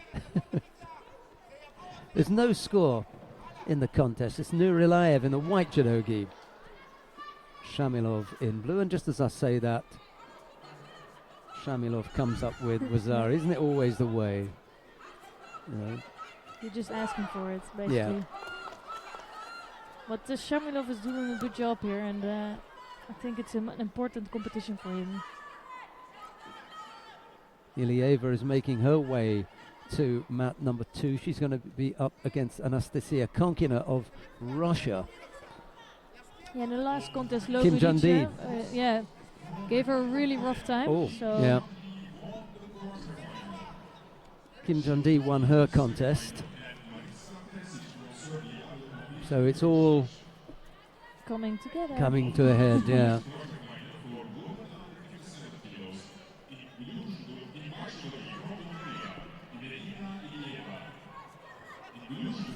Ooh, that looked a bit rough.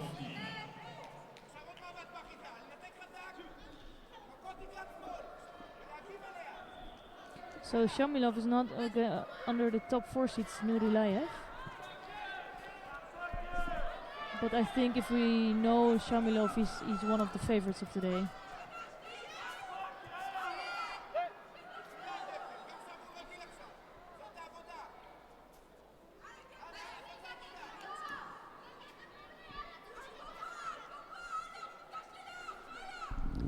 Yeah, he wasn't one of the top 4. He was in the top 8.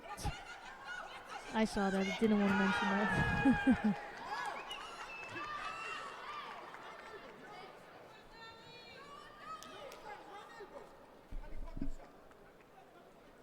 But still, because the top athletes are not all competing, he's not in a high place in the world ranking probably. And I think he really can gain a lot today.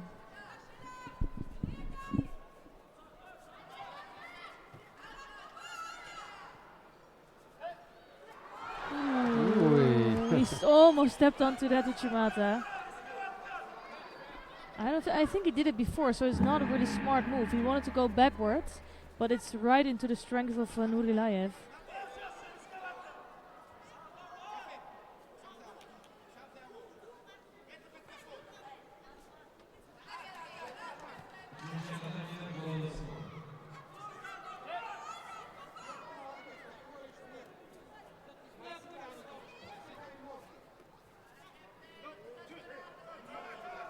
So it's really, it can go either way. It is that Shamilov is already having a Rosari on the board.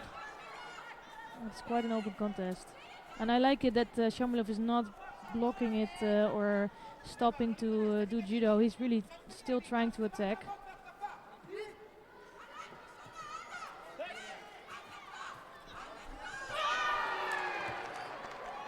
He's actually really pushing for that second Rosari.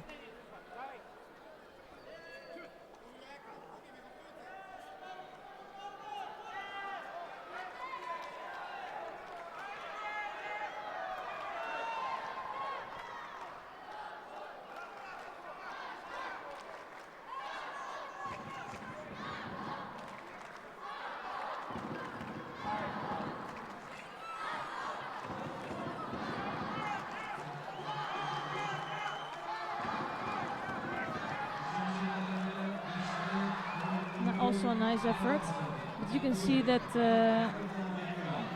Shamilov could quite easily stop that. And you can tell that now he's okay. He's seeing the end of the contest. It's only 10 seconds left, so he's starting to really defend. You can see his left arm is keeping in between, now throwing in a Sutami. So it's really good tactics from him.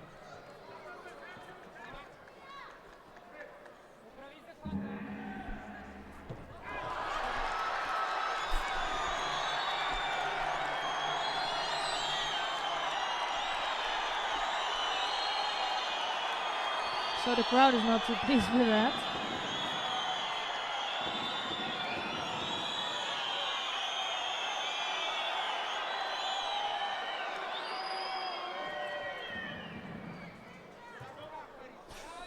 Ooh. Oh, maybe only because of the loss of control at the end. And time. I think time. Time as well. Yeah. I think it's more to do with time than with the technique. Yeah. But I can imagine the crowd, because it's the home crowd, you know, they're gonna shout. Well, he was close to giving up that score, Shamilov, in the end. I already wrote him down as a winner. Then you could say, like, last 3 seconds, something can still happen. So it's Shamilov who's into the semi-final. He will face Yarin Menaged of Israel. Yeah, he's doing a good job today, Menaged.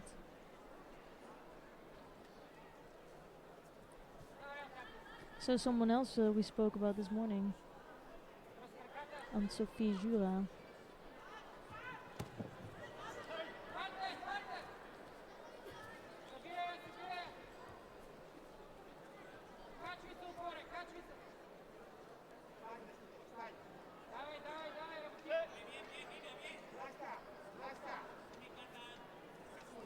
Yeah, I'll be interested to see what happens with Yura and Vogani, because Vogani in a previous contest was really impressive when she absolutely buried Shira Rashoni, the number 2 seed. Absolutely buried her. Threw her for Ippon, and now up against Anne-Sophie Yura, so let's see what happens here. Yeah, she's doing a good business today.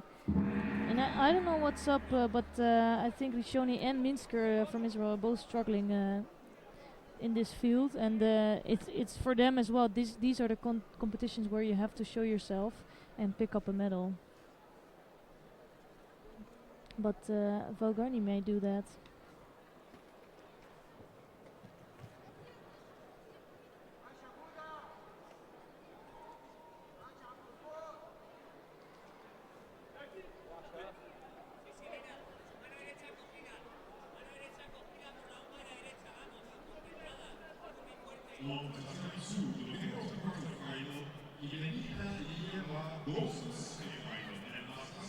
I just overheard that Ivalina Ilieva of Bulgaria is through to the semi-final. Ooh, nice. And Vogani just threw down Jura and holding her down now for Saikmi, so she's likely to go to the semi-finals there. Big win. Yeah, She's doing the stuff, isn't she, Vogani? she's doing a really good job, and she, of course, she has Melanie Clement in front of her, which is quite difficult. I think she's just there, right there. Yeah.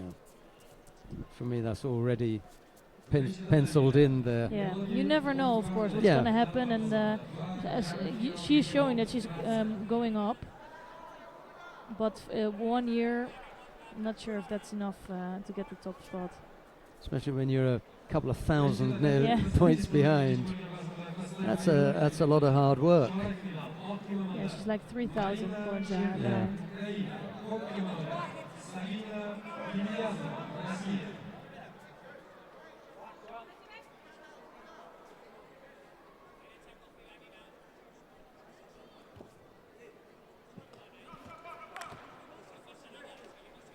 So we're seeing Marina Cherniak in white, and she is facing Sabina Gilyazova in blue, and Cherniak from Ukraine and Gilyazova from Russia. I'm doing quite some IPSA tournaments lately, and then I'm always seeing her sister That's shine. right. Yeah. She's Yeah. like unbeatable in the 57 kilogram category. Are you doing the IPSA one here after? Oh, I well am. done. Well done. Yeah. I take my hat off to you for doing that. I couldn't do it. I just find it so emotionally draining. A little bit too much for me. I really enjoy it. Yeah, and they It's just- they like you. They've said Esther's really good. So well done. And I think it's really developing quickly. The level's going up really quickly.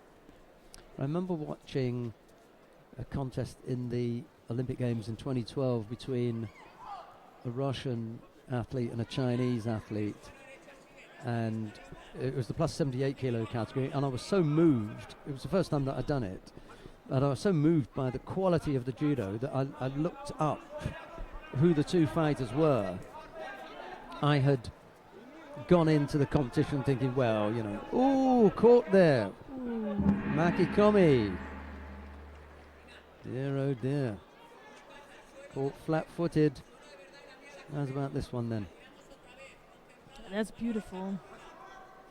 Not much doubt Yeah, about that. No. Yeah, and I was looking at this. I was watching this contest and thought these are really two good quality fighters here. Let me look up and see their backgrounds. And the Russian was the current world champion, or the then world champion, and the Chinese was the defending Olympic champion. And I just thought, you are so full of yourself that you felt that you could come in here and look at this competition without doing any background on these people. And at that point I realized I was commentating on the wrong thing. Of course I know about judo, but I didn't know about the athletes. That's just as important. You really have to know who they are. and yet the quality of their judo demanded that I go and look and say, no, this is just too good. They are really, really top quality athletes. Yeah, but it's true that now I've been doing this for a year, and you start to know the people, and it start to be better and better because you know the backgrounds. Yeah, we're gonna watch a quarterfinal in the 66 kilogram category. Mohamed Abdel Magoud, I think it is, Yeah. up against Ibrahim Aliyev of Azerbaijan. Abdel Magoud in the white judogi, Aliyev in blue. Ooh, almost scoring here.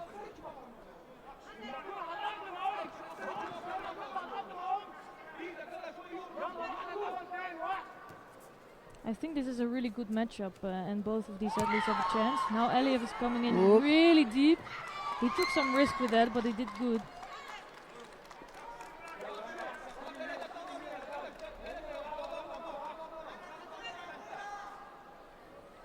You don't see that coming from Aliyev so many times. He's all the time dropping underneath. And this time he really came over the top.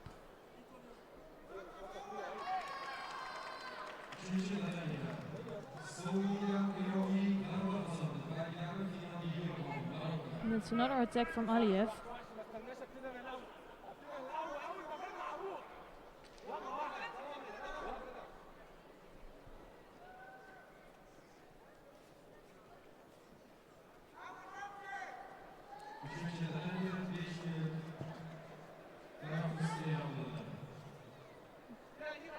It's really nice to see this contest because both athletes, They're both attacking, aren't yes, just really going for it.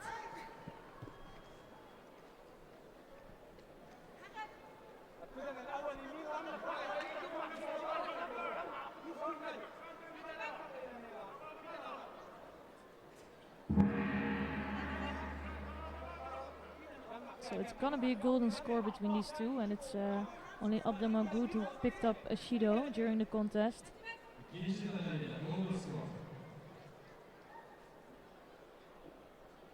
So when we tuned in, I thought also that Aliyev was the one that was attacking, but after that Abdel Magoud came up with some good stuff.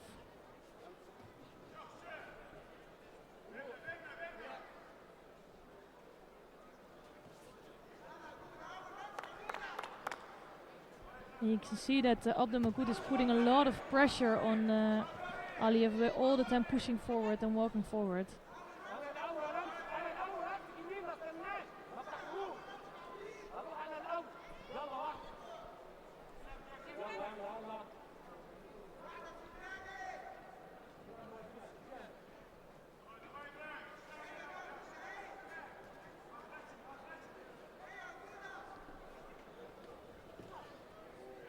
So that was not the best shoot me attempt from Abdel Magoud.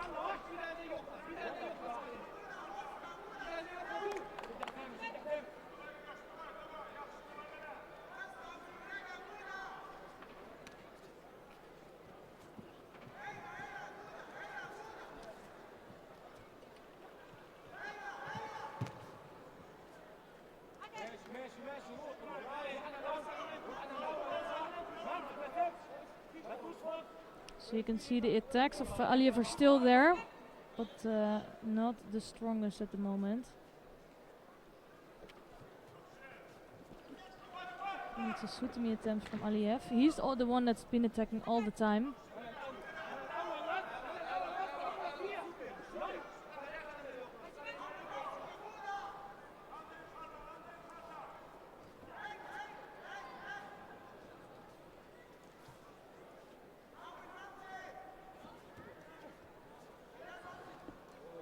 Now it's Abdel Magoud who's trying to get in.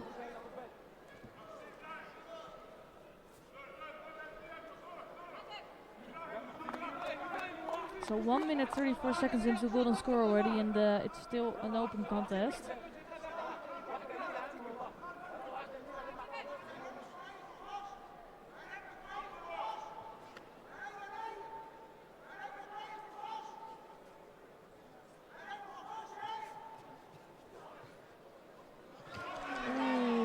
Is that enough for Wazari? That was really close. I think there's just not enough of the back of Abdel Magoud on the tatami, but let's see if the referees are going to take a look at it.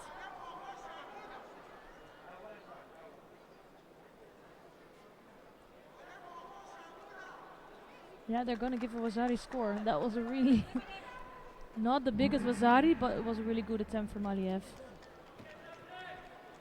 You can see there was just enough on the mat.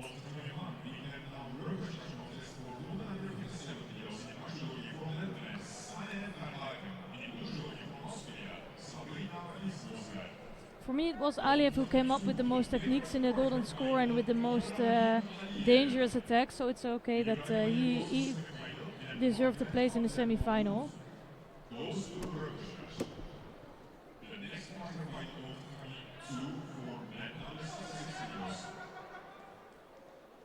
So now we're gonna watch a number 6 Japanese.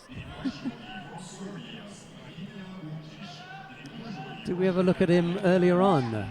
I did. Aida Yuji of Japan up against Strania Buncic. Yeah, okay. See how this one goes.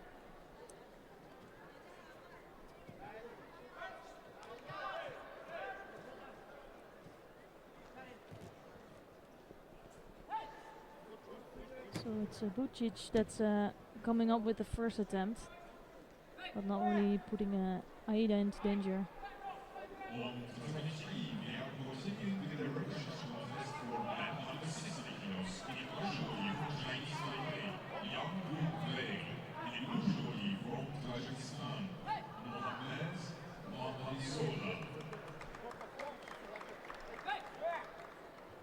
I think that's going to be the tactics of Buncic, just to try to keep on top, try to keep attacking and not give Aida any chance to attack. But it's a nice takeover here from Aida. He did that in the first round actually.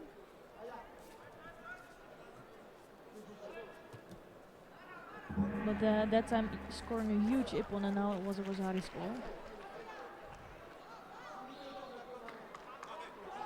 He struggled with a foot injury from his opening contest. Bubic. Yeah. Okay. He did that in the opening contest.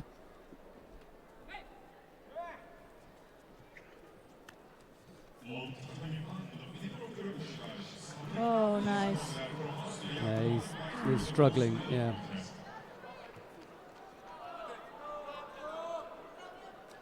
But it was a beautiful throw also. Yeah. But it's always unfortunate to see that somebody is not 100%.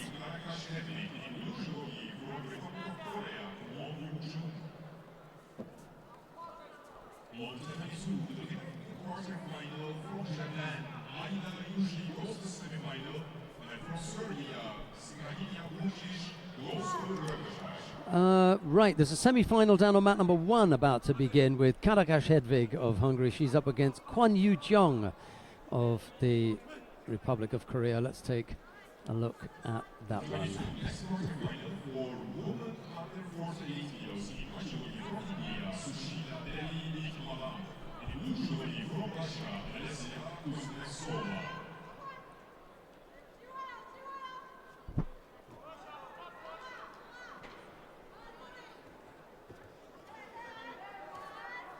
Well, Karakas doing what she does best, working in Newaza.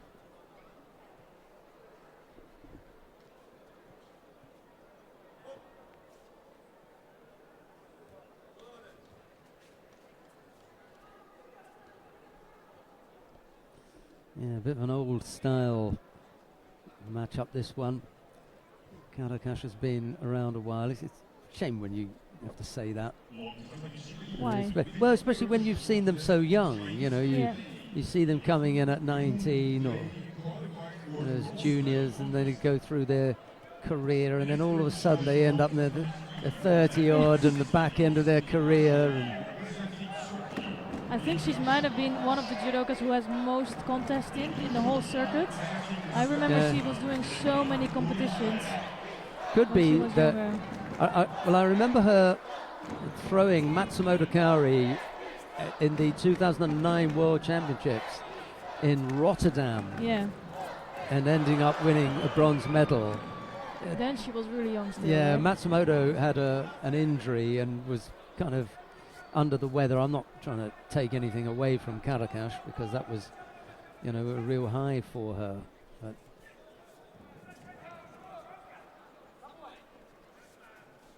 2009 bronze medalist at the World Championships. 10 years ago. Yeah. Oh, Martin de Verkerk, world Mhm. champion then, and still battling away now. Exactly. You know, you can't, as Loretta Cruz-Doyle likes to say, you can't write her off. No, that's for sure. And I feel like if people still enjoy fighting and if they still enjoy being out there, why stop? And of course, some people, she probably makes a living out of this, so.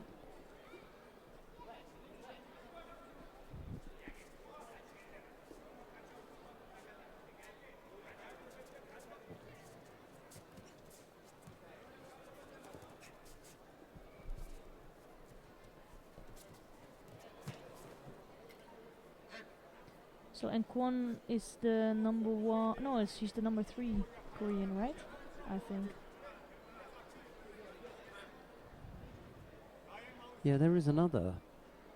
Mm-hmm. I wonder, it could be Kwon though. Kwon Yu-jong. Let me see. I thought there was someone else in there. Oh, it is Park or Kwon. something, yeah. Who else is in there? Kim Jun-dee there's Kim Ji-soo above her as well. Mhm. So Kim Jun-dee's number 3. She's struggling there. They'll be out of those two, Kwon Yu-jong and Kim Ji-soo. They'll sort it out between them.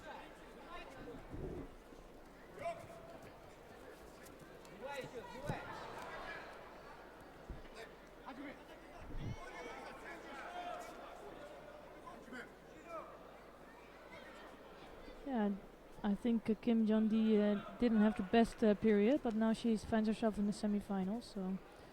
Interested to find out from you, Esther, Mm-hmm. from looking at your other site, just how many contests Caracas has. Yeah. Another phrase that Loretta likes to use is under her belt. But I'm being unkind. You can see the number here, but Loretta. for sure there are a lot. Oh, I was going to go somewhere else to look at it. I think it's somewhere around 450. Wow. So that's really, really a lot. Huge number, yeah. Yeah. And again, she's working on the arm now. She looks quite strong here.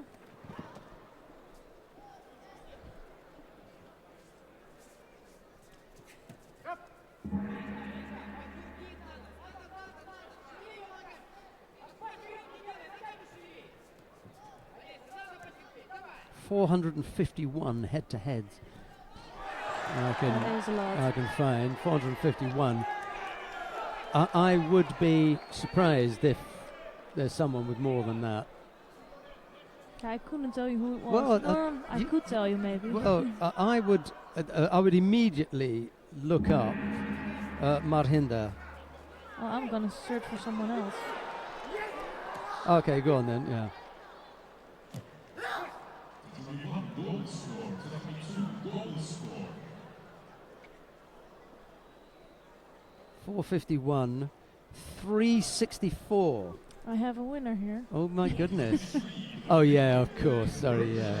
So we have Sabrina Vilsmoser. Out in the lead with 540 head-to-head. 540.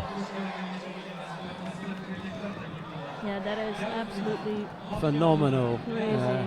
And she's had a couple of injuries that kept her out. There's been some people in the 57 that have been around for a long time.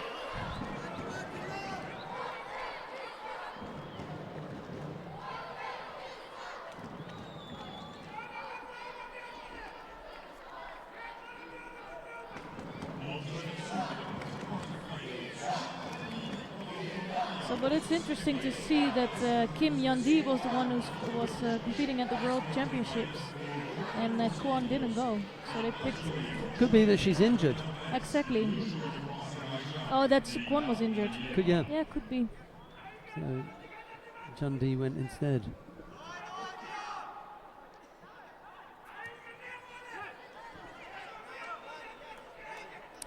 Well, this is the semi-final here on mat 1. Down on mat number 3, you've got Yago Abuladze and Diobek Urizboyev, and what we've done is to, favour the Uzbeks as it is a home thing. So If you want to continue watching Karakash and Kwon, then click on 1, but we're going down to mount number 3 to pick up the contest between Yago Abuladze of Russia. He's up against Yorbek Urizboyev of Uzbekistan. It's Abuladze in the white judogi, Urizboyev in blue. We've had the first minute. There's no score. Both fighters have picked up a penalty apiece.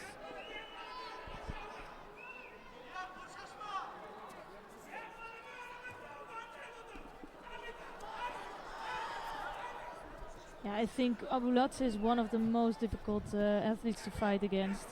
With such a weird style, and he's such tall legs. So as soon as you think you lift him or you're throwing him, he will have his leg on the ground.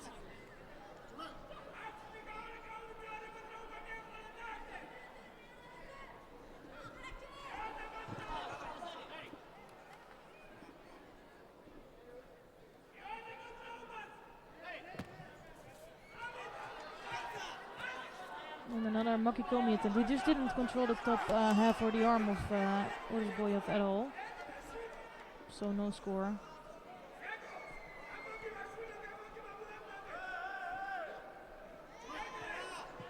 But it's the second Shido now for Urizboyev. I would feel sometimes that Abuladze with his techniques will be taken over sooner. But it is because of his height that in the end he can turn on his front.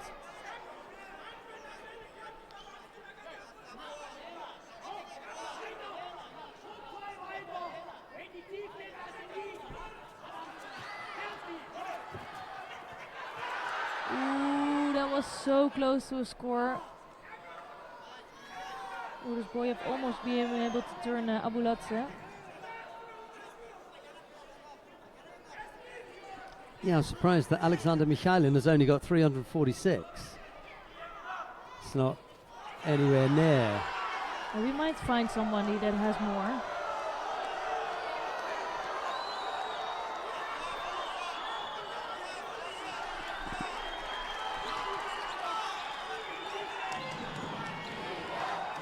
Georgi Zantaraya up at 400 odd, but nothing's going to beat Sabrina Filzmer's at 500 odd.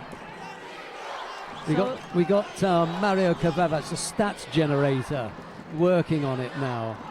He's waving a finger like, I'll show you, I'll show you. Teddy Rino's only got 224. Yeah, He's a beginner. Yeah, just doing world championships. Yeah. It's enough And fun. Olympic Games, yeah. So, but it's quite an exciting contest. Here it's a good attempt from Urizboyev again. Both having 2 Shidos on the board. I thought Mikhailin would have done a few, Yeah, me too. given he's got such, such history. But, ooh, that was again a good attempt from Urizboyev. I think he's starting to look better and better in this contest. Minute left to go. But I think the thing is that with Mikhailin's time, there were not so many tournaments. Now the tour is much fuller, like there's so much more tournaments. Yeah, could be. Oh, here we go. Oh, No. no, it's not enough. Close. But what a contest. Oh, again the Ashiro. It's the second time he's done that today. he's really 10 good seconds at to go. He'll take yeah, this. yeah. Just got to lean back now. Only 10 seconds needed. Yeah, he can give it up now. He can turn onto his front and defend. He's going to finish it off. Yeah, I would do that as well with 30 Well, seconds there left on the clock. There was a chance for the shimmy so that was Yeah. the only thing I was concerned of, but he's got him. Abuladze came up with a good one.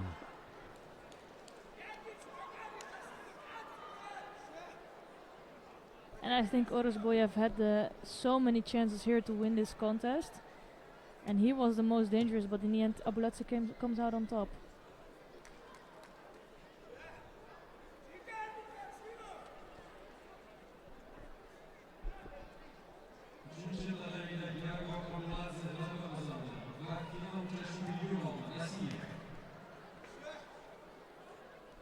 So another interesting contest coming up. Valem Lipitiliani's up there, 375. He's making some headway, isn't he? Yeah, Not but bad. not even close to. No, not at all. Nobody comes close to. Oh. I think she might Sabrina have that record for a Filsmer's, while. Yeah.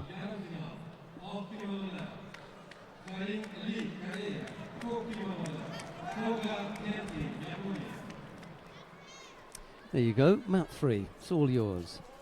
We're Esther. seeing Lee Arim of Korea, and he is facing Koga Genki of Japan. We didn't watch Lee so much today. I haven't seen him fighting. We have seen Koga really strong.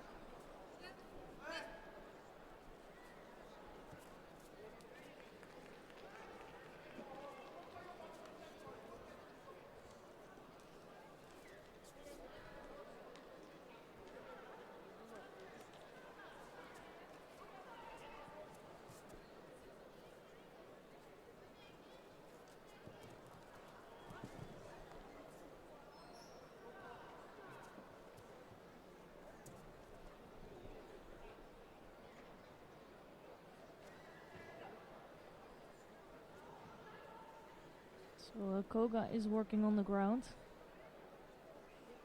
Just don't have the right angle to see really what's going on.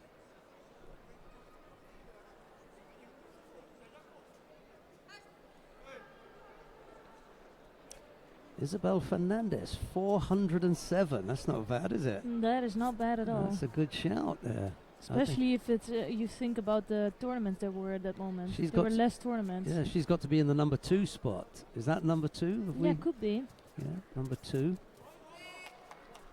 Oh, hang on, we've got another contender coming in. Ooh, That's a good one. Ungvari Miklos, how many? 465. Well, okay. Ooh, but not quite there. Yeah. Well, any others that you think of putting in, just let us know.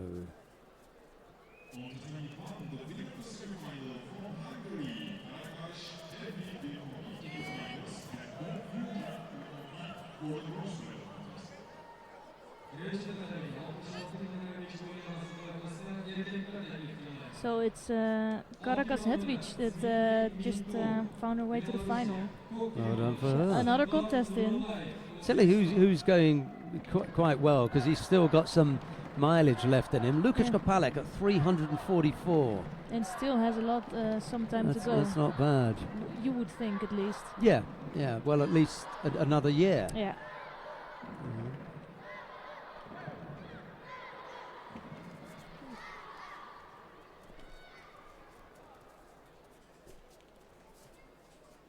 Ilse Halen ended her career with 402. That's pretty good, isn't it? Where are we now then? Map 3, semi-final. Lee Ha-rim, Koga Genki.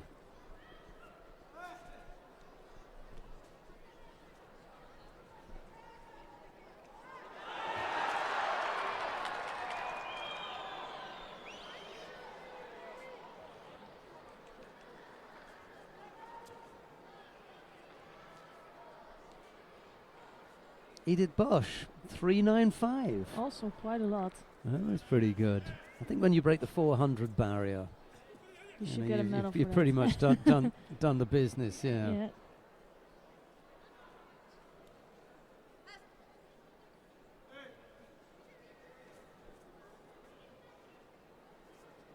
.396. Telma Ooh. Montero.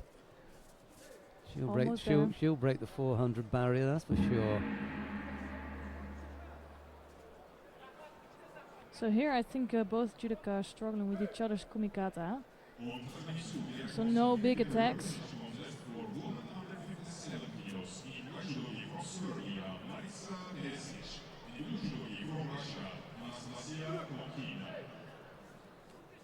No, I don't think the Japanese are going to be really high in there. Well, they won't be, for a very good reason. A lot of their contests we won't be able to record, Ah, yeah, that's true. whereas some of ours are, you could. Go to a E- e- European Cup and Well, it's Edith Bosch recorded. could have had, 6 fights at, Kerkrade Open or something. Yeah. That's That's good. true. So, It's not completely They're all going to objective. count, yeah. But at least on international level, you're Yeah. not going to see them. Yeah.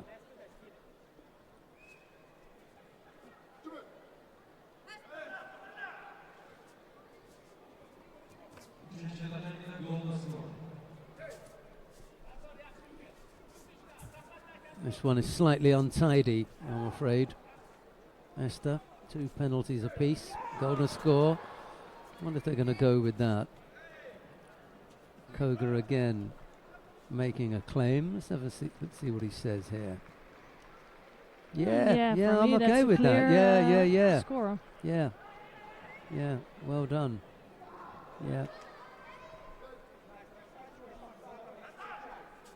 Yeah, nothing wrong with that. That was a good score. Yeah, I'm really curious to see this final between Abuladze and Koga, because it's such different styles. I'm tempted to say that Koga Genki will come out on top in the end. I'm not sure. Yeah, he looks a little bit more. He looks slightly sharper. I'm just thinking that who needs it more? That's not going to make a difference. No. But Abuladze could use it a lot more than Koga. Although, to be honest, Svidabadze is so far out ahead. Yeah, I think so too. I think there needs to happen a lot if he wants to take that spot. And there's no World Championships left. It's not as though you can go and impress by winning the World Championships. I mean, even if he were to win Abu Dhabi and Paris. Yeah, that could change maybe. And the only benefit for him is that Svidabadze didn't do well in World Championships. Yeah. If he would have gotten a medal, there was done for sure.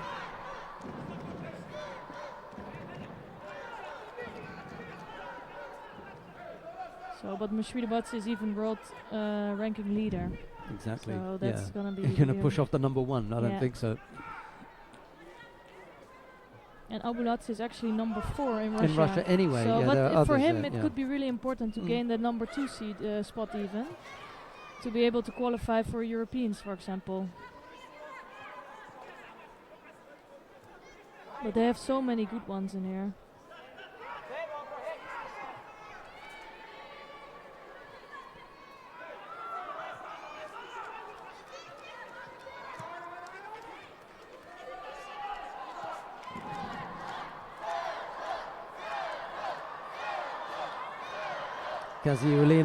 Anna Kaziulina has just strangled Sita Kadamboyeva of Uzbekistan there.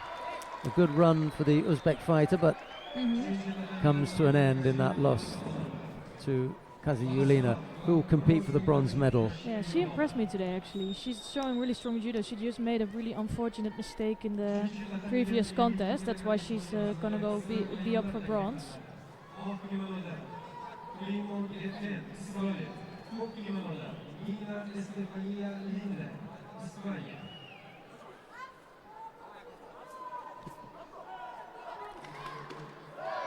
Geffen Primo of Israel now up against Nina Estiolina of Spain.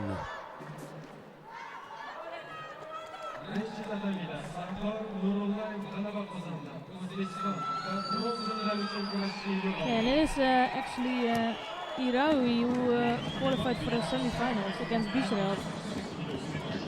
So she came out from losing a contest to now being semi-finalist.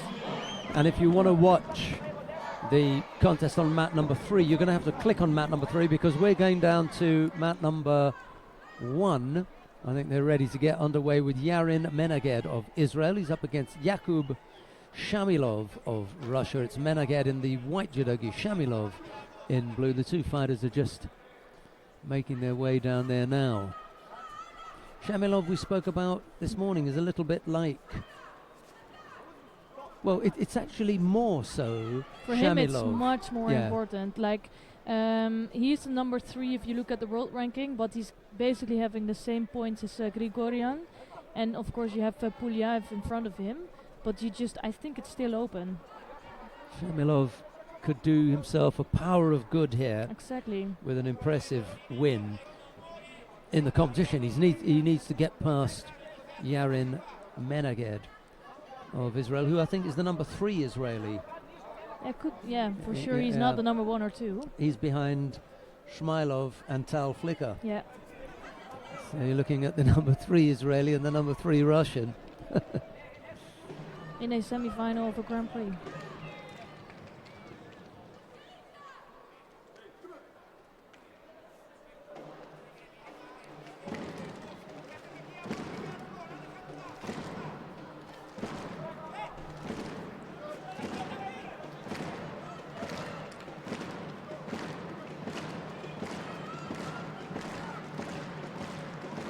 That was a really careful effort from Shamilov.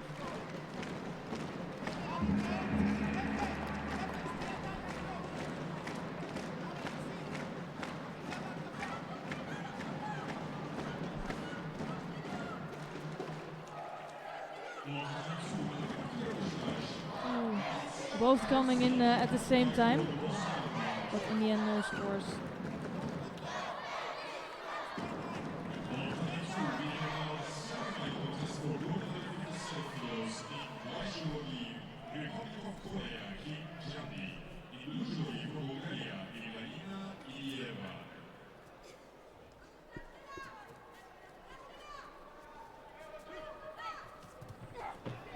Ooh, that was nice. I just never understand why you would just jump up and think it's an ippon, for example. It was really beautiful. I think it just overturned him. Yeah, Yoko Tomoenagi, and maybe the Yoko, the only thing to do with Yoko there was landing on the side. Yeah. Whoa! Ooh. He was almost going there as well. He did land him on his side though. Menaged, the Israeli, coming down heavily on the right side. Now Yakub Shamilov leading by Rosari with, I think, a little over 2 minutes left to go.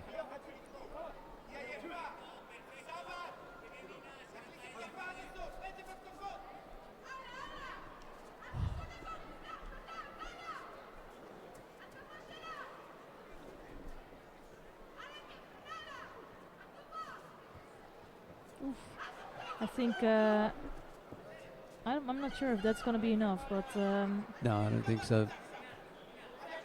oh no, I thought he was getting in a Koichi, but he In the didn't. end, No, yeah. but I feel like Shamilov is the one that's controlling, and it's Meneghet that's trying to do something. But here he's going over. Left Ochigari, quite easy in the end.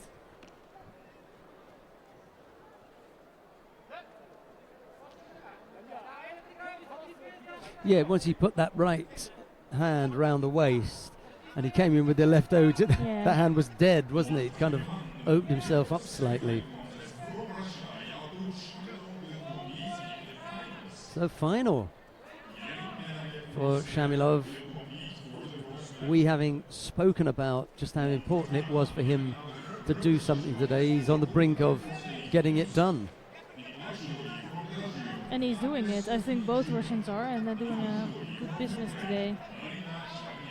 Well, I suppose we can go to mat number 2 and have a look at Kim Jun-dee of the Republic of Korea and Evelina Ilieva. That is Not the best No. timing to go in there. Looks like Kim Jun-dee has been flattened there. Yeah, something happened. Not sure what it is. There's no score on the board, so I'm not quite sure what it is.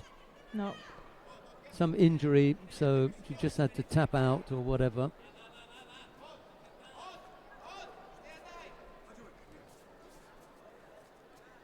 So there's 2 semi-finals coming up in the 48 and 52 kilogram category.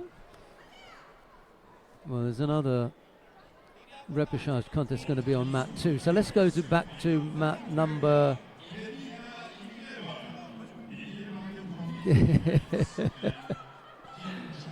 Right then. 3 it is. Let's go back to mat 3. We were watching mat 3, weren't we? So Kim Jun-dee's up on her feet now. So so that's fortunate. at Yeah. least. Now, a representation contest for men under 66 kilos in White Judo representing Egypt, Mohammed. So here it's a golden score, and both athletes picked up 2 Shidos.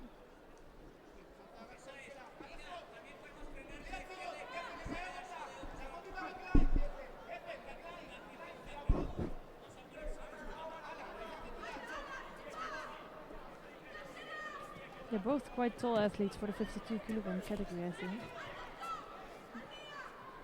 And that was an effort from Esteoline, but she was getting herself into trouble with Primo.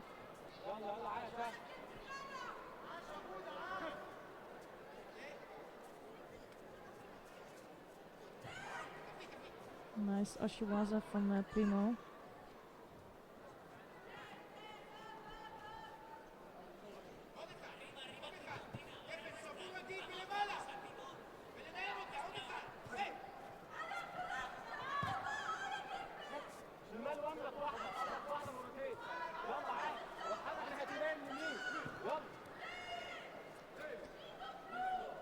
She just doesn't have enough leverage to really turn her.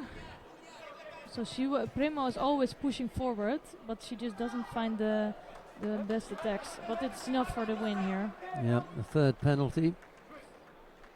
And it's Primo who takes that repechage contest. She'll go forward to compete for the bronze medal.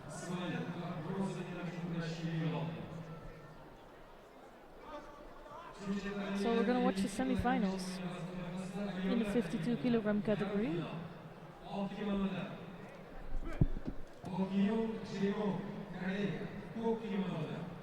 And it's gonna be between Jong Bok-jong of Korea, and she is facing Anja Stangar of Slovenia. And her sister lost out in I think the second round already, being the number 1 seed, so big disappointment for her. But let's see if Stangar can do something for this family and qualify for the final.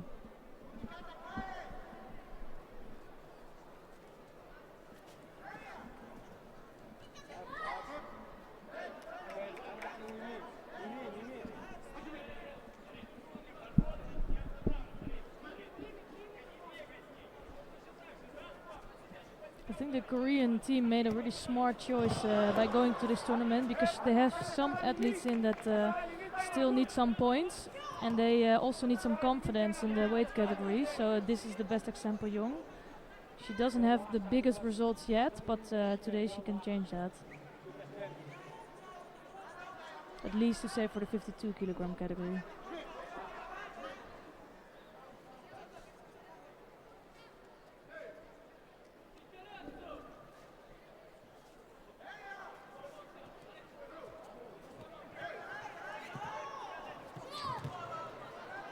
Almost scoring here with a Sode, but good defense of Stangar.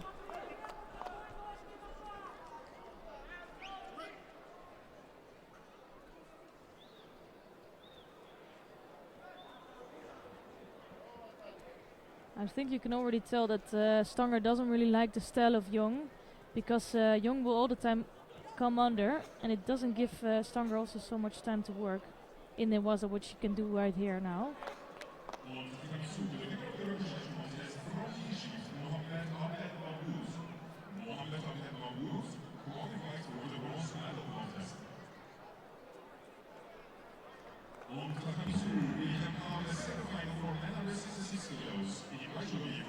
And she's doing really well in here, only needs to get rid of the leg. I saw that happening some more times today, that she is not controlling the top half enough. So she, in the end, she will get the leg free, but then she will lose the top half and doesn't get those saikami.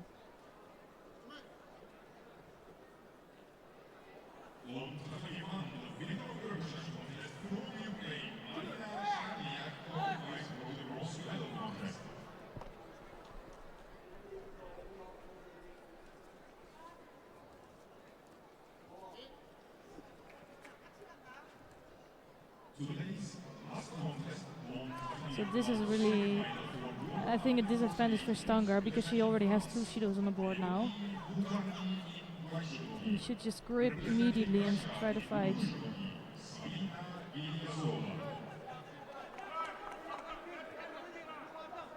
And it's also playing right into the hands of Young because she really likes. She's not gonna get the second Shido soon.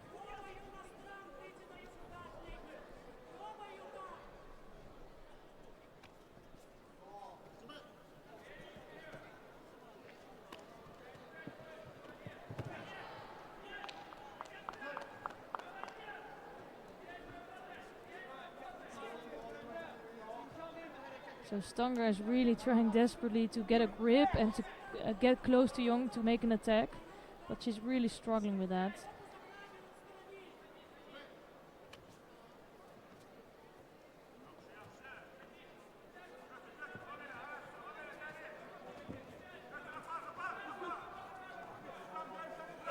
And here it's another low attempt from Young.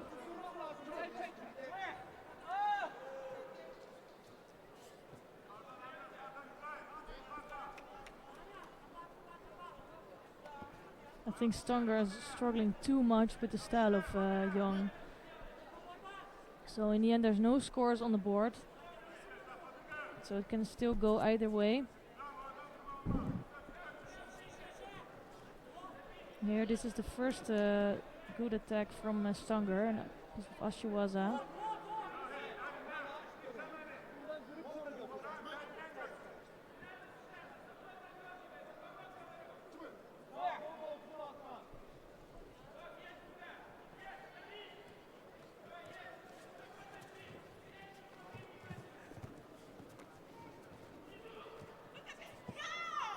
Almost came off the other side there.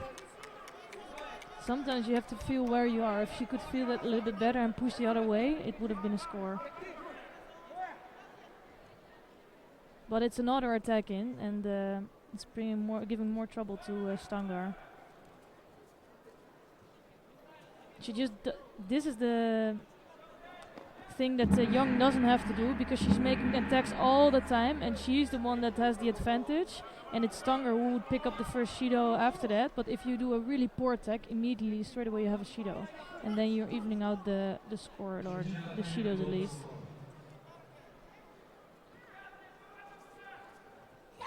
Again, she does it. Clever work. Yeah. I feel like she's waiting for that to the golden score. Well, it probably takes 2 or 3 setups in order to be strong enough to catch the opponent who really buys into the first attack and thinks, oh, I've got to defend this one, when really it's, but by the time you're thinking, I've got to defend this one, you know, you push in, I've got to go back, then she's changing, you think, oh no, I haven't. Yeah. It's too late. But she did it twice today, and it's really smart. Worked well, hasn't it? Yeah. Yeah, as you say, as soon as you do it like 1 minute into the contest, the people will know about it. We're going to go to the semi-final on mat 2. Let's see what's happening with Ibrahim Aliyev of Azerbaijan. He's up against Aida Yuji of Japan. It's Aliyev in the white judogi, Aida in blue. There's no scorers yet. We're into the last minute, and both fighters are penalty-free.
He is strong with that sort of it's almost a mix between Morota and Soda.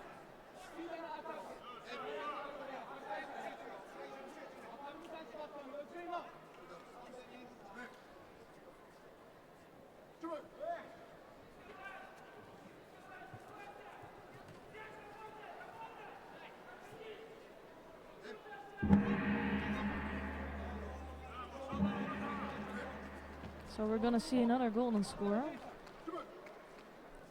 I think Aliyev has had quite some golden scores already today.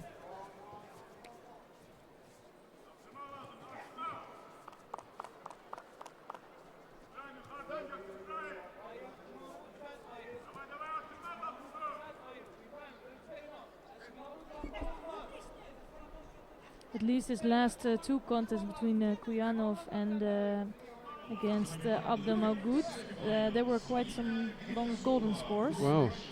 So he has another one now. Being a busy boy then. I think this is where his strength is, like really, like how do you say that? Go over the top of his opponent and then coming underneath, really grabbing the arm and wrapping up the arms.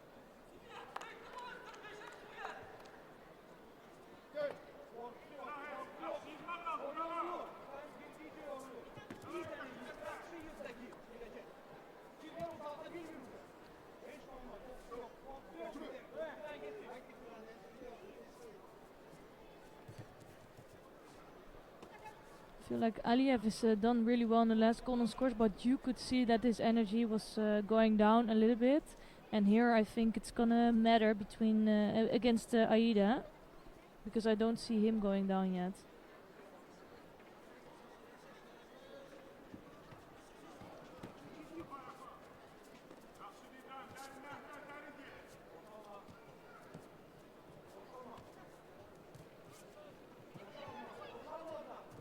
Ooh, that's dangerous.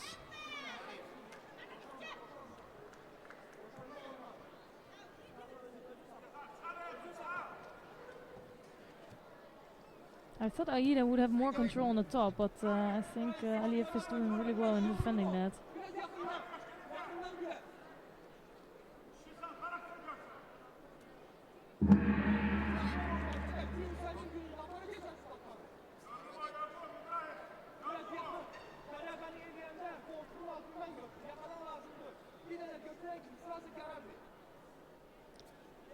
Bishrelt, by the way, has won her contest on mat 2. Oh, sorry, mat 3. It's right in front of us. Overcoming Sumia Iraqwi of Morocco. So it's Bishrelt who goes into the final. That's the end of the judo on 1 and 3. Yeah, we have a couple of contests coming up here still. Just to wrap it up on mat 2 now.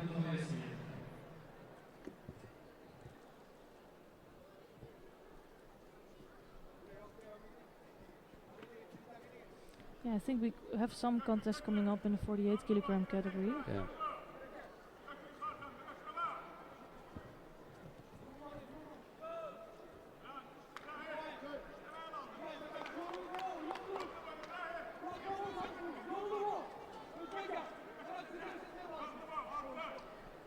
So the Russians have another one in the final. It's Gilyasova in the 48 kilogram category.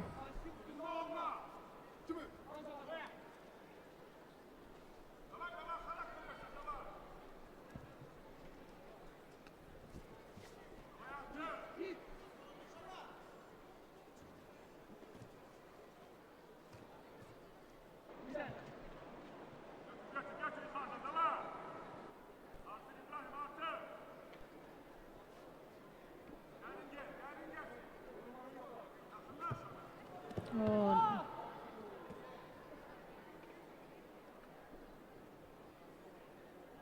He's finding sometimes a nice entrance, but just doesn't have enough control in the end. And I think he was on the arm of Aliyev here.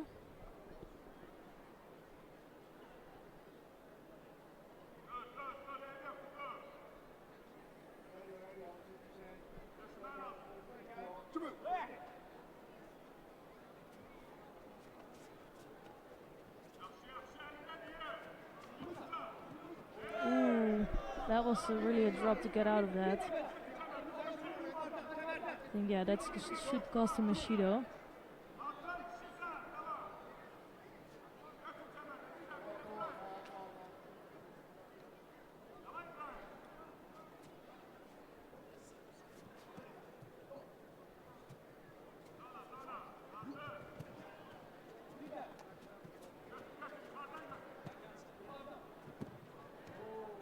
I think Aliyev is still really going for it.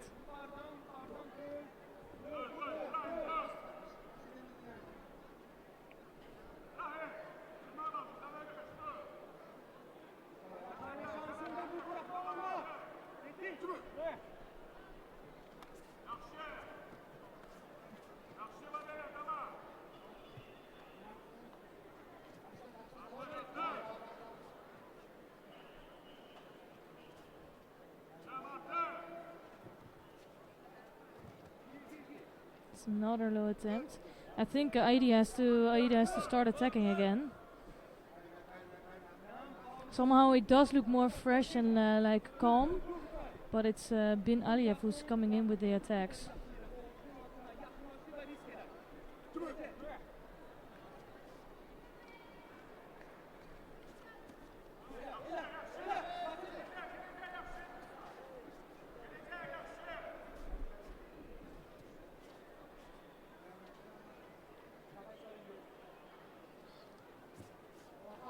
Ooh. And it's another good effort from Aida. 4 minutes already into golden score.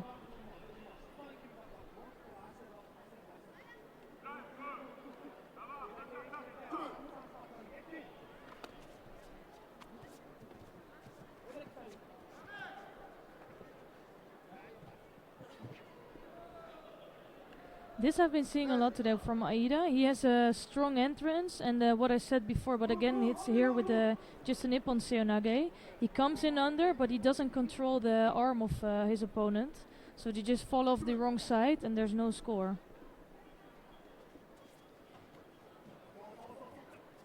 Now he does have a good grip here.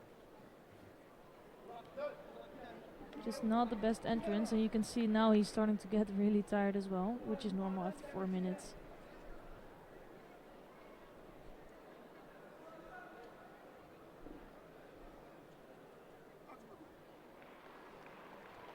For me that is a bit rough to give it now, but it's a third Shido for Aliyev. And the winner of the semi-final from Japan, Aida Yuji. Aida Yuji will compete in the finals. So it's Aida's first senior competition, and he finds himself in the final of a Grand Prix. Not bad. Yeah, not the nicest of ways to end a contest, unfortunately, but they decided that that was the way that one was going to go. Coming up next, Alessia Kuznetsova of Russia faces Katarina Mentz of Germany. It's Kuznetsova in the white judogi, Mentz in blue.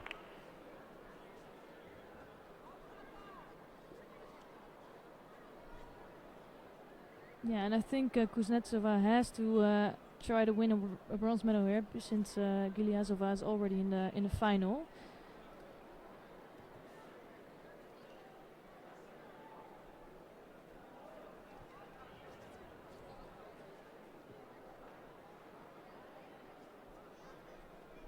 Of course, she just came back to 48, so I was checking in the world ranking, but she's not there really at the moment.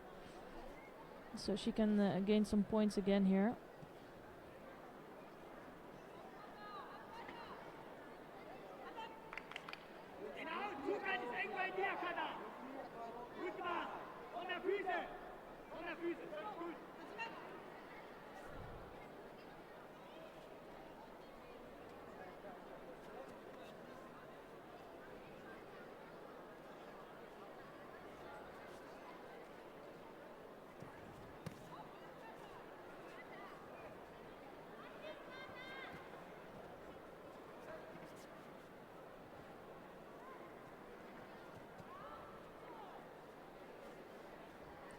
I think Kuznetsova is really waiting to go to Newaza here.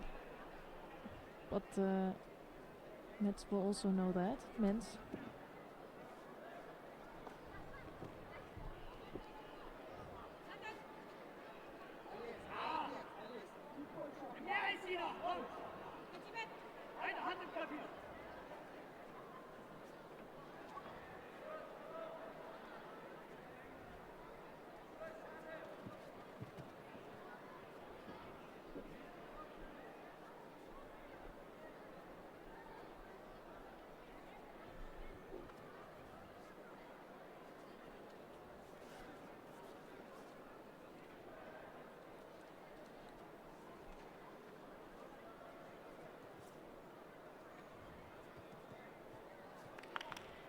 So I think Kuznetsova is doing a smart job in blocking out Mens. So Mens, I think she wants to go over the left side.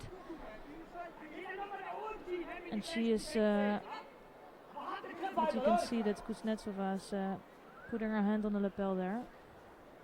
So she really cannot get so close.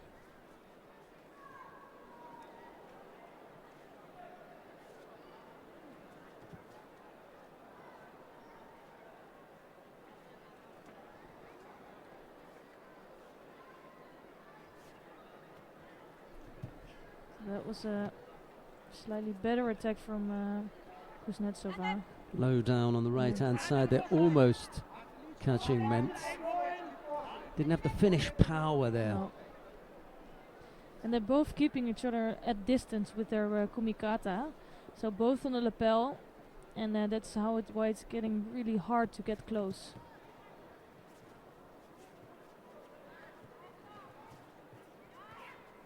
So this time it is Mens that has a better grip.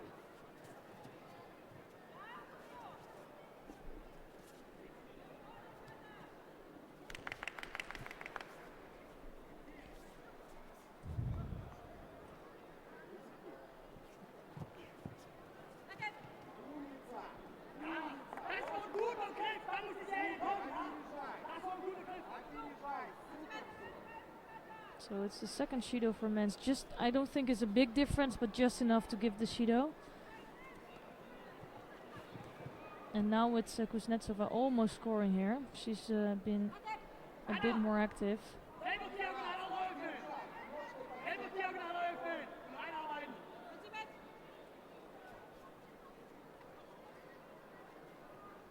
But Kuznetsova didn't have any chances yet on Newaza. And a lunge from Kuznetsova there with that Koji attempt.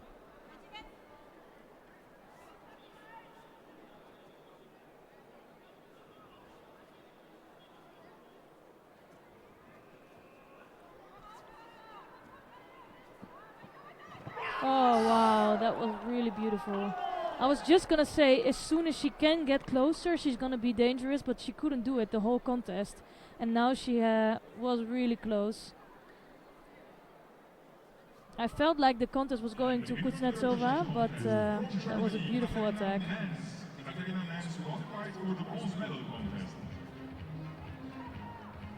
And now we have last semi-final for women under 48 kilos in blue judo in white judo from India, Sushila Devi Likmalam. In blue judo from Azerbaijan, Leila Alieva.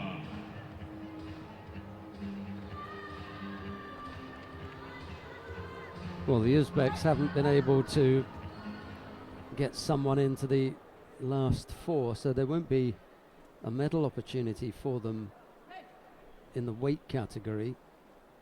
You mean in the 48? In the 48 yeah. kilo weight category.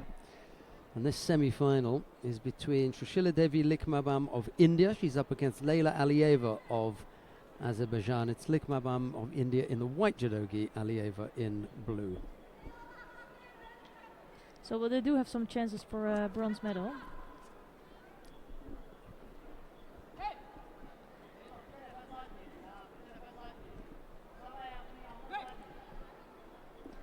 So they have chances for a bronze medal in the 60 and in the 66 kilogram category.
So a nice attempt there from Lignavan. And she's doing really well today.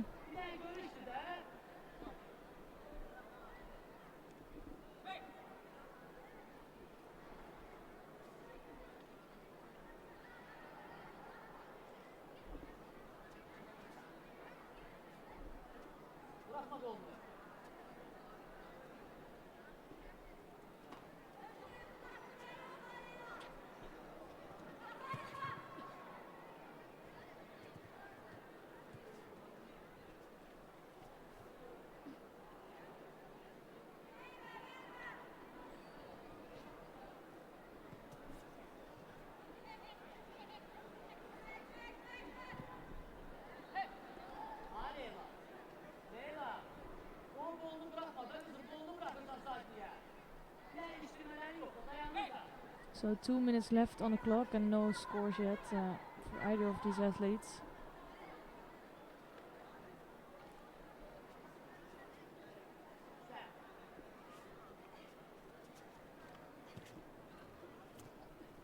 Nice Sodi attempt from Alieva.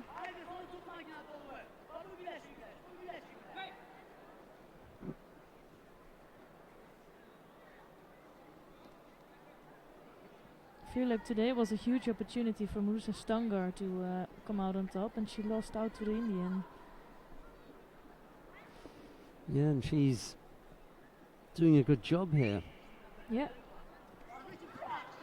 Oh, that was close, almost off the wrong side.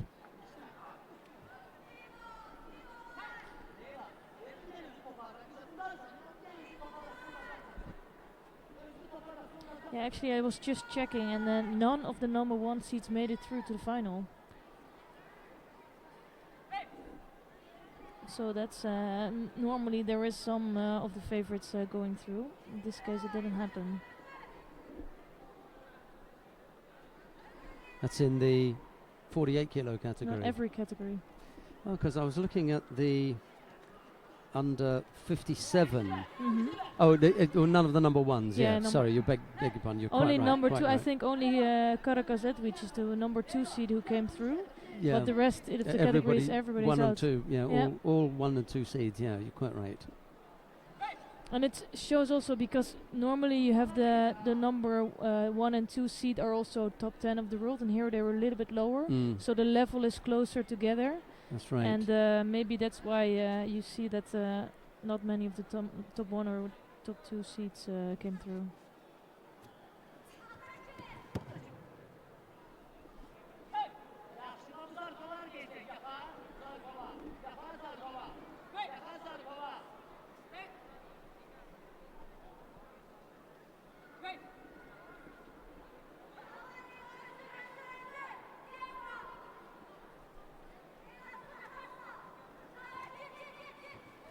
Another nice attempt from Alieva. Again, throwing an opponent to the wrong side, so not scoring.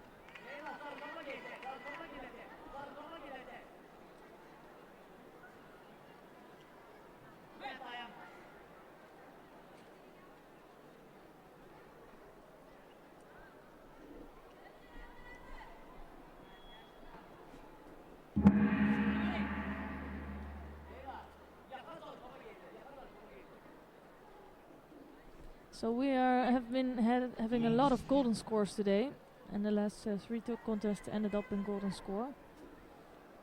And this is another one. It's the last contest before the final block.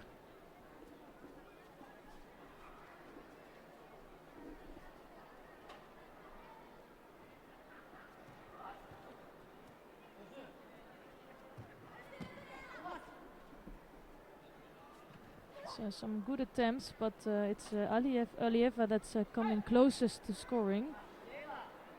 She's the one keeping her opponent at distance.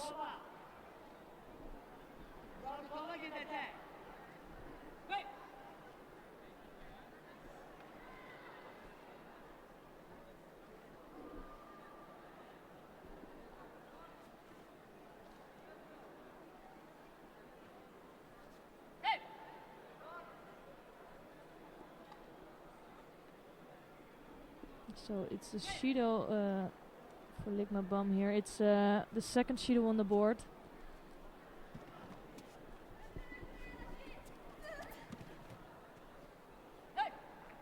Alieva just looks slightly better in this contest. And she came closest to scoring. But in the end there's no scores on the board yet.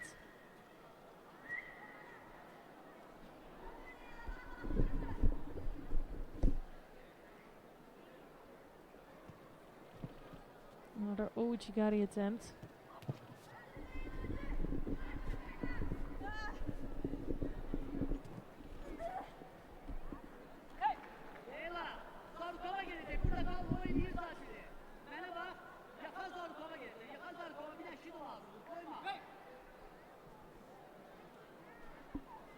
So both cannot really come close enough, and wouldn't be surprised if there would be a third Shido on the board at some point.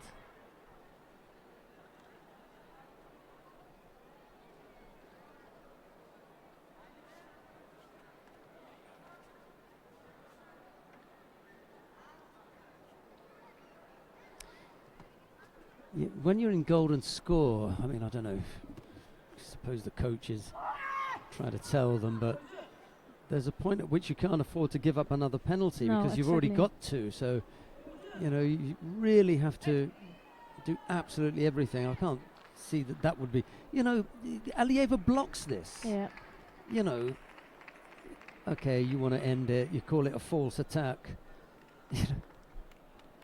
There was a genuine effort from I think so too. Shishila Ligma-Bam to try that Tomoe-nage. She's up there, the foot goes in, it fails miserably, but it fails because it's a really good block by Ilieva. She knows it's coming and she really does block it. I think you just leave that one, give them a chance to sort it out for themselves, you know. And I don't think Alieva was doing enough as well, you know. Yes, and otherwise they would have picked up both as Shido. It would be the win for Leila Alieva anyways. So. Right, okay, well that brings us to a close. We've got 5 weight categories that Esther and I are going to look over very quickly. Esther's going to pick out some of her big points from the day. Where do you want to start then? Let's just start at the 48, which okay, we've 48, just seen. Yeah. I think it's a surprising category today with the number 1 and 2 seats out and even the number 3 and 4 seats out. So they just haven't been doing it, and it's Leila Alieva who's been... We haven't watched her so much today, so I'm curious to see her in the final as well. And she will be facing Sabina Galiazova of Russia, who's doing a good job here in picking up points. Yeah, there were 2 Russians in the weight category, and we kind of featured one of them in Alessia Kuznetsova. Didn't quite make it today. However, she did get a couple of wins in, which is what we were talking about. We were saying, you know, if you're going to move to a weight category and establish yourself in there, bit by bit, you need to get some wins under your belt and make yourself feel a little bit better. So maybe she's doing that, but it'll be Giliazova and Alieva. And to battle it out. Yeah, and we cannot forget it was her first competition back in the 48 kilogram category, and she picked up a 7th place, which is not bad at all. 52 kilo category, the final will be Jeong Bo-kyung of the Republic of Korea. She'll be up against Bishrot Koladoy of Mongolia. Yeah, I was speaking about Jeong Bo-kyung this morning, that she switched to 52 kilogram category in this case, and she's been around for a while now, but she doesn't find her way yet, and I think this is the perfect competition for her to get a good feeling, and now she's in the final and she can finish it up with a gold. But Bishrot is also, she's just climbing the ladder, you know, she's getting there, and I think it's going to be a good final. Right, the under 57 kilo category, we lost the number 1 seed, Tindu Nelson Levy, a little bit controversially as far as her coach and a couple of the other coaches are concerned. I thought it was, you know, not even really borderline. I thought that, you know, it was a good execution of the arm lock at the right time. It looked as though there was the suspicion of Wakigatami. Well, you know, that's really unfortunate, but they've been so careful today. And just recently with applying Wakigatami when there is a real chance that I look across at the people who are there. I've got to have confidence in, you know, the refereeing supervisors who are specifically looking out for that, you know, and to protect the athlete. So yeah, and I think they're doing an outstanding job today. They even brought back one contest where there was a mistake in the score, and I think they're showing their expertise here.